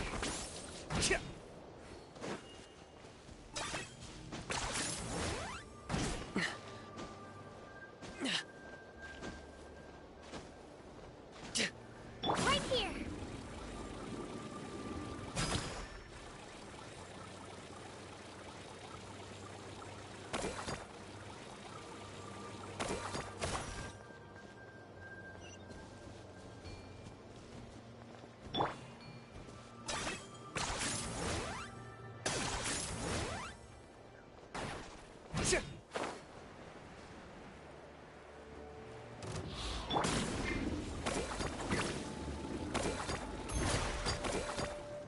Huh? Onward and upward.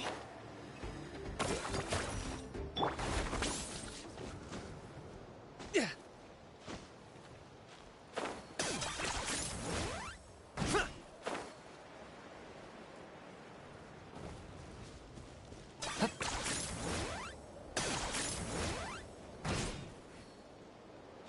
Right here.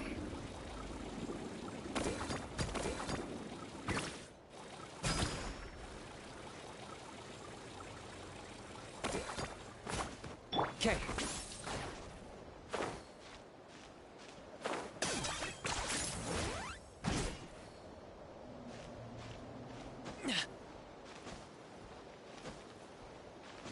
Right here.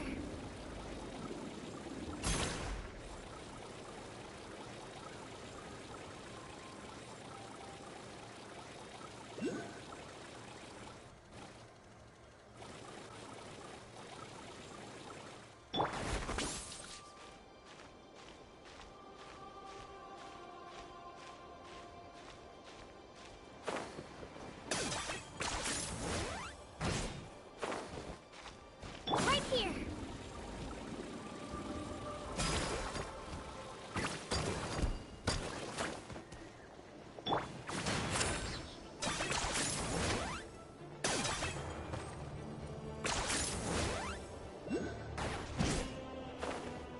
Right here.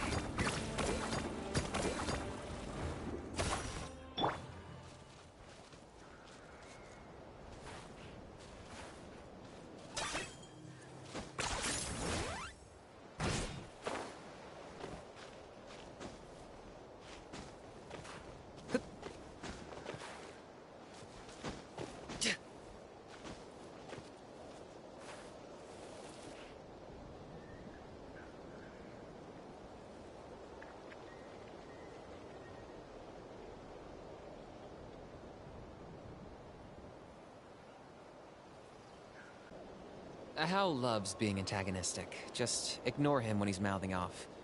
Don't let him get under your skin. I dare you to release me and say that to my face!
this really necessary?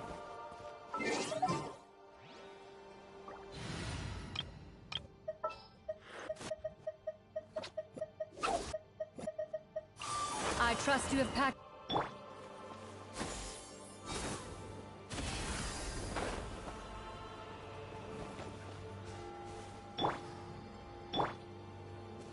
Yeah!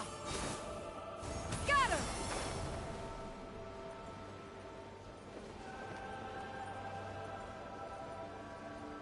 Okay.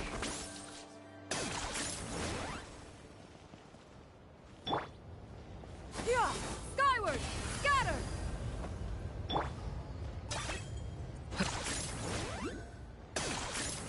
Yeah.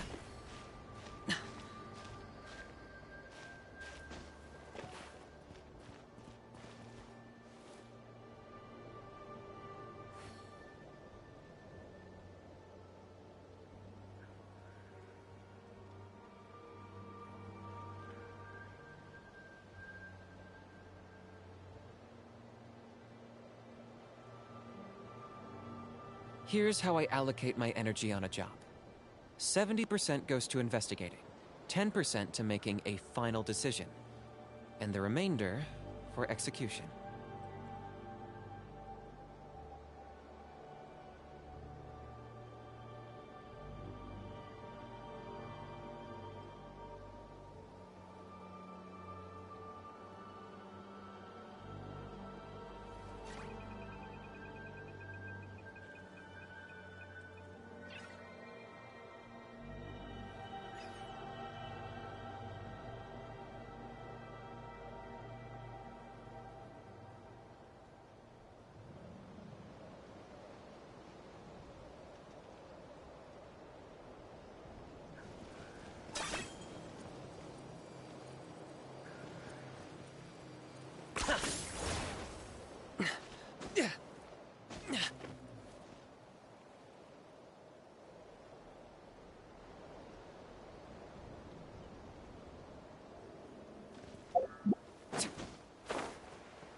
Yeah! Scatter!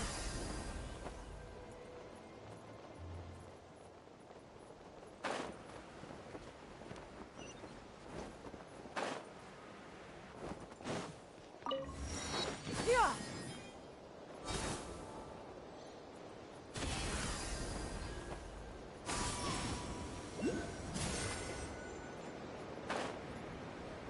Okay.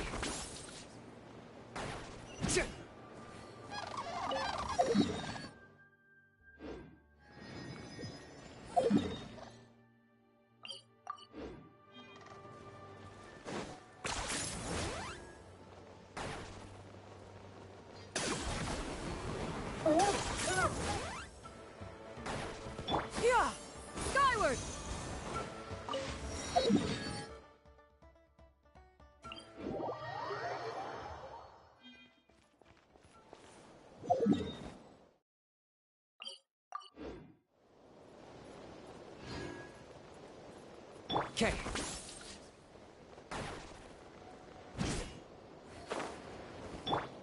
Yeah! Skyward! Okay. Yeah.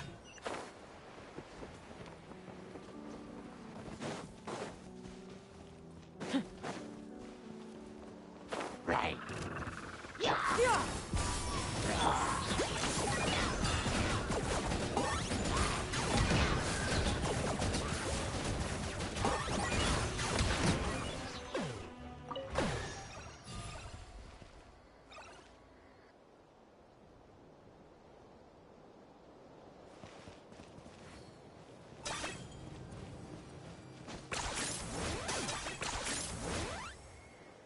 Right here.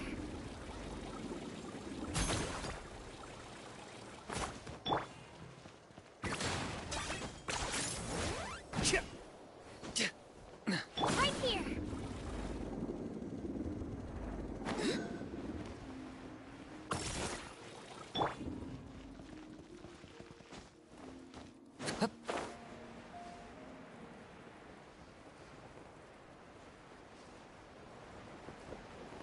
Right here.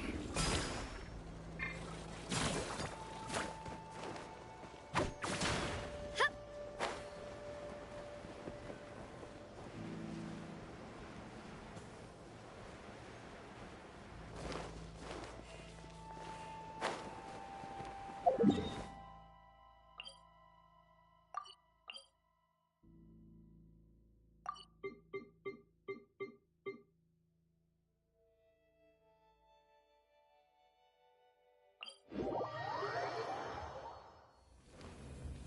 Okay.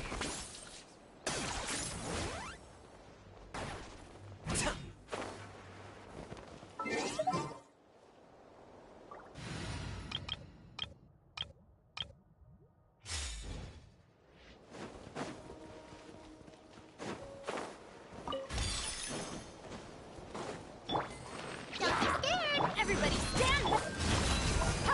Locked on.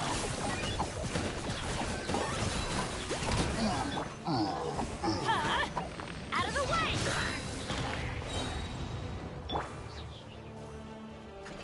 Ja!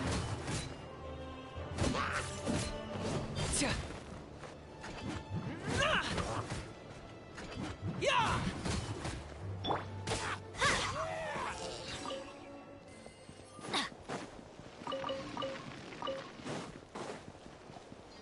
Off we go! You play! Teamwork is dream! Hi! For the Lord of the Night! I got him cornered!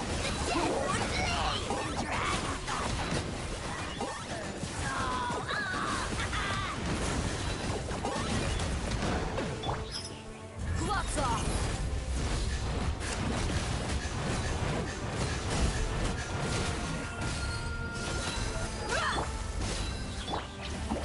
Target acquired!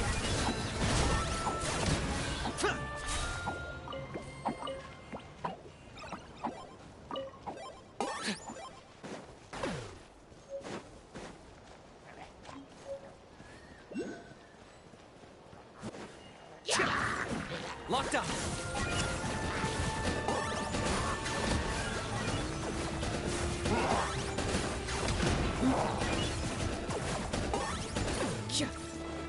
Don't be scared! Let's light it up! Buckle up! Hi! I got him cornered!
corner.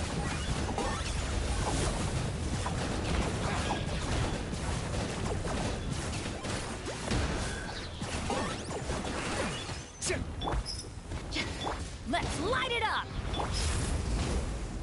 You asked for it.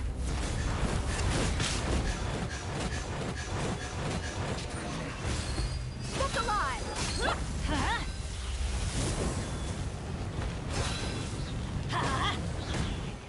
Teamwork is trick! Don't be scared! Claim these souls! Locked up! The dead will blaze! Dragonfire!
Worthless pile of garbage.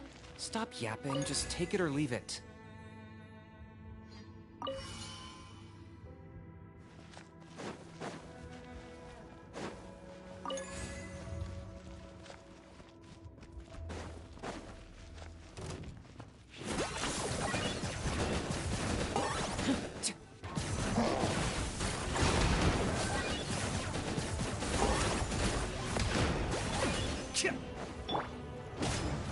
Let's get it on!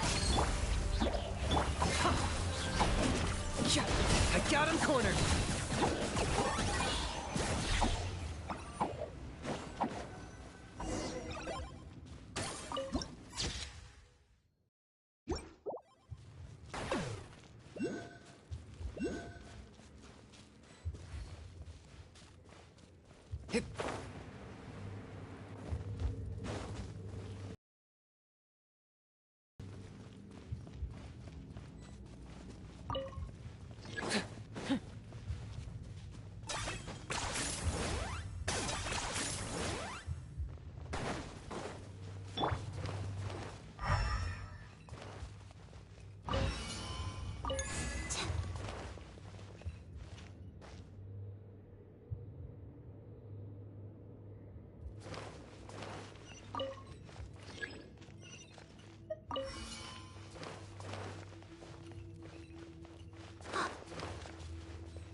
Points for agility.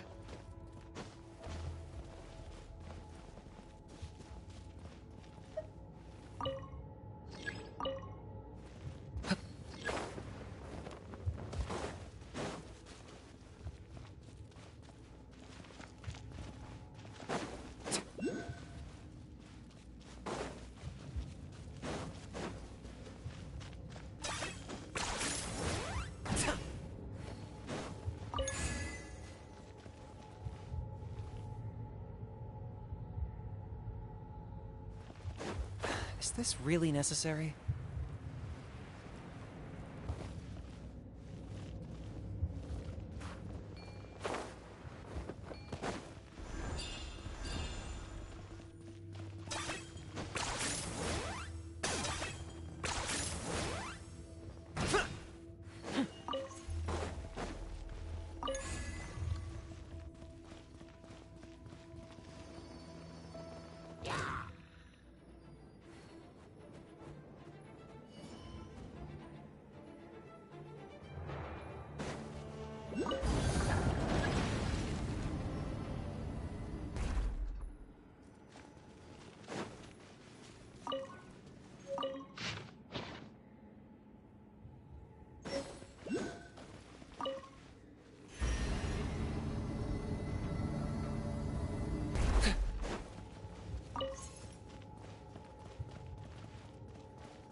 Transfix! Say cheese! I'm going in! Let's light it! Let the world collide! Truth bomb!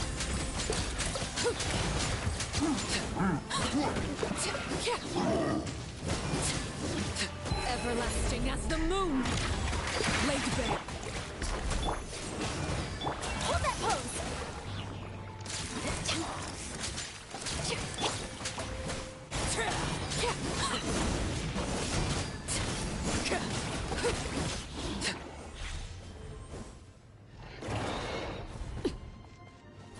Teamwork is true! Say cheese!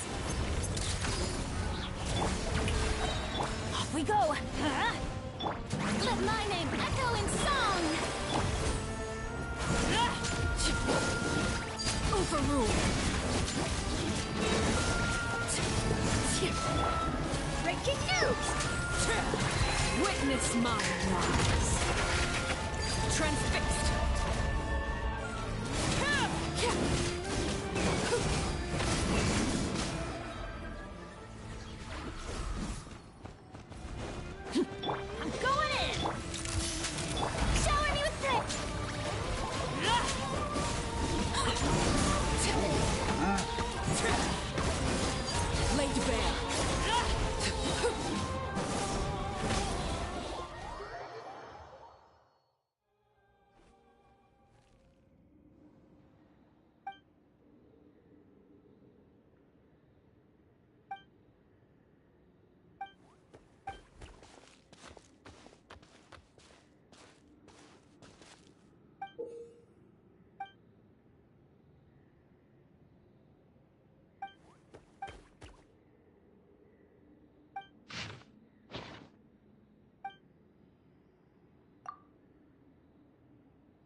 This is where you fall.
Everybody stand! Don't be scared! Locked up!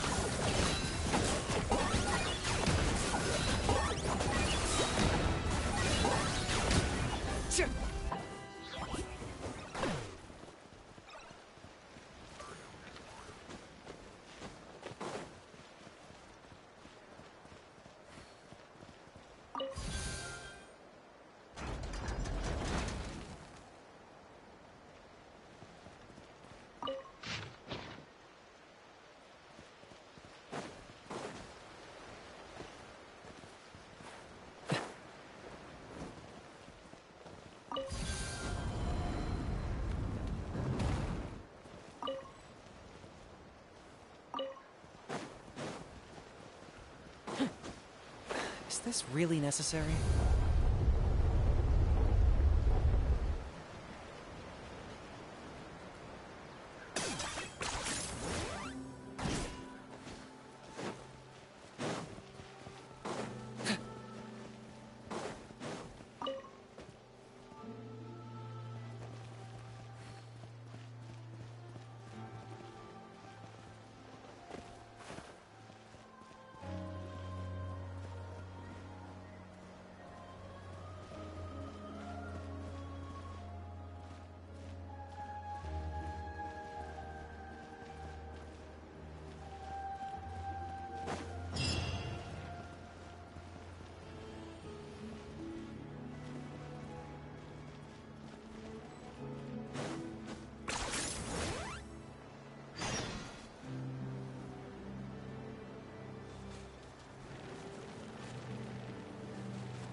Is this really necessary?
cornered.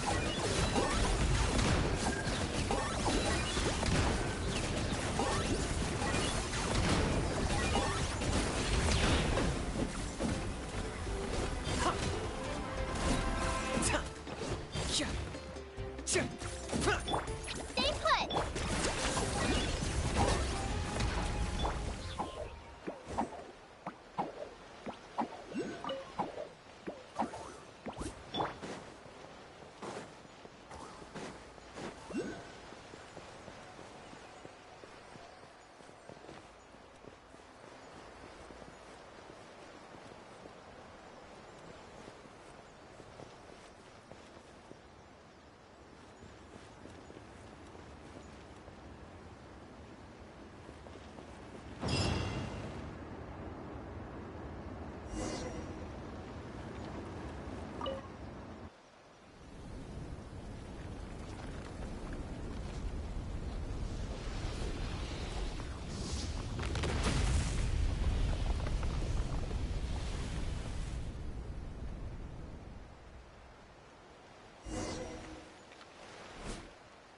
Okay.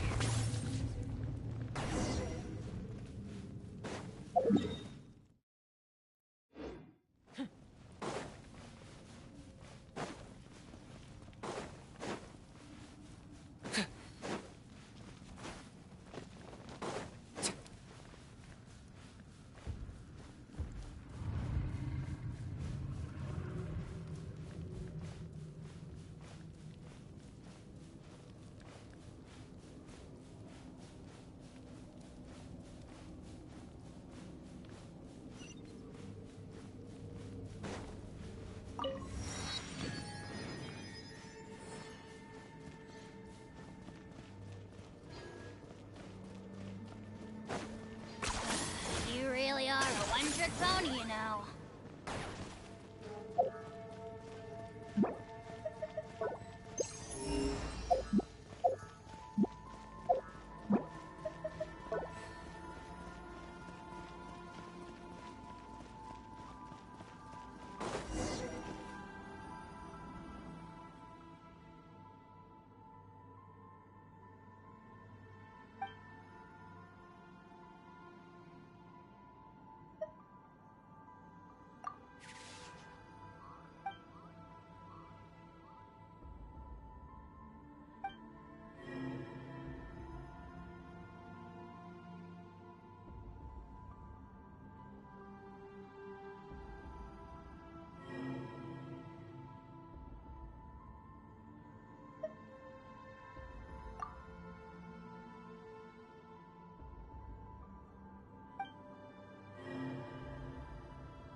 Target acquired.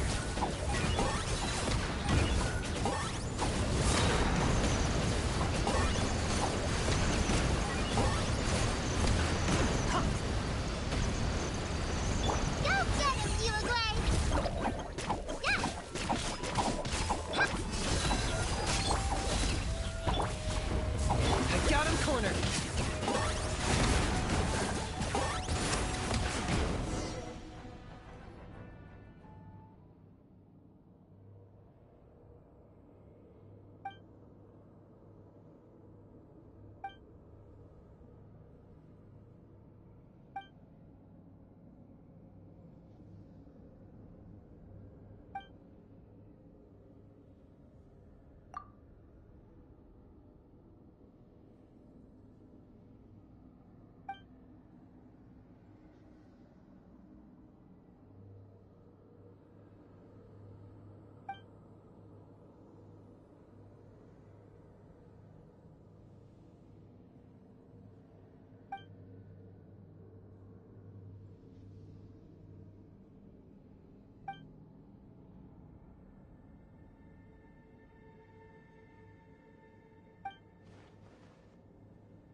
points for agility.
Is this really necessary?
Is this really necessary?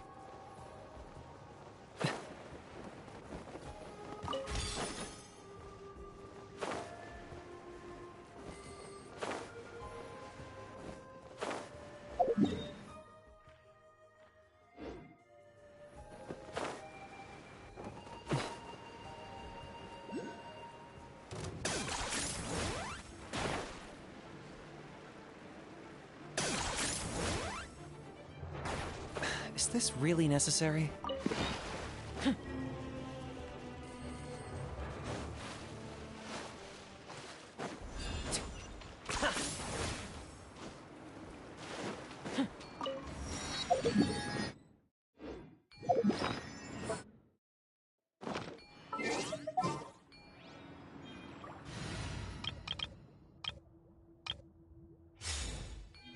Don't be scared!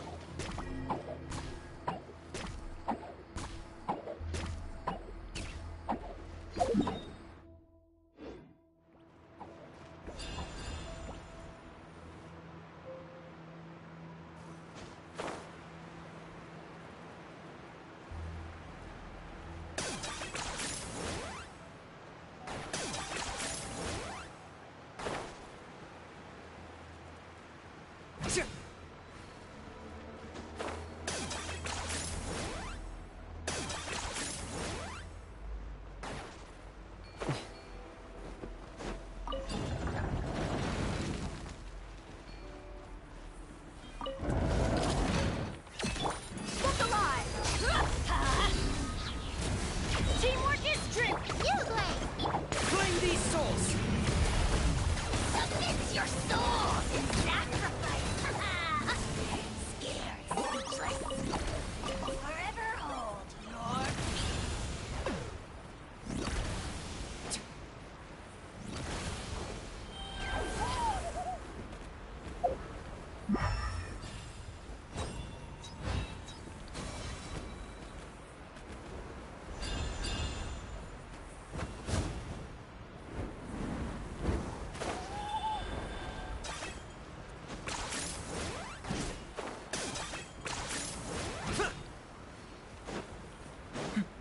Is this really necessary?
Okay.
Is this...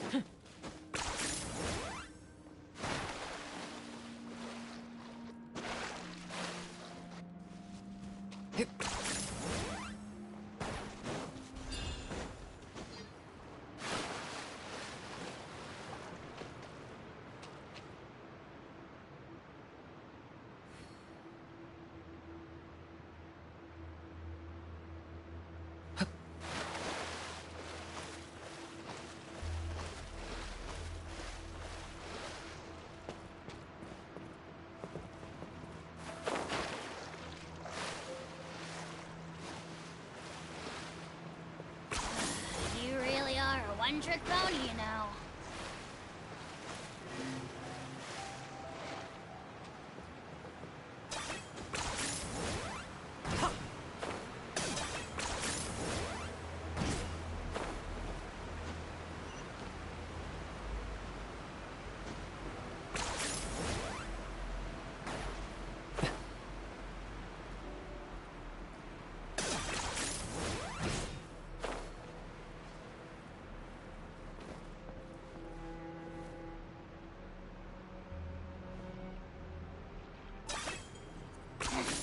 Points for agility.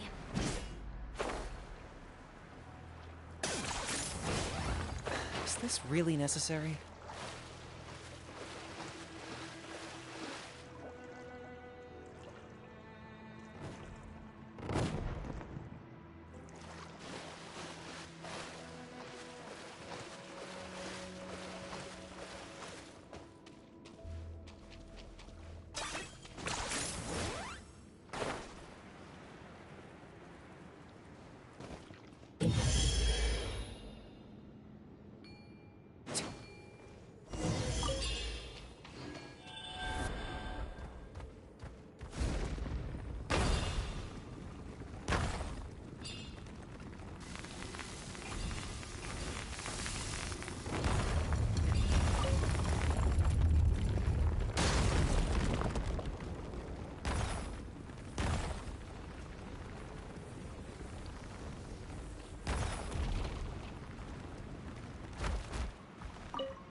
acquired. Submit your soul in sacrifice!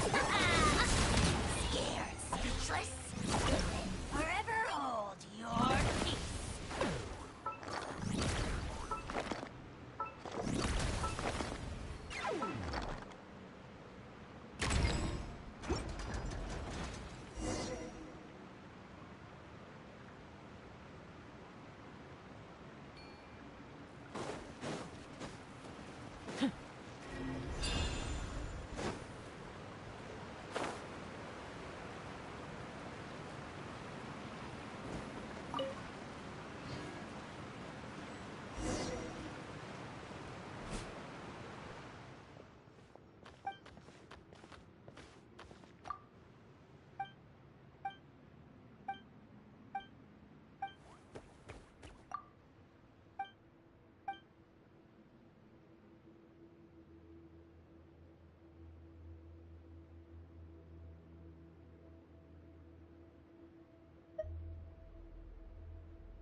I knew you couldn't resist!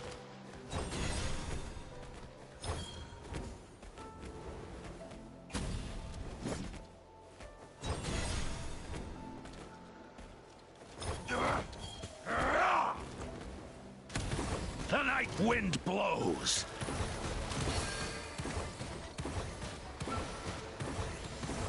A little frosting!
Let's do this then! Buckle up! Let's light it up! Stay put! Locked on.